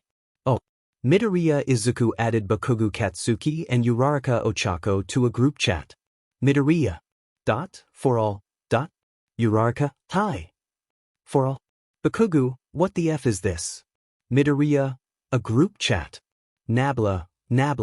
Bakugo, I can ifing see that, dumbass. Bakugo, why? Midoriya changed the chat name to UA3 Amigos. Midoriya, 'cause we are the three amigos of. Carrot-0, Carrot. Oh Carrot. Uraraka, that's such a cute name. Midoriya, Omega. Bakugo, that is a terrible name. Midoriya, superset of Omega subset. Bakugo Katsuki has left the chat. Midoriya Izuku has added Bakugo Katsuki to the chat. Midoriya, do and resist Kacchan. There is no escape from the might of the group chat. Nabla. Bakugo, I hate you. Midoriya, love you too. Heartsuit oo heartsuit. Uraraka, is this HW it's gonna be every time? Midoriya, probably, Omega. Bakugo, unfortunately. Oh, it was worse, really, to Bakugo's everlasting horror, and it only got even more chaotic once they got to UA, as they added a bunch of their other crazy classmates into the mix. Oh, even more unfortunately, their schedules didn't quite sync up enough to allow the three of them to meet up again after that, but it didn't really matter too much, because they still had their totally epic group chat, Midoriya's exact words. Besides, all too soon, spring had arrived, and it was time for the three of them to start school at UA. Once again, Midoriya and Bakugo were walking towards the famous UA building. This time, however, they were going in not as mere test takers, but as new first-year students. Though there had been some talk of meeting Uraraka and coming in with her, Bakugo had been quick to shut it down. He hadn't even really wanted to wait for Izuku. In fact, he threatened to ditch him several times if he dawdled even a single second, let alone Uraraka, who lived far away from them. Ochako claimed it was all right and that she'd just meet with them at school, but Midoriya hoped they could manage to make it work somehow next time. If Kacchan really wasn't willing, he supposed he could just go meet her alone, though that was more of a last resort plan, since he'd prefer to have 3 UA amigos all together. In any case, that was a task best left to future Izuku. Present Izuku was too busy being impressed by the unique architectural features of UA's main building. Whoa, this door is huge. Midoriya exclaimed immediately. I guess they really make it accessible to everyone, huh? Though it still isn't large enough for someone like MT Lady in her giant form, so maybe not. She wouldn't fit inside the DMED building at all if she was in that form, dumbass. Bakugu rolled his eyes. Rude. She was just an example, Kacchan, Midoriya corrected with a long-suffering sigh. Anyway, I suppose we should go in now. I was going to FNG do that, until you started rambling about FNG door sizes. Kacchan said pointedly, as he opened the door in question. Midoriya didn't get a chance to reply, which was truly a shame because he's had quite the comeback prepared, since he was immediately approached by one of their new classmates, specifically, by a very familiar face with glasses, who was looking much less disapproving than last time, but no less serious. Ah, I'm from Semi-Private Academy, he proclaimed as soon as he was in front of Izuku, extending his hand as he introduced himself with a bow. My name is Ida Tenya. Oh, I'm from Aldra Junior High, Midoriya responded, taking the offered hand with a shake. I'm Midoriya Izuku. Midoriya-sen, you perceived the true nature of that exam and I did not. I misjudged you. Your performance during the practical was impressive. I hate to admit it, but you were the superior candidate. Right, thanks. Izuku answered reflexively, before he realized he should probably clarify. But you're wrong. I didn't see through the test's true nature, though admittedly it makes sense in hindsight. All I did was act on my instincts and save someone I saw in need of my help. I see. Ida frowned, looking quite taken. That is not what I expected. He'd taken a breath and seemed quite ready to say more, when Kacchan seemed to have enough of being ignored. Oi oi, I'm right FNG here too, you did an extra. Kacchan immediately cut in with a displeased frown. Yes, I can see you, and you are being very rude right now, as I was talking to Midoriya-san here, Ida scolded bluntly. It seems I have not misjudged you. What did you say, you DMED elitist prick? Kacchan exploded, looking quite ready to pick a fight on their very first day of school. Actually, seeing as their homeroom teacher was nowhere to be found, technically the day had not even officially started yet. Truly, it seemed the blonde was aiming to surpass all of his old middle school records indeed. Kacchan, please calm down, Midoriya attempted to diffuse the situation brewing between the two. You don't want to get in trouble on the first day. This motherfucker started it. Bakugu exclaimed. That is untrue. And such foul language.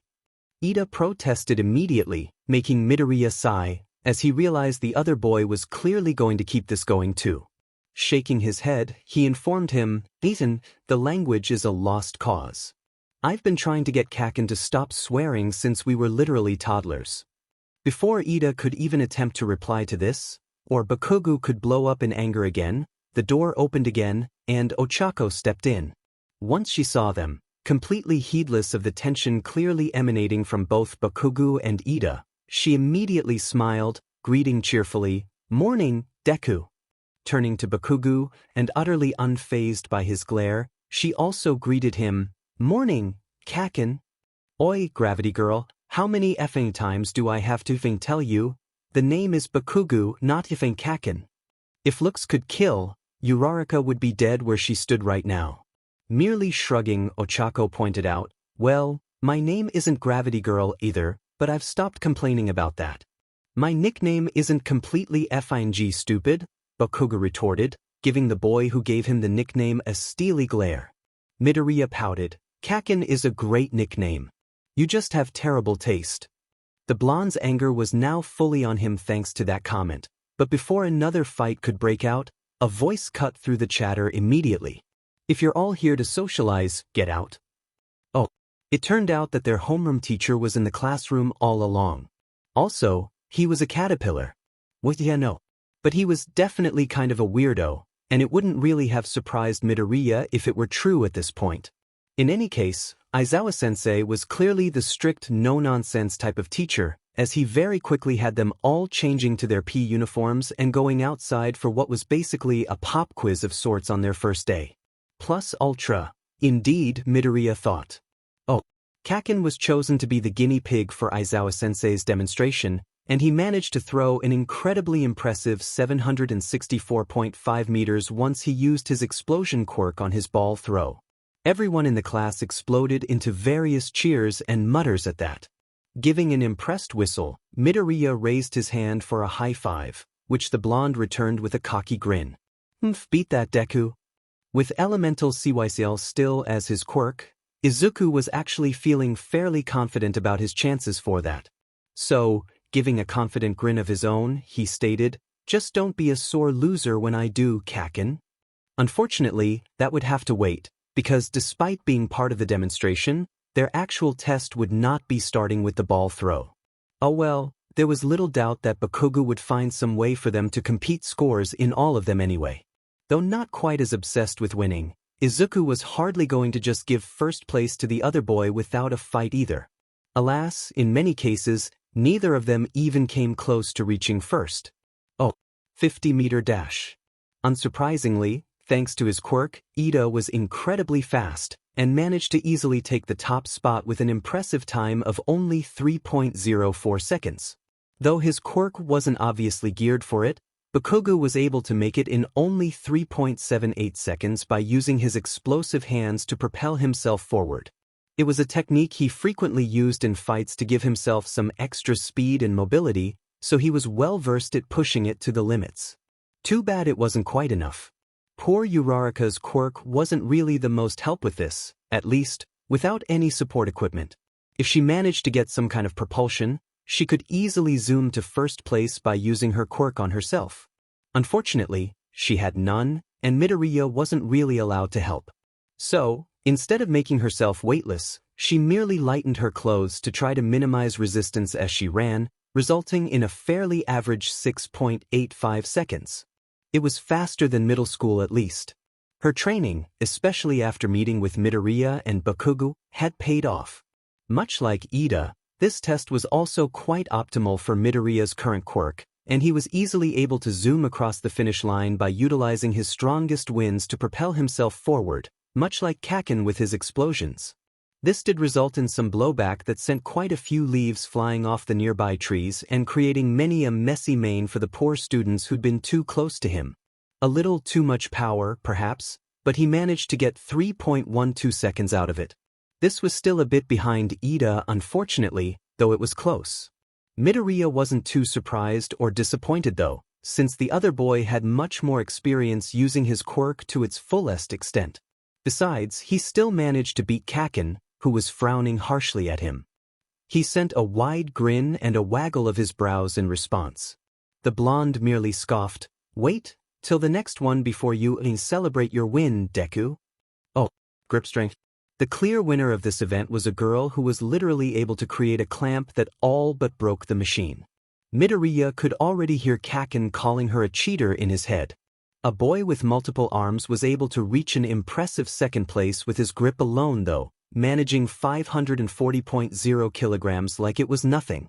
Bakugo was clearly frustrated at not being able to reach even a fraction of these ridiculous results, especially as his quirk was no help unless he just wanted to literally break the machine, which probably wouldn't improve his score at all and just get him expelled for breaking school property. He got a result of 71.0 kilograms, which was impressive for normal human limits already. Unlike the previous task, his quirk wasn't quite as obviously applicable. Midoriya brainstormed for a few moments, wondering if any of the elements under his control could help increase his grip strength. Flame was no-go obviously, and water seemed similarly unhelpful, though perhaps he could at least use it to control any possible sweat that would make him lose his grip on the device. Perhaps he could use some winds as an extraneous force that could push on his hands to make them grip tighter? Wait, actually, earth might be better for that. Recalling the boy with multiple limbs and remembering his own previous extra limb quirk, he realized he could do something similar using earth. With a confident grin, he summoned up some mounds of earth and molded them into a giant earth glove which he slipped his hand into, before using the remaining earth to create more floating gloves that gripped onto his actual hand to increase the overall strength. In the end, he managed an impressive 273.0 kilograms result. Not anywhere close to the boy with many limbs, but higher, by quite a bit too, then Kacchan score, once again. Something the blonde realized too, if the grinding of his teeth proved anything. Midoriya gave him a sunny smile in response. Oh, standing long jump. There was a sandbox set up for this event. Once again, Bakugo used his explosions to easily clear the whole length of the sandbox, landing some distance away. Ida's quirk wasn't quite so helpful in this instance, but it did give him a nice burst of speed for his initial jump and allowed him to also jump a fair distance, if not enough to clear the sandbox entirely. A boy with a laser from his navel was once again able to use his quirk to easily cheat the exercise, though unlike his attempt during the 50-meter dash, this one was more effective. Since the focus here was distance and not speed, Uraraka was able to use her quirk on herself and slowly float across the distance of the sandbox, releasing only once she was some distance away. He gave her a thumbs up. She returned with a slightly queasy smile. Like the 50-meter dash, this event was pretty much made for him. He was easily able to sail across the entire length of the sandbox with his winds, though only after quickly clearing through his water. This one doubled to helpfully give himself something to drink too, and fire. This one, he just gave a small flame he quickly extinguished to move on faster. Midoriya wasn't entirely sure if he actually landed much further than Bakugo, since once they cleared the sandbox, they stopped recording, but the blonde was sure acting angry enough for it to be true. Then again, it was pretty much his default expression anyway. Sometimes, even he found it kind of hard to tell. Oh, repeated side steps. The most notable quirk usage for this task was perhaps this one boy that had managed to create a giant purple ball which he used to quickly bounce between. It was an interesting use of an interesting quirk, Midoriya mused, though he doubted someone with a flashy offensive quirk like Kacchan would agree. Or perhaps he did, since he was attempted something similar, by sending blasts of explosions from his hands with every step to try to increase his speed. It was sort of working, but not as well as he probably hoped, as it only gave him a tiny boost in speed while using up more energy than usual. Midoriya's own attempt was even less successful. He probably should have known better after seeing Kacchan's try, but he didn't have any other ideas of using his quirk that seemed more helpful, so he decided the gamble was worth it. To sidestep faster, he kept up a steady stream of strong blasts of wind coming from each hand to help propel him. It was harder than he thought to keep up consistently though, as he had trouble controlling the proper amount of power and often ended up making the winds too strong and sending himself nearly tumbling down several times in the process. At one point, he'd had to throw up a soft earth wall to keep him from flying too far off course. He'd saved himself but restarted the elemental CU, so he'd had to do the rest of the set with no more use of his quirk. Not that this was such a bad thing. In the end, he'd probably have ended up doing better if he'd simply chosen to use no quirk at all from the start. At least someone was happy about it, he thought with a roll of his eyes, as he saw Kacchan smirking victoriously at him. Oh, ball throw. While the one girl who could create anything had created a literal cannon she shot the ball out of had managed to rival Kacchan's impressive demonstration earlier, Uraraka was the definite first place for this one, as zero gravity literally just sent the ball flying out essentially forever, until she chose to release her quirk or got too tired to keep it up. Aizawa-sensei had simply given in and recorded it as infinity, but Izuku was intrigued now. What was Uraraka's actual limit for a ball throw, assuming time was a non-factor? Actually, that posed an interesting question, as he wondered, if she fell asleep, would it shut off automatically? Not even Uraraka herself knew the answer to Midoriya's suddenly burning questions. We could test it out next time, I guess? She suggested, to which the green-haired boy immediately began nodding, his eyes sparkling excitedly. Bakugo shook his head, a rare look of pity in his eyes. You shouldn't have said that, Gravity Girl. You're going to be stuck in an endless loop of experimentation now. His eyes had the look of a man with personal experience too, as he seemed to recall horrible days that made him shudder. Not even he could go up against Izuku when he was on a quest for quirk science. But it was worth it, wasn't it? Midoriya countered with a grin, eyes bright and blinding as the sun. You managed to improve your use of explosion thanks to it. Sometimes I wonder, Bakugo muttered. Hey you three. Unless you'd all liked to marked as failures and expelled, I'd focus on the tests still going on. Aizawa-sensei cut into their chatter once more. There's no room for distractions for a hero at work. Seeing as none of them wanted that to happen, they pretty quickly went their separate ways. Sorry, Aizawa-sensei. Midoriya apologized, having come down from the high of quirk analysis now. Hoping to redeem himself somewhat, he quickly stepped up to the plate for his turn at the ball throw. The earth beneath his feet rose up under his command, taking him high above the grounds, until the entire school was small and far away, and he could feel the strain of manipulating the earth. Then he used jets of water to send himself higher, followed by a blaze of fire similar to Kacchan's explosions. Finally, at the very peak of this, high above the clouds where he could feel the oxygen thinning, he threw the ball, aided by the strongest of winds he conjured. Very quickly, it flew farther than his eye could see, until he had no idea where it had gone or how fast it was still going. Objective complete, he quickly utilized the same winds. He slowly floated down to his earthen perch, before switching to manipulate the earth to bring him back down like an elevator. In the end, his throw had garnered him 955.7 meters for his efforts, the second best results after Uraraka's impossible-to-defeat score of infinity. Midoriya landed back down to a bunch of cheers from his classmates, a high five from Uraraka and an angry glare from Kacchan. Aizawa-sensei's expression was inscrutable, however, which made Midoriya rather nervous. Maybe this hadn't been the right way to redeem himself after accidentally making a fuss, after all. Oh, distance run. This was pretty comparable to the 50-meter dash, though this time, endurance was a much greater factor.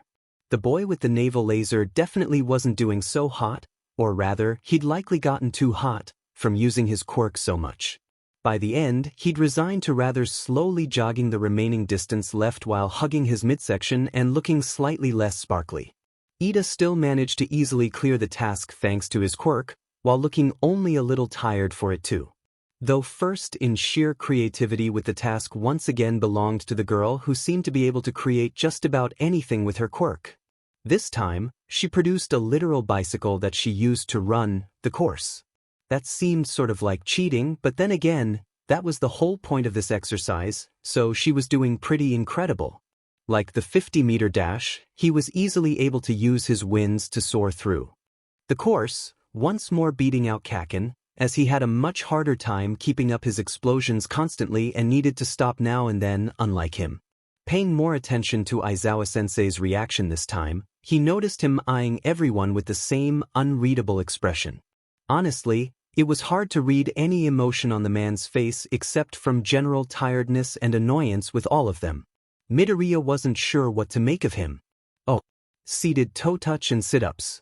For the seated toe touch, especially considering the results of the sidestep, Midoriya decided not to use his quirk at all. While he supposed he could perhaps use his wind or earth in a similar way to the grip test or the sidesteps, he wasn't all that great at fine control, and he didn't want to risk pulling a muscle or something because he ended up using too much force. He was decently flexible on his own anyway, so he didn't really need much help. Everyone else seemed to have similar ideas, because there wasn't much quirk usage that he could see for this task. The sit-ups seemed similarly risky, so Midoriya similarly forewent his quirk's help with this one too. Besides, after using elemental CYCL, especially his winds, so much during this exam, he was beginning to feel pretty tired and needed a break anyway. This was the last of the tests, so the results would also soon be out. Aizawa-sensei's threat of expelling the lowest-ranking student and harsh reminded that they were not here to have fun rang in his head. Midoriya wasn't worried about ranking low, obviously, but he couldn't help but worry about the person who would. Surely he wouldn't really expel a student just like this? This exam had been an interesting way to gauge how people could use their quirks to improve their overall fitness level, such as most physical quirk users, or how creatively one could use these same quirks to essentially cheat a situation to their benefit, like the girl who could create just about anything. But there were plenty of others with quirks they had no way of actually helpfully applying to this test, like the girl whose quirk made her invisible. Midoriya had been incredibly lucky to change to a quirk like Elemental CYCL, which allowed him to simply easy breeze, pun not intended, through most of the tests, and he knew it. He could have just as easily gotten a quirk that was useless for this. While he could have simply changed his quirk in the hopes of getting one that finally would have worked, no one else had this ability. It was, put simply, unfair. Oh, but he'd learned long ago, when he was just 4 years old, how life was unfair. Quirks were not created equal, so men were not created equal either. Oh, the final results were in, after that. Aizawa-sensei had been quick to tally it all up and present the results to all of them. They were all ranked for their overall performance, and everyone's eyes quickly skimmed over to the names he'd posted. Yaoyoro Zumomo was first. Midoriya assumed this was the girl who could create seemingly anything out of her body, judging by his own tally of their attempts and the small pleased smile on her face. Despite his internal worries and speculations, he felt a smile of his own grow as he saw his own name in second place. It wasn't first place, as Kacchan would likely grouch, but it was definitely an impressive showing, especially considering the people who came in next. Todoroki Shudo was third place. Midoriya assumed it was the quiet boy with unique two-toned hair and eyes, who was a powerful elemental-type quirk user, from what he'd seen in the tests, as he raised his head and frowned when his name was called. The competitive type, like Kacchan, he surmised, to be displeased at a third-place ranking. Though displeased didn't seem quite right. Like Aizawa-sensei, his expression was hard to read. He was cold as the ice he expertly wielded. Most relevantly, however, Kacchan was in fourth place. The blonde had done quite well in most of the tests, even without use of his quirk, and his score was actually fairly close to Todoroki's according to Midoriya's own tally so far, but obviously, the blonde was not the type to be satisfied with just that. Midoriya had just enough time to note that Uraraka was right in the middle at 10th place, when Kacchan came flying angrily at him, palms sparking. Demon you Deku? Well used to his friend's reactions, he simply dodged the incoming attack, saying with an utterly fearless smile, come on now, Kacchan, didn't you promise not to be a sore loser? F you! Bakugo screamed, getting ready to rush at him again. Midoriya readied his winds to fly out of his attack's range, when the both of them were suddenly stopped in their tracks. Cloth had wrapped around them and trapped them in an instant. But more significantly, considering cloth would have trapped neither of them for long considering their quirks, neither of their quirks were working either. Both of them turned to see Aizawa-sensei's eyes glowing, and the cloth coming from the scarf around his neck. It's my special capturing weapon, a steel wire alloy woven with carbon nanofibers, the man explained with regards to the scarf holding them in place. Now stop making me use my quirk so much. I've got dry eye, damn it. The pieces quickly slid into place, and clearly unhindered by the capture weapon trapping him, Midoriya exclaimed excitedly, "You're Eraserhead, the underground hero." Bakugo rolled his eyes. Save your Dmed fanboying for later, Deku. Aizawa-sensei ignored both comments, though his eyes had widened very slightly at the mention of his hero name. Few students typically figured out who he was, after all. He let them both go once it was obvious neither was going to fight each other again. While he hadn't noticed it being used on him, Midoriya could tell the moment Aizawa-sensei released his quirk on them. The familiar warmth. Wah, Midoriya's voice came out strangely, and not just because of the shock. His entire body felt strange, and he tumbled to the ground on suddenly shaky legs. Looking down on himself, he saw a shocking transformation had somehow occurred. In the span of an instant, his body had changed into that of an octopus. His legs had turned shaky because there were no longer legs at all, and when he tried to raise his hand, he saw that it was no longer made of flesh, but had turned into a long, spindly tentacle instead. No wonder his voice had sounded strange too. Cries of shock and horror came from the crowd. Even Aizawa-sensei's eyes had widened dramatically. What happened? Several people shouted out at once. Is this part of the test? A boy with yellow and black hair wondered out loud, looking worried. It was Kacchan who summed up the situation bluntly. Deku, your new quirk turned into a FNG octopus. So that really is still the same guy? Did he say a new quirk? What does that mean? You can't change quirks, right? As the others reacted to this, Uraraka's mouth dropped open in awe. It was one thing to hear stories or even see pictures, and another thing to see and happen right before her very eyes. Though she's believed him, she still couldn't help but breathe out. Wow, Deku, you really can change your quirk. But I didn't want to? Midoriya frowned confusedly. Obviously, Quirk Change had activated and changed from elemental CYCL to octopus body, he supposed. Now, this was not the first full body change to occur to him thanks to his quirk. But mutation quirks that changed one's body completely were actually fairly rare, so it was still something of a shock anytime one occurred, since partial transformations were much more common, and even then, there were still quite an adjustment. In any case, the biggest shock to him was not the fact that he had essentially suddenly changed into an octopus. No, it was the fact that he had not wanted to change at all. This had never happened before. Sure, there were times when his quirk happened to almost change on its own, but that was because of a stray or subconscious thought where he willed it. Even then, that kind of thing hadn't happened in years. This time, he had been perfectly happy and content with elemental CYCL and had zero longing to change quirks at all. Recalling the events that led to this, he could only assume that Aizawa-sensei's quirk had been the cause. So, temporarily erasing his quirk led to his quirk changing once it was back? This has never happened before. Aizawa noted dryly as he stared at him. It happens to Deku all the time. Bakugo cut in, with a smirk as he recalled past times. Even as an octopus, Midoriya could roll his eyes in exasperation, thankfully. Not all the time, Kacchan. I mean, I definitely didn't want to this time. Now that he wasn't so shocked, he'd been able to speak more clearly. There was still a certain strange quality to his voice, but at least it was audible. Kacchan snorted. Yeah, why the F would you give up being able to control the elements to be a FING octopus? Hey, octopus body could be great, a really useful quirk for hero work too. Midoriya retorted. Certainly, he had no great love for mutation quirks because how hard they were to get used to, but he could still see their advantages. This is basically like RBB body, and I can stick onto all sorts of surfaces with my tentacles. It's be perfect for hero work.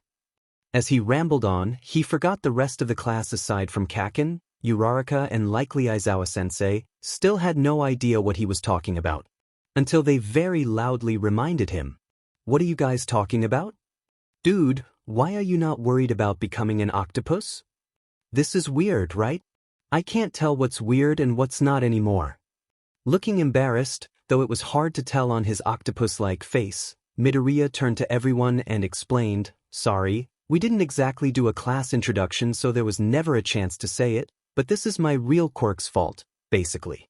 Quick Change lets me change my quirk whenever I want, but I can't control what I change it to, so it's luck.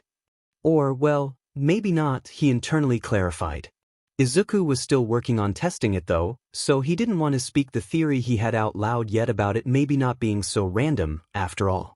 In any case, suddenly going from elemental MSTR to an anthropomorphic octopus wasn't great evidence for his theory. Especially when he hadn't wanted this change. Whoa, seriously? I've never heard of a quirk that lets you change quirks. That's so manly. But why would you change now? Oh, I didn't. Midoriya corrected. Pointing a spindly tentacle at Aizawa, he theorized, I think as a side effect of getting my quirk erased, my quirk essentially reset, I suppose? So it changed immediately once I could use my quirk again. After all, my quirk wasn't really elemental CYCL, so what got erased was actually Quirk Change. Everyone turned to the man to see if it was true. He merely shrugged. It makes sense. I only sensed one quirk from you at the time I erased.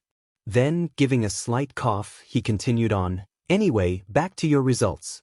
I said before that the lowest scoring student would be expelled. With those words, the mood of the class dropped instantly.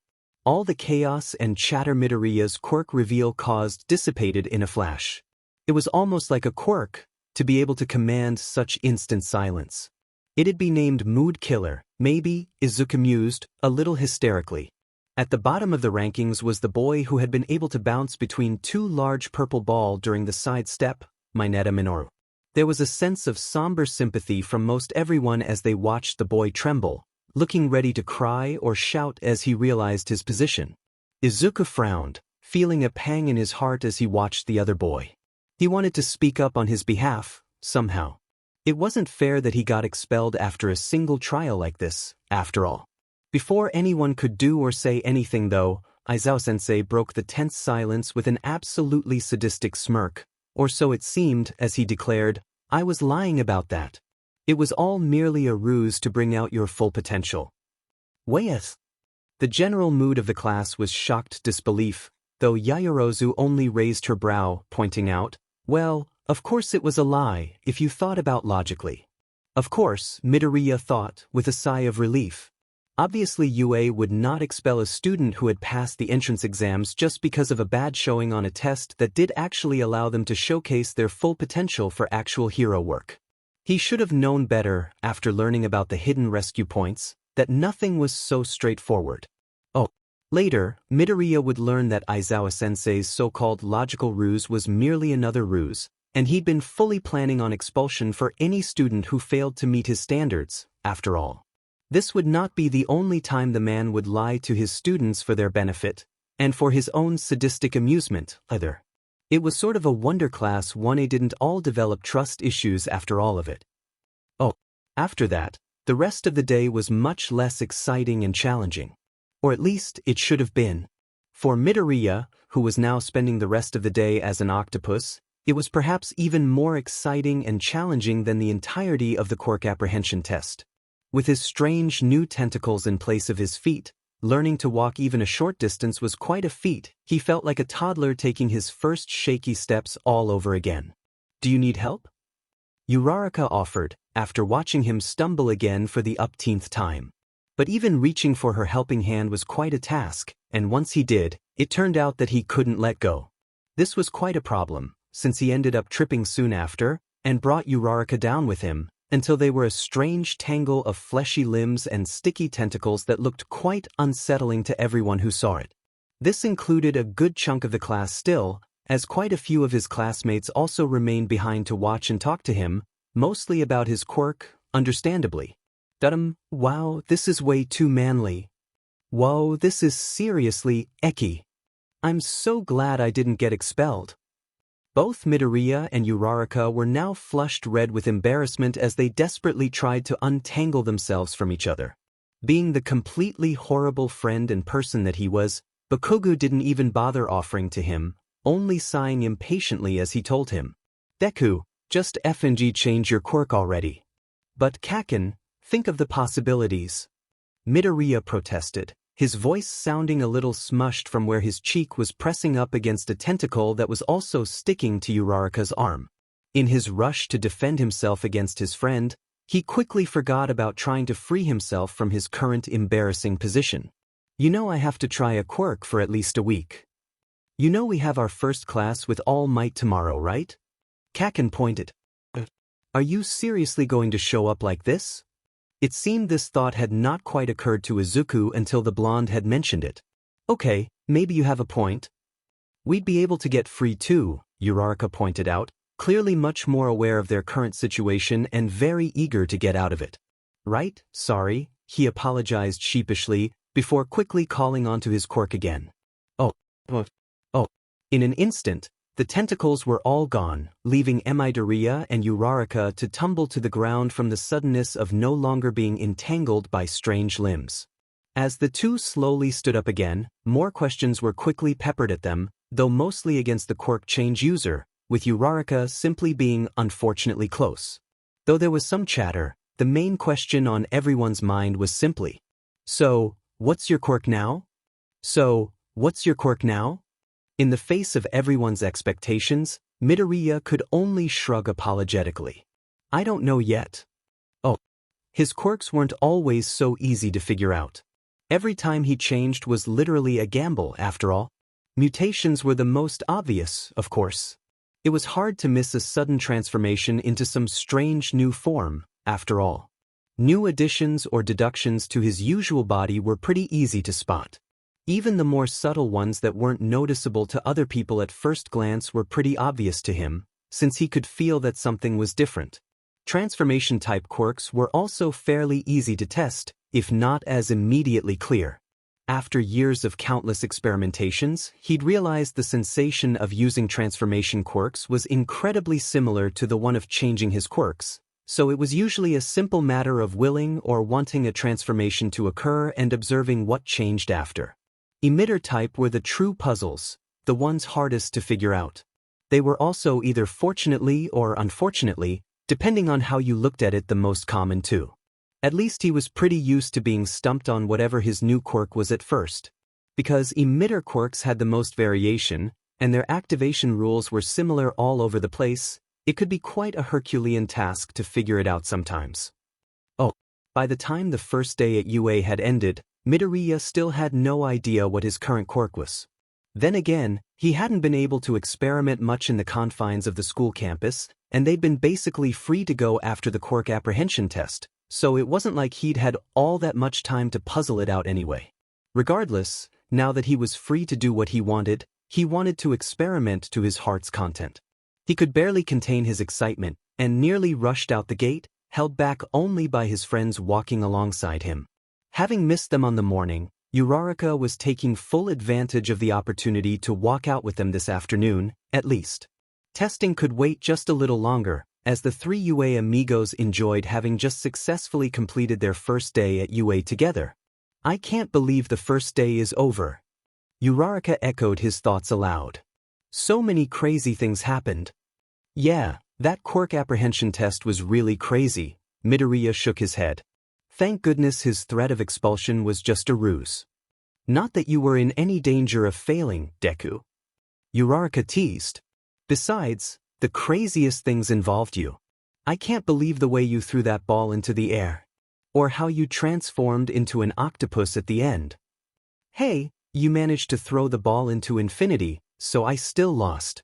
Izuku rebutted good-naturedly. I can't believe I lost to the both of you losers. Kacchan glared at them both, clearly also invested in what happened during the tests. And Tuffy ponytail too. Boy, you really like giving nicknames, don't you? Uraraka observed, looking very amused by this. It's actually kinda cute. TSK, still a sore loser, Kacchan? Midoriya shook his head with exaggerated disappointment. A true hero believes in good sportsmanship, you know. Whatever, you assholes, Bakugo snapped at both of them, stalking forward angrily. Just wait for FNG tomorrow. I'm gonna beat you both to the demon ground. And I'm not effing cute, I'm effing awesome. He screeched out in parting as he left both of them behind. Goodbye and see you tomorrow too, Kacchan. Midoriya called out in response, unable to resist a parting shot of, and don't be ashamed to be adorable. He received a middle finger in response. Classic Kacchan really.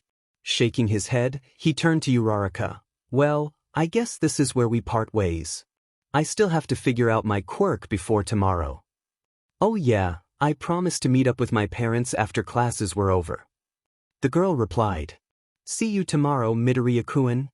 The two managed to bid each proper goodbyes, unlike a certain blonde, before they went their separate ways. Oh, Midoriya pretty much immediately began testing his quirk out once he was alone on the streets. At first, it was pretty much bust after bust, but he wasn't too surprised, and his enthusiasm was hardly dampened as he made his way towards the train station. Usually, he avoided testing unknown quirks in more crowded areas for obvious safety and legal reasons, but this time, as he neared the entrance, he tried to will his quirk into activating one last time, and noticed something different. This time he felt warmth. A lot of it. For a moment, he froze, wondering if he'd somehow activated Quirk Change by accident. But he quickly realized this sensation was different. The warmth wasn't coming from inside him, it was coming from everyone and everything else. Oh, there was always something inherently exciting about the moment he first realized what his quirk was. It was always a little like the first time he woke up and found out he could glow. The sheer joy of discovering one's quirk was one people usually only ever experienced once. But Midoriya was lucky enough to experience it hundreds of thousands of times in his lifetime, and sometimes he thought that was the best thing about Quirk Change. Oh, similar to his past metal detector quirk, when activated, Midoriya could sense the heat levels of everyone and everything around him. Heat detector he dubbed pretty much immediately and rather unoriginally was probably not the best quirk he could have gotten for tomorrow's classes. Certainly, it was pretty weak and useless by Kacchan standards, not exactly being an offensive quirk, but Izuku merely began to work out different scenarios to draw out its potential with growing excitement. Similar to Metal Detector, he could easily see this quirk's effectiveness as a stealth and information-gathering tool. He would be able to easily pick out hiding villains, especially if he managed to tell the difference between different heat signatures, so even in a crowd, he could track them easily. Even more critically, he'd be able to locate victims during rescue missions. At a glance, he'd be able to tell if and where anyone was inside a crumbling building during natural disasters, which would be invaluable information during such a time-sensitive operation. Sure, it was a far cry from the sheer power and versatility of Elemental CY Seal, which may as well have been the perfect quirk for an aspiring hero, but it was hardly terrible either. Besides, he thought to himself with a laugh, at least he wasn't stuck as an octopus for his first meeting with All Might as a teacher. Oh, Midoriya. Hi, smiley face. Midoriya, I figured out my quirk. / Uraraka? Oh, what is it? Midoriya, it's heat detector. I can sense the heat LVLS of everything around me. Midoriya, from Paul to appliances to weather, operator. Uraraka, whoa, that's amazing. Uraraka, is it like those night vision thingies? Infrared, was it? Midoriya, you mean like thermal imaging? Oh, which, that's a good point. Midoriya, but it's not like that, since I don't really see heat, greater than over equal to nabla less than over equal to. Uraraka. Midoriya, I can just feel it. It's kinda hard to describe, intersection. Midoriya, BT like I literally just feel heat, so something that's hotter feels hotter to me. Uraraka, I see, wow, that's even cooler than. At degree at. Uraraka? Or should that be hotter? Sun. Midoriya? Yes. Midoriya, anyway, I'm still working on testing its limits Arin. Midoriya, I'll tell you Emritam. Midoriya, bye, Carrot. Uraraka, okay. Bye. Carrot. Oh, as promised, Midoriya spent the rest of the day and a good chunk of the night testing the limits of his quirk, though he was careful not to overdo it, since he wanted a good night's rest for tomorrow. Still, even sleeping fairly easy, he'd managed to learn a lot. As he'd told Uraraka before, like most sensory quirks, he'd get headaches if he went over his limits, and nausea from motion sickness if he moved too much. So far, his distance limit for heat detector seemed to be around 50 meters, similar to metal detector before. But reaching so far was possible if he focused only on a single heat signature, or at best, multiple ones in close proximity. Spreading his focus to cover multiple signatures in different areas was simply too much information at once, especially at such large distances. At least he'd figured out it was fairly easy to distinguish heat signatures from each other, as they all felt just a little different. Still, in a large crowd, it was easy to get confused just from the sheer numbers and similar signatures. There was also a slight tendency for signatures to blend with each other when in such close quarters too. People and objects also gave off very different feelings, so there were no problems at telling them apart. Separating different objects was harder, but that was mostly because he didn't have enough experience with his quirk yet to tell which heat signature was what. From observing his mother as she cooked dinner, he was able to figure out most kitchen appliances at least, but anything else would have to wait. Dinner was katsudon after all, and that was his favorite. Chowing down eagerly, he told his mother all about his first day in between bites.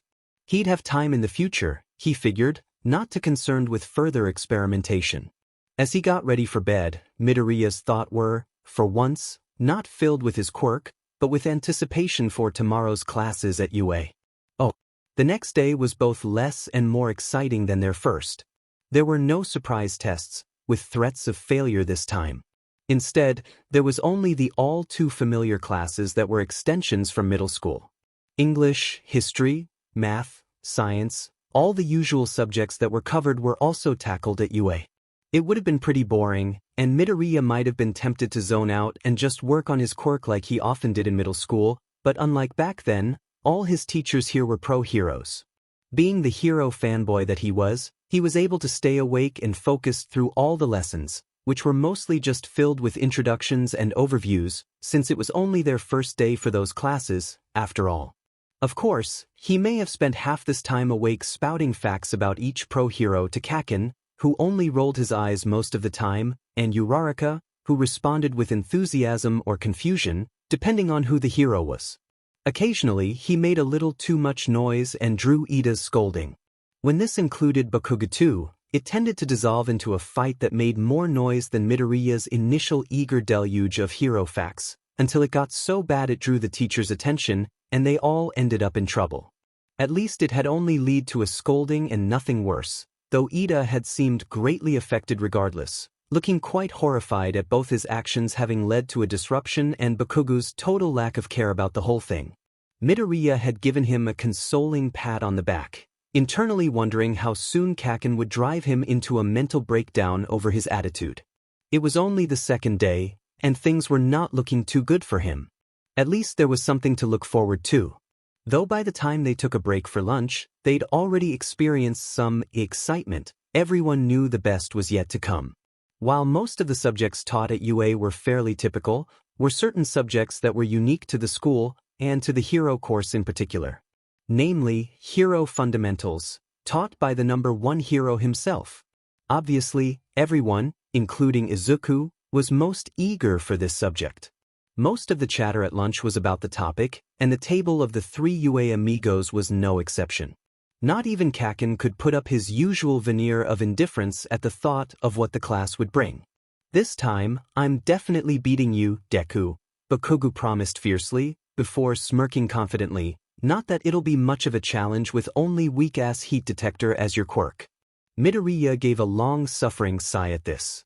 Sometimes, he wondered why he bothered talking to the blonde at all when he could tell exactly what he was going to say before he said it.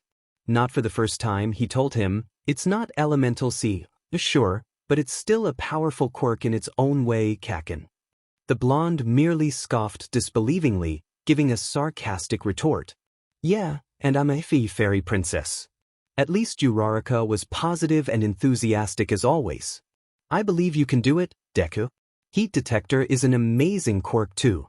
Midoriya clearly made the best decisions saving her from that giant robot. Not that he would have left anyone behind, even if they were the biggest Jarkus, but Uraraka was totally awesome and the friend he probably, and Kacchan definitely, didn't deserve. Ugh, I can't believe I'm seriously sitting here with two of you smiley sunshine freaks.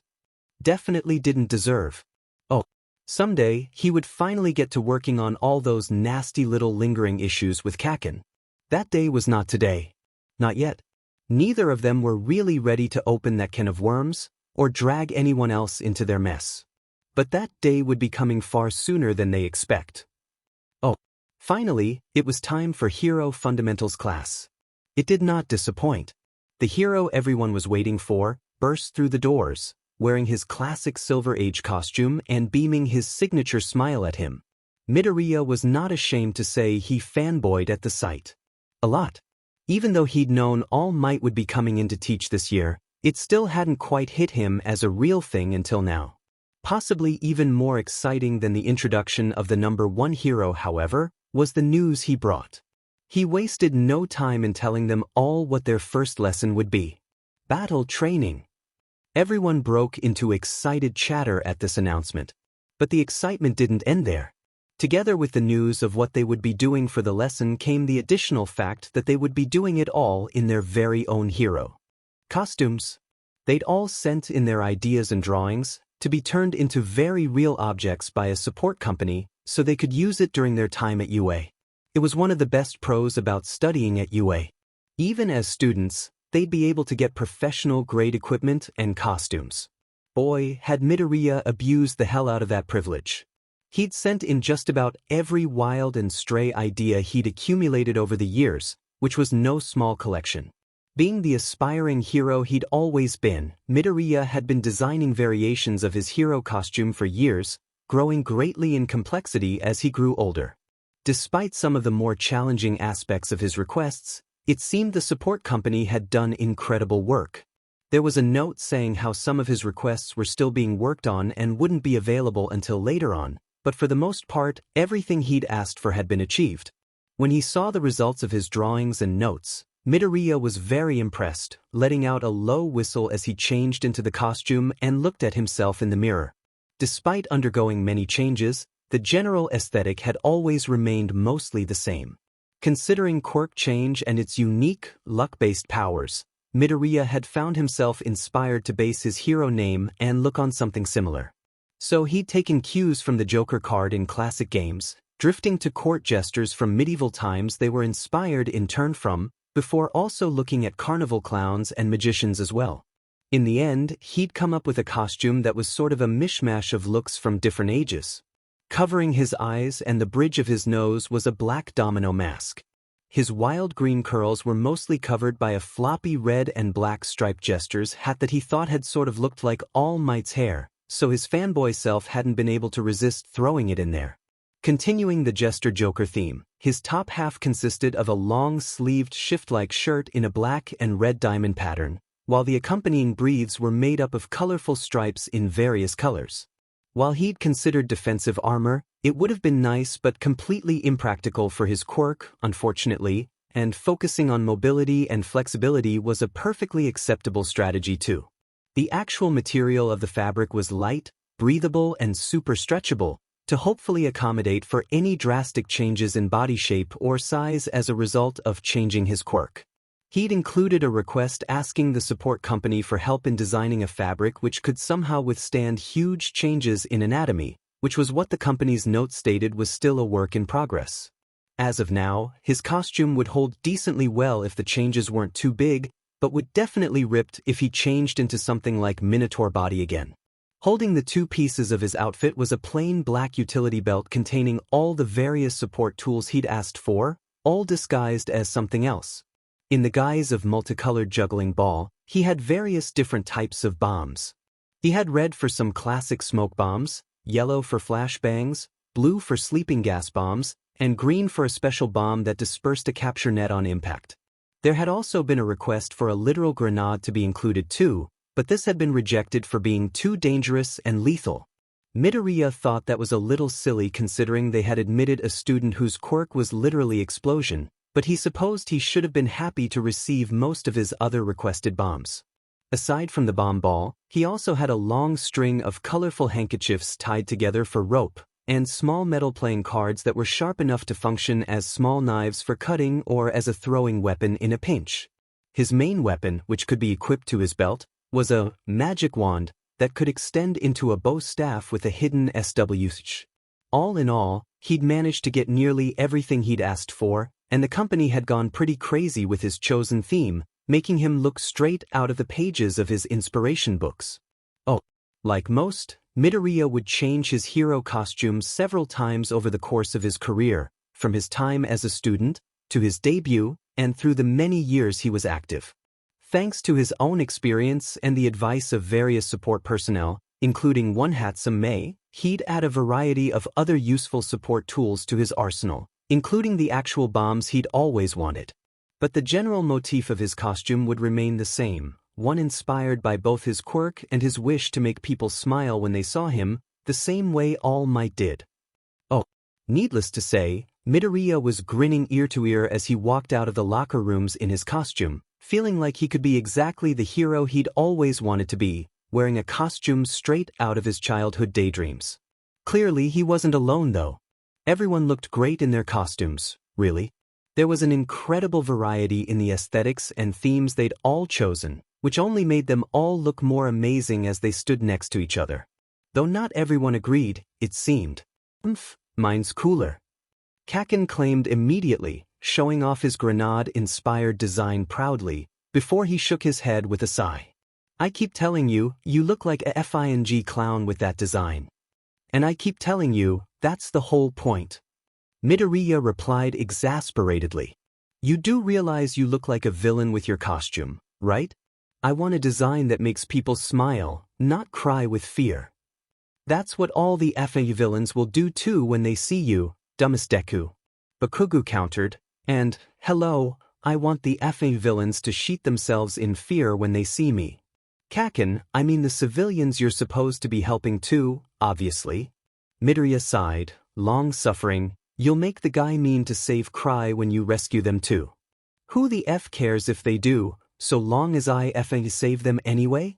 He scoffed, clearly not seeing the problem. Before Midoriya could point out their importance to hero rankings and that top spot the blonde was so obsessed with, the third member of their little trio approached. Wow, what an amazing costume, Deku! Uraraka exclaimed as soon as she saw him. I love all the colors and the clown theme. It's super cute. Thanks. I've had this idea for ages. Midoriya grinned widely, happy that someone appreciated his design, and quickly explained in an eager rush. I really wanted something that sort of reflected Quirk Change, and I thought a Joker or clown theme was just perfect.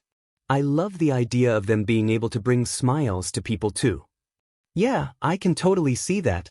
You've really thought your costume through, huh? She noted, looking just a little jealous as she lamented. I wish I'd been more specific about the details of my costume's look too. It's just so skin-tight and curvy. She waved vaguely around her body, drawing Izuku's eyes down to her chest area, which was indeed as curvy as she mentioned. He blushed. Yeah, I see. Shaking his head though, he quickly reassured her, but it's still a great costume, Uraraka-chan.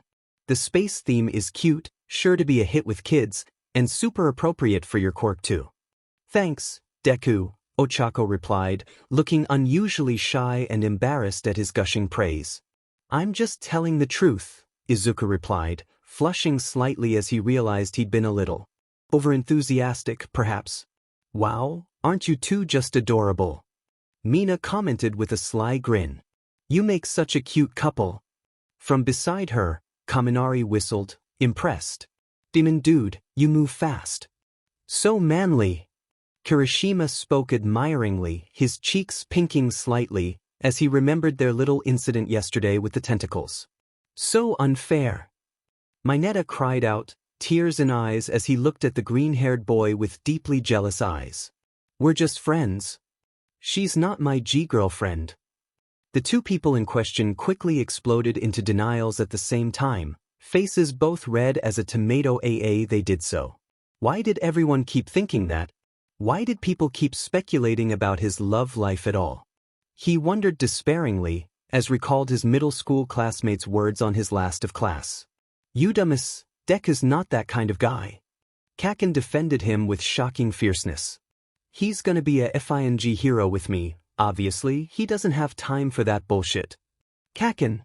Izuku breathed out in surprise, a little touched by the defense, crude language and all. Sometimes, he wondered why he was friends with the blonde at all, aside from maybe pure habit.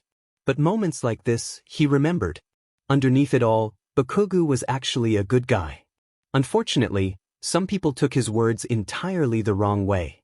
Ah, he's gonna be with you, huh, Kacchan? Mina echoed with wide, eager eyes, looking like a shark scenting blood. I guess we were all wrong about Midoriya and Uraraka? It's always you and Midoriya, after all.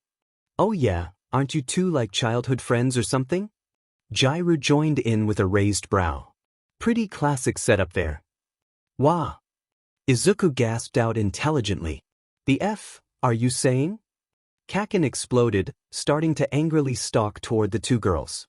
And don't call me Kacchan, raccoon eyes. Thankfully, before the blonde could attack anyone, All Might finally spoke up, his usual booming voice possessing none of his usual confidence as he looked like he had no idea quite how to react to everything that had just transpired. If everyone is ready now, we should really start now. Everyone seemed to startle back to attention then, changing from regular teenagers messing around each other to young heroes in training. Though clearly still angry, Bakugo nonetheless cared more about doing well in this next class, so after merely an angry huff and glare in Mina and Jairu's direction, he turned back to listen to the rest of All Might's explanation for today's training. Izuku wished he could be so focused. Unfortunately, he could still hear the previous teasing remarks ringing in their ears. First Uraraka, then Kacchan? Was there no one his love life was safe from? Oh. Late on, as a pro-hero, he would be utterly horrified by the legions of fans all too eager to speculate on his love life. From tabloids to forums to the incredibly disturbing array of fan works that include epic-length novels and incredibly realistic RDC artwork, there was no pro-hero out there that was not fair game for people to pair him with.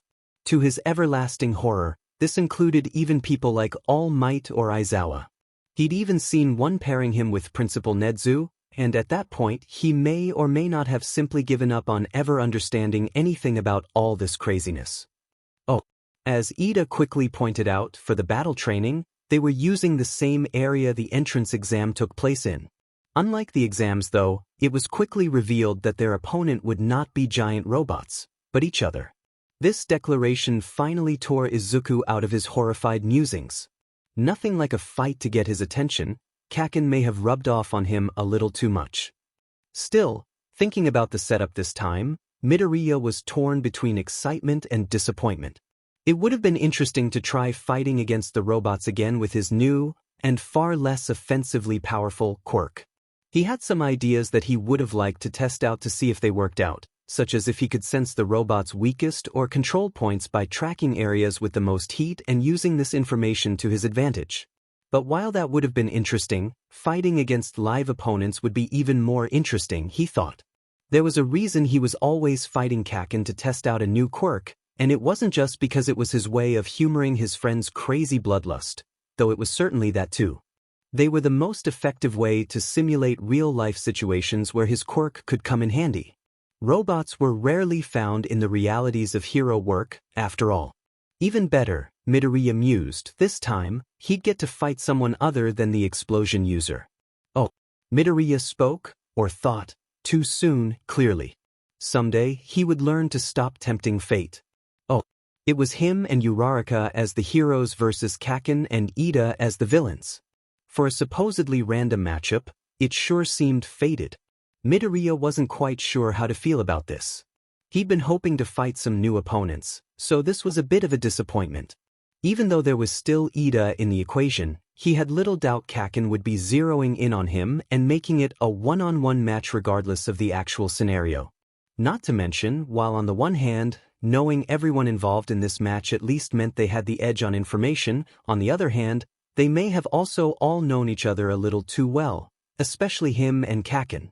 After literal years of fighting each other, they were well aware of each other's strengths and weaknesses by now. For the most part, the results of their fights were usually decided by whatever quirk Midoriya currently possessed. Needless to say, Heat Detector was not exactly a strong contender for a winner. Indeed, grinning with complete cockiness and quite a bit of bloodlust, Bakugo proclaimed confidently, clearly assured of his victory, "Get ready to lose, Deku." In truth, Midoriya wasn't sure at all he could win against the other boy with his current quirk, but he was hardly going to admit that.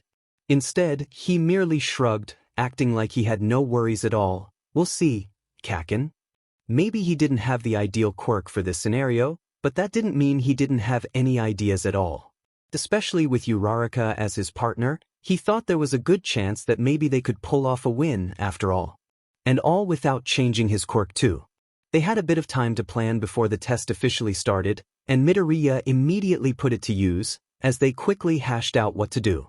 First, they each gave a rundown on all their equipment, Midoriya going first before asking Uraraka for hers. It turned out Uraraka had taken some of his earlier advice about her quirk to her, and even came up with some ideas of her own on top of it, which she'd applied to her costume. Her helmet used pressure points and aromatherapy to ward off the effects of zero gravity on herself, which was quite important when paired with the sleek white backpack she had on. This was actually a jetpack, which would give her the needed propulsion to allow her to fly with her quirk. While it did have a maximum usage time of about 45 minutes before its batteries ran out, and it could only be used continuously for about 10 minutes at most before it overheated, even with these limitations, it was an incredible piece of equipment. Aside from that, she had two incredible support tools to help. One was a futuristic-looking gun that would shoot out tiny ball made of RBB. Metal was rejected for being too dangerous. She could use her quirk on to greatly increase their speed and effectiveness. While the other was basically a grappling hook with variable retraction speed that she could use for mobility if her jetpack was unavailable. "Wow, your costume is even more amazing than I thought," Midoriya exclaimed in awe.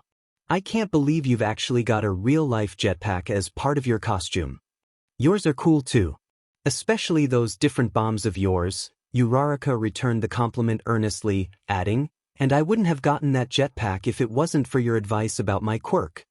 Midoriya gave a slightly embarrassed laugh. Well, I'm glad you thought my ideas were helpful. Speaking of, I actually have some ideas for how to beat Kacchan and Ida, especially with your quirk and that equipment. The green-haired boy's usual rambling tendencies proved to be quite helpful, because he was able to explain everything he'd needed to say just in time for the test to start. Uraraka, thankfully, had no objections, and the both of them nodded determinedly at each other as they prepared to execute the plan. Oh, unsurprisingly, Bakugo and Ida's partnership was not going quite as smoothly in comparison. All of their previous interactions had been quite antagonistic, and unfortunately for them, this was not an exception. Just effing stay in your place and guard the shitty bomb, while I take them both down, bitchy glasses. Bakugo growled as he paced back and forth impatiently. While part of him was tempted to go racing down the halls to find them and fight them, he knew Deku would be coming for straight him, considering his current quirk. How dare! Ida spluttered indignantly. That is not my name. And that is hardly a plan. You're beaching yet again, bitchy glasses, the blonde pointed out with a condescending scoff. And I don't need a FING plan to take down Deku and Gravity Girl. Smirking, he lit up his fists, setting off a few small explosions. Not when I can do this. Needless to say, Ida was not appeased by any of this, and continued to argue his point. Bakugo rolled his eyes, considering stalking right out of the med room just to piss the other boy off more. If Deku didn't show up in the next few minutes, he'd probably do it. Screw the consequences, anyway. Fortunately or unfortunately, Bakugo would not be kept waiting for much longer. Oh, for the first step of their plan, the both of them were tied together using Midoriya's handkerchief rope, before being made weightless with zero gravity. As they started to float in the air, Uraraka activated her jetpack to direct them both skyward, up the building, right to the very top, in the span of less than a minute. They both landed on the ceiling, whereupon Uraraka released zero gravity's hold on the both of them.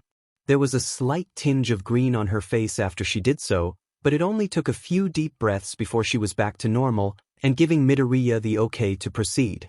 Once more, he activated his quirk, confirming the villain team's positions near the top floors. Then, he focused his senses on the hot air being released through the exhaust ducts, tracking the flow of air from the ducting system running throughout the building, until he found the vents that lead directly to the ceiling on the floor where Kacchan and Ida were. It was close. Their path secured, they wasted no time heading for the closest duct. After using zero gravity on the both of them again, they slowly and stealthily floating themselves down until they reached the right branching opening to lead them to their targets. With Midoriya's quirk still activated, it was easy to make their way to the right vent in no time.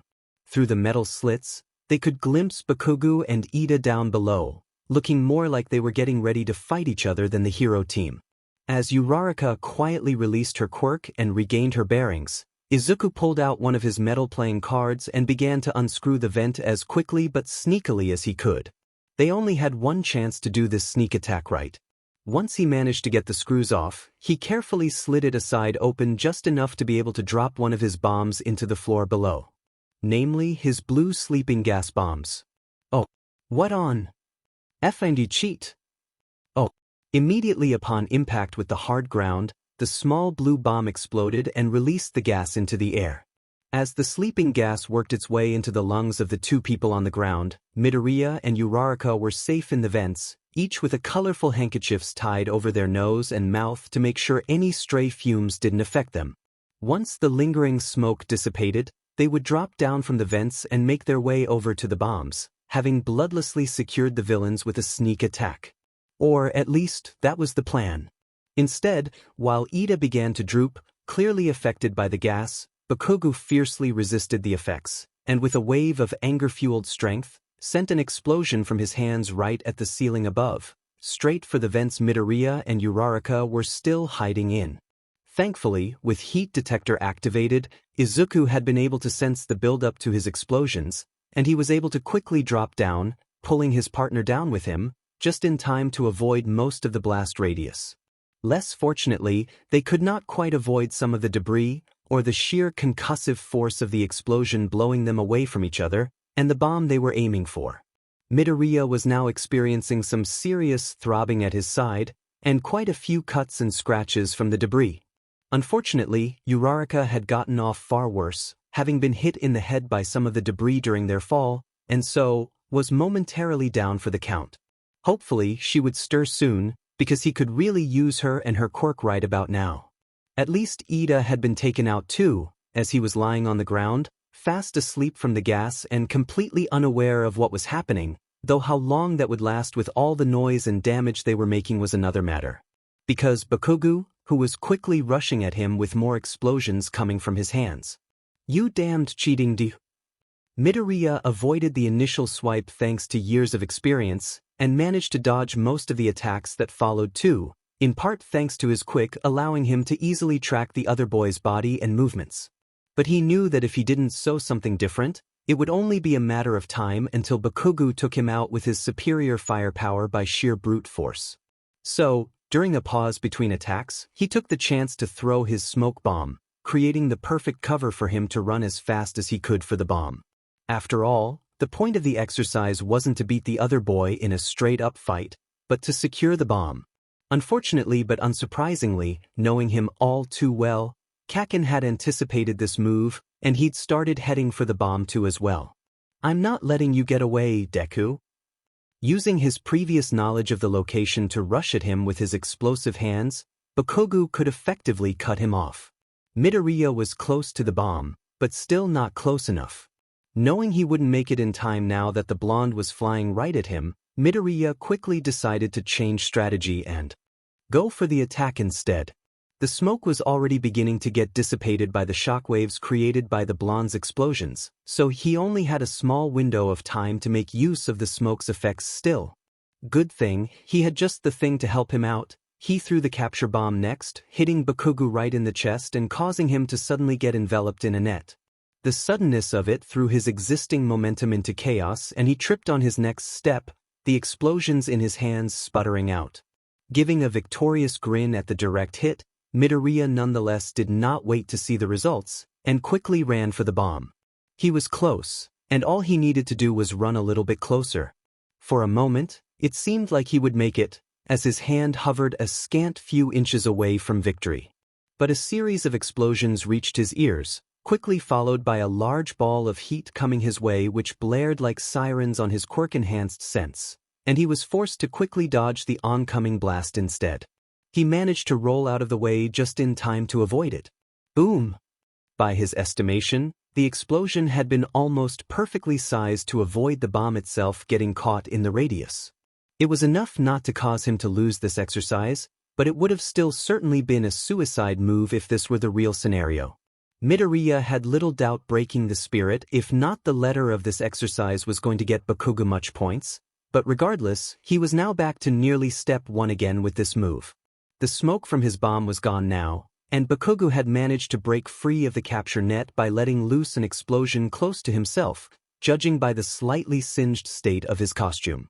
Considering both the net and the costume were supposed to be fire-resistant, Midoriya could only stare. Kacchan really is a monster, he thought, with a slightly hysterical laugh. "Seriously, Kacchan?" he asked incredulously. "We would have both died if that was a real bomb, you know." "But it's isn't, is it, Deku?" Bakugo replied, completely unrepentant and also completely enraged. There was a savage grin on his face as he proclaimed loudly, "I'm not letting you win this, Deku." Even though his two plans had just failed, and both their partners were out, Midoriya only felt his own blood pumping high in response to this blatant challenge. Grinning his own wild grin, he shot back, "Too bad, Kacchan, because I'm definitely not going to lose." "Oh, I thought for sure Midoriya had it." "Whoa, nothing keeps Bakugo down." "Man, and I thought Bakugo was the scary one, but did you see Midoriya's reflexes and that creepy smirk at the end?" Oh, needless to say, Bakugo was set off at that. ABD came flying right towards him again, screaming bloody murder. Using the brief time he had before the other boy caught up to him, Midoriya took out his magic wand from his belt clip, swiftly flicking the SWH that turned it into a bow staff, just in time to defend against Kacchan's explosive flying kick. Now with a weapon in hand, he was able to withstand the onslaught slightly better. In truth, Midoriya was hardly an expert in wielding the bow staff. He had taken some classes, but barely a year's worth, and it had been a sporadic schedule too. Frankly, all he could really do were straightforward attacks and defenses. But even that was incredibly helpful in a fight.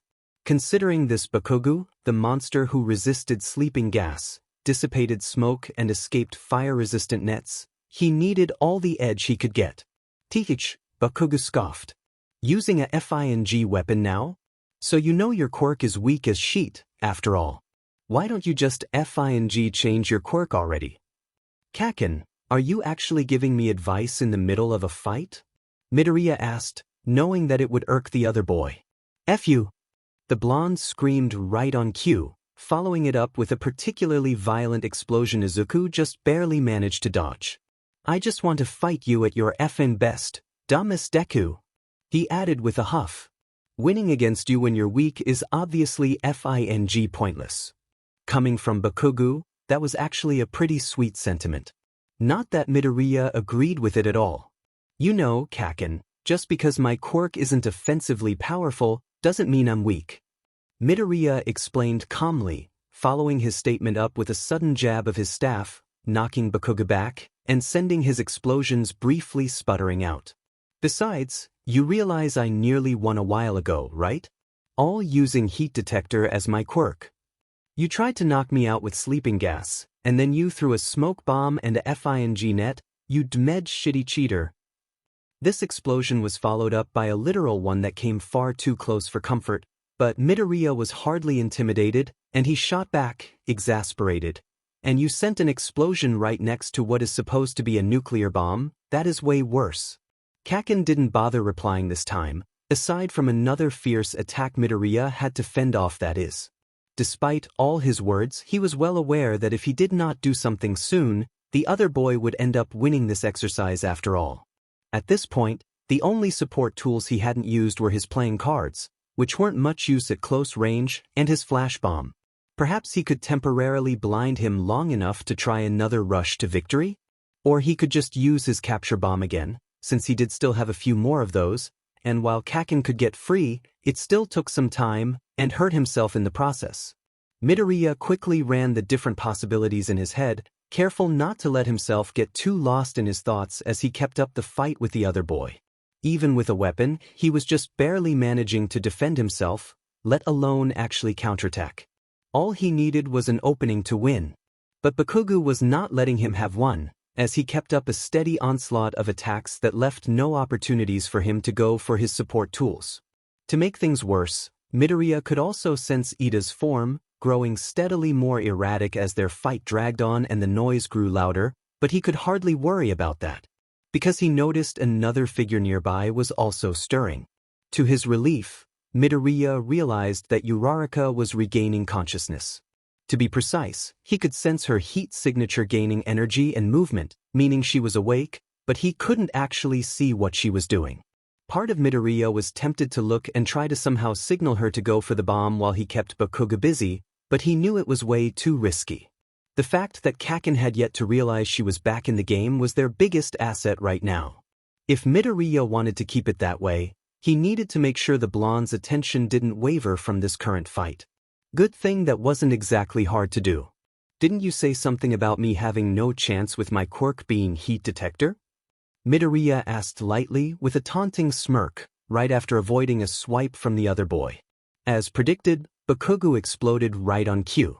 F you Deku. Oh.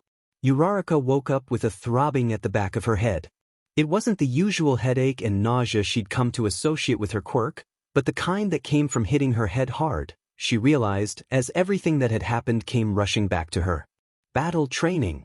Her and Deku were up against Kacchan and Ida. They just managed to pull off the sneak attack Deku planned when the blonde had managed to resist the effects of the sleeping gas long enough to send an explosion straight for them. She remembered that her partner had managed to drag her out of the way in time, but nothing after that. She must have gotten hit by some of the debris. But what happened after she lost consciousness? Head aching, she tried to focus and figure out what was happening now. Breathing through the pain, she looked carefully around her. She quickly saw Midoriya and Bakugo locked in a fierce fight. The former was using a weapon, some kind of staff that looked like a giant magic wand, and was barely holding off the latter's explosions. At the sight of her partner in danger, she nearly leapt towards him in response, before she caught sight of his face. Deku did not look panicked or worried at all. Indeed, he seemed to be taunting the other boy, and despite looking worse for the wear, he still proclaimed complete confidence in his team's victory. His team's victory. Uraraka had nearly forgotten the conditions for winning this exercise. Once she did, she realized what would be the best course of action would be. Oh. It was at this point in peak chaos that Ida started to stir, groggy voice full of confusion as he struggled to regain his bearings. What just happened? His groggy gaze took in Bakugo and Midoriya wrapped up in an intense fight, and he quickly snapped to attention. They were having battle training. He and the blonde had been fighting over the plan, when he'd suddenly lost consciousness. The last thing he'd seen before everything turned black had been Bakugo fighting hard against the effects of unconsciousness himself. Clearly, he had managed to succeed somehow, if the sight before him meant anything. But this was no time for confusion observation, he swiftly realized. Ida needed to act now. Quickly standing, he was ready to join in and help his partner defeat the green-haired boy when he noticed some movement in the corner of his eye. His eyes widened in realization, and he quickly activated his quirk, the engines on his leg heating up as he prepared to dash at Uraraka. But it was too late. Though he tried vainly to rush after her regardless, she was going too fast for him. While Ida had momentarily frozen in confusion, Uraraka had quickly used her quirk on herself to turn herself weightless, turned on her jetpack, and rushed towards the bomb to immediately claim victory for their team. Oh, hero team wins. Midoriya breathed a huge sigh of relief, finally deactivating his quirk, feeling ready to collapse right then and there, as his adrenaline began to fade and all his aches and bruises rushed in again. He had a killer headache and some serious nausea going on too, from using his quirk so much while moving so fast. Meanwhile, Bakugo had frozen mid-charge at the declaration booming out. When he glanced to see Uraraka hugging the bomb, realizing what had happened, he screamed out in frustration, "Didn't you grave girl?" Showing that the month of contact she'd had with both boys was a terrible influence on her, Uraraka grinned fearlessly at this explosion of anger, echoing Midoriya's previous words at him again. "Don't be such a sore loser, Kacchan." At this, Midoriya let out a loud, definitely hysterical, laugh. But who could blame him? Aside from Kacchan himself, of course. F2 Deku. Bakugo snapped, glaring darkly at him for this, looking between him and Uraraka, clearly wondering who he should be attacking first. His fists lit up with angry sparks. It probably said something that neither him nor Uraraka were even the slightest bit intimidated by the sight of this.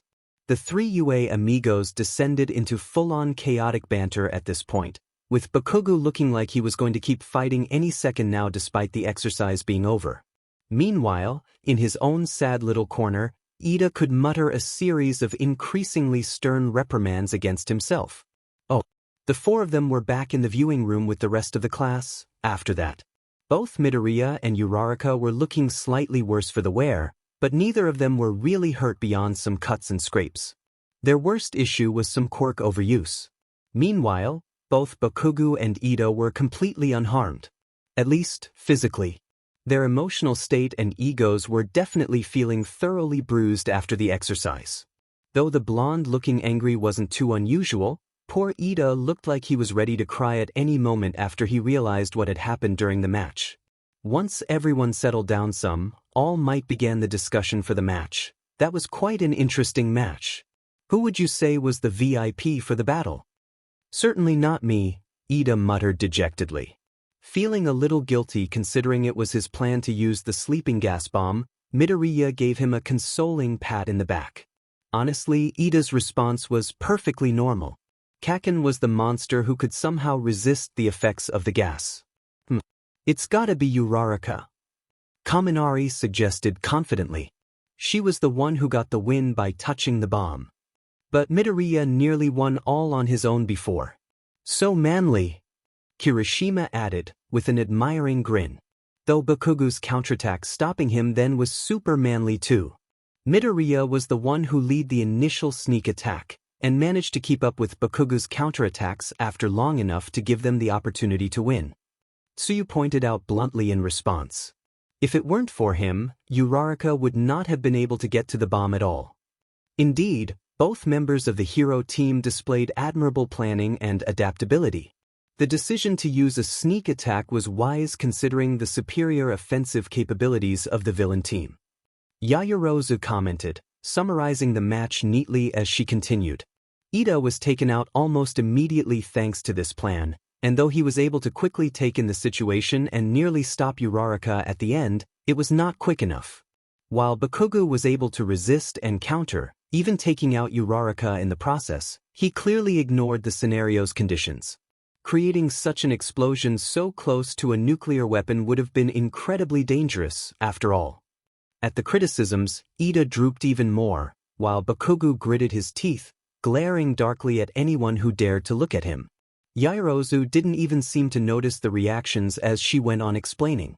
Even within the confines of the test, however, he let himself get caught up in the fight with Midoriya, failing to notice that Uraraka had regained consciousness and gone for the bomb. He didn't seem to notice his teammate waking up either. Finally, she concluded. Thus, the title of VIP should go to either Midoriya or Uraraka, with the former being slightly more appropriate, as he displayed great strategic thinking throughout that also kept the scenario in mind.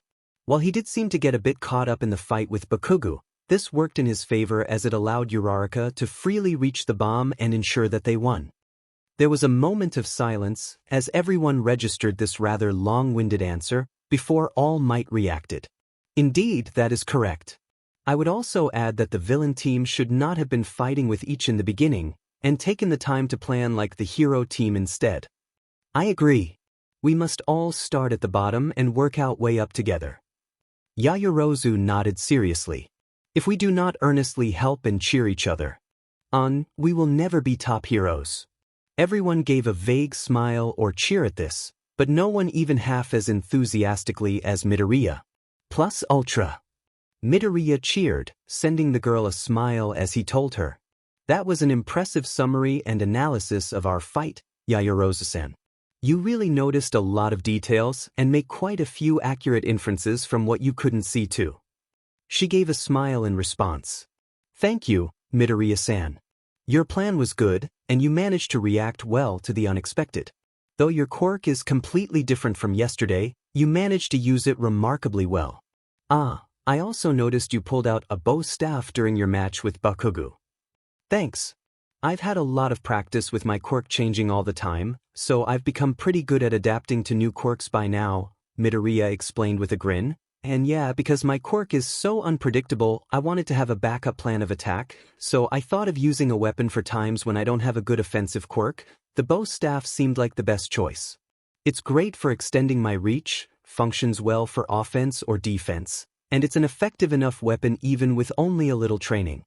Yes, I noticed it seemed like you did not have much formal training with it, possibly only a year or so of training. I use a bow staff as my primary weapon as well, but I've been handling it for years, so I have some expertise in the subject. She stated matter-of-factly, a far cry from the arrogant bluster he was used to from Kacchan. Oh, that's so cool. We should definitely try sparring with others sometime. I'd love any tips you can give me. What martial art styles have you been practicing? Midoriya replied enthusiastically, beginning to bounce on his feet. I've gone to a local dojo for some bojutsu and karate classes this past year, but not that regularly, since I've been focusing more on honing my quirk for the entrance exams. I've been thinking of going more often though, and maybe taking up Aikido too. A sparring match would be most appreciated. I've been trained in several types of martial arts since I was young, including bojutsu, Aikido, jiu-jitsu, and karate. She responded, eyes lighting up as she explained, I think you would greatly benefit from practicing martial arts more seriously, and I greatly recommend taking up Aikido. as it is quite well suited to those with smaller or leaner builds. As the two delved enthusiastically into a detailed conversation on different martial arts techniques that somehow morphed into talk of fighting philosophies and historical battles, everyone else in the class gave them all quite a wide berth. "Looks like you have some competition, Kacchan," Mina teased the other girl, observing the two geeking out together with a smirk. "It's not like that. We're just friends," Ochako protested. "And Deku can make all the other friends if he wants to." Having somehow lost control of the class again, poor All Might's mental state seemed to be taking some hits too.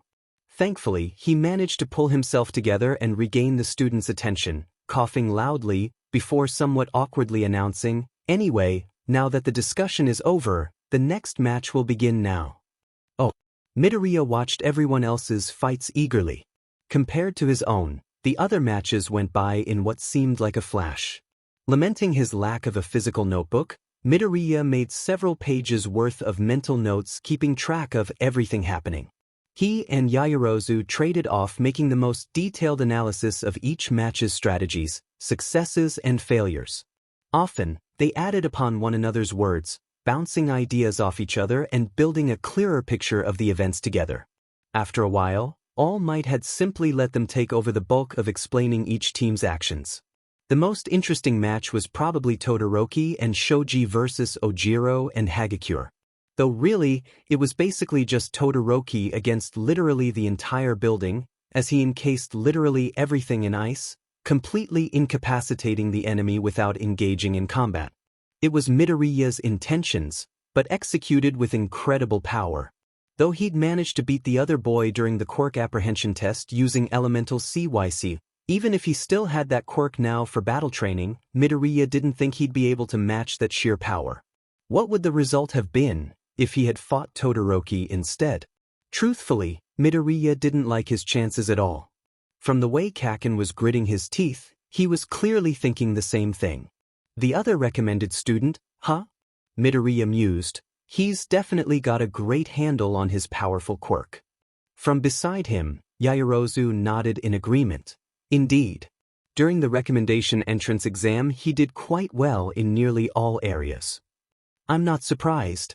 He performed really well in the quirk apprehension test yesterday. If I hadn't had elemental CYCL then, he would have totally beaten me. Though, of course, he still wouldn't have beaten you, Yaoyorozu-sen," Midoriya said with a laugh, clearly not bitter about losing the top spot unlike a certain blonde. "You've got a really incredible quirk." "Thank you, Midoriya-san," she said, looking pleased and just a little embarrassed at the enthusiasm. "You have quite an incredible quirk, yourself. I've certainly never heard of one like it." This time, the two began a discussion comparing their quirks, and once more, Mina nudged Uraraka suggestively. "Wow, look at those two go, already comparing quirks with each other." Uraraka merely sighed, utterly exasperated by the teasing. "It's Deku. He's a quirk-obsessed fanboy. He'll probably start going crazy about your quirks soon enough too." Indeed, pretty much as soon as the two teams returned to the room for the discussion, Midoriya called out, "That was a crazy powerful display of your quirk, Todoroki-san." The boy was as cold as his ice, however, and in the face of such enthusiasm, he merely answered calmly, "Yes." Despite the cold reception, Midoriya was not deterred, and merely continued, with the same level of enthusiasm, "You very effectively overpowered your opponent into SBMSN, which is a perfectly valid strategy if you've got the sheer power you have, of course. But a lot of it was sort of wasted effort." Todoroki stilled at the criticism, looking like he was finally actually looking at Midoriya now. But the boy in question was too deep in analysis mode to sense the change in mood, and he barely paused to take a breath as he proceeded to take down Todoroki's seemingly flawless takedown. "I guess there's the intimidation factor to consider, but you also have to consider property damage. Even if the ice can be melted right after, the sudden change in temperature and humidity might leave some permanent effects on the structural integrity. While obviously lives were the priority, keeping property damage to a minimum was also very important since livelihoods were dependent on it. Really, icing over the entire building was just pure overkill, and you probably could have isolated only the very floor the villain team was in, especially since your partner could use his quirk to scout ahead. You didn't even need to ice the ceiling, just their feet as you pointed out, or just their entire bodies to truly ensure they wouldn't move. There's no guarantee villains wouldn't think the risk of damaging their souls is worth a surprise attack to take you down after all. In the silence that followed this analysis, you could have heard even the tiniest of pins drop. Clearly, Midoriya realized now what his words had done.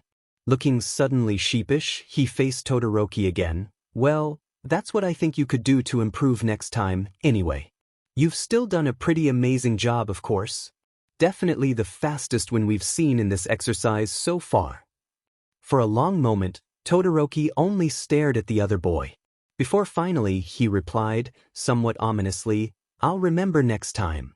"That's good," Midoriya said uncertainly, watching the other boy walk away. He wasn't sure if he'd actually angered the ice user with his words after all. "Wow, Deku, you really are amazing," Uraraka told him. "Tisi whatever." Bakugo grumbled to himself, barely heard over the din of the others praising Midoriya. It wasn't like it had never happened before, since, while people had always been impressed by his quirk, he didn't exactly have the kind of personality that encouraged others to crowd around him and coo over him, not since he was a little kid and all his fiery confidence was considered cute instead of scary. But this time, it was happening right after a defeat, so this was all adding insult to injury on his poor pride. Seeing Todoroki's casual display of power, and knowing he couldn't match it set it off further. Not even Midoriya taking the guy down with his usual nerdy word vomit made him feel better, since it was Midoriya doing it after all. Yeah. First Bakugo, now Todoroki. You really have no problem challenging the powerhouses, huh? Zero asked, looking impressed. Forget the guys. Midoriya somehow managed to get both the top girls' attention. Mineta complained. How did he reel in both Uraraka and Yaoyorozu so quickly? What's the secret? As the chaos began to descend on the class once more, All Might attempted to bring some order back in. Please everyone, get ready for the next matches. We still have some more to go before the end of battle training. Oh, if the matches before seemed to go by in a flash, they seem to go even faster now. Until, finally, the last match ended, the discussions right after were finished, and All Might was congratulating them all on a job well done. Since it was the last class of the day, everyone could leave right after. But most everyone stayed around to linger anyway, all eagerly talking about the battle training that happened.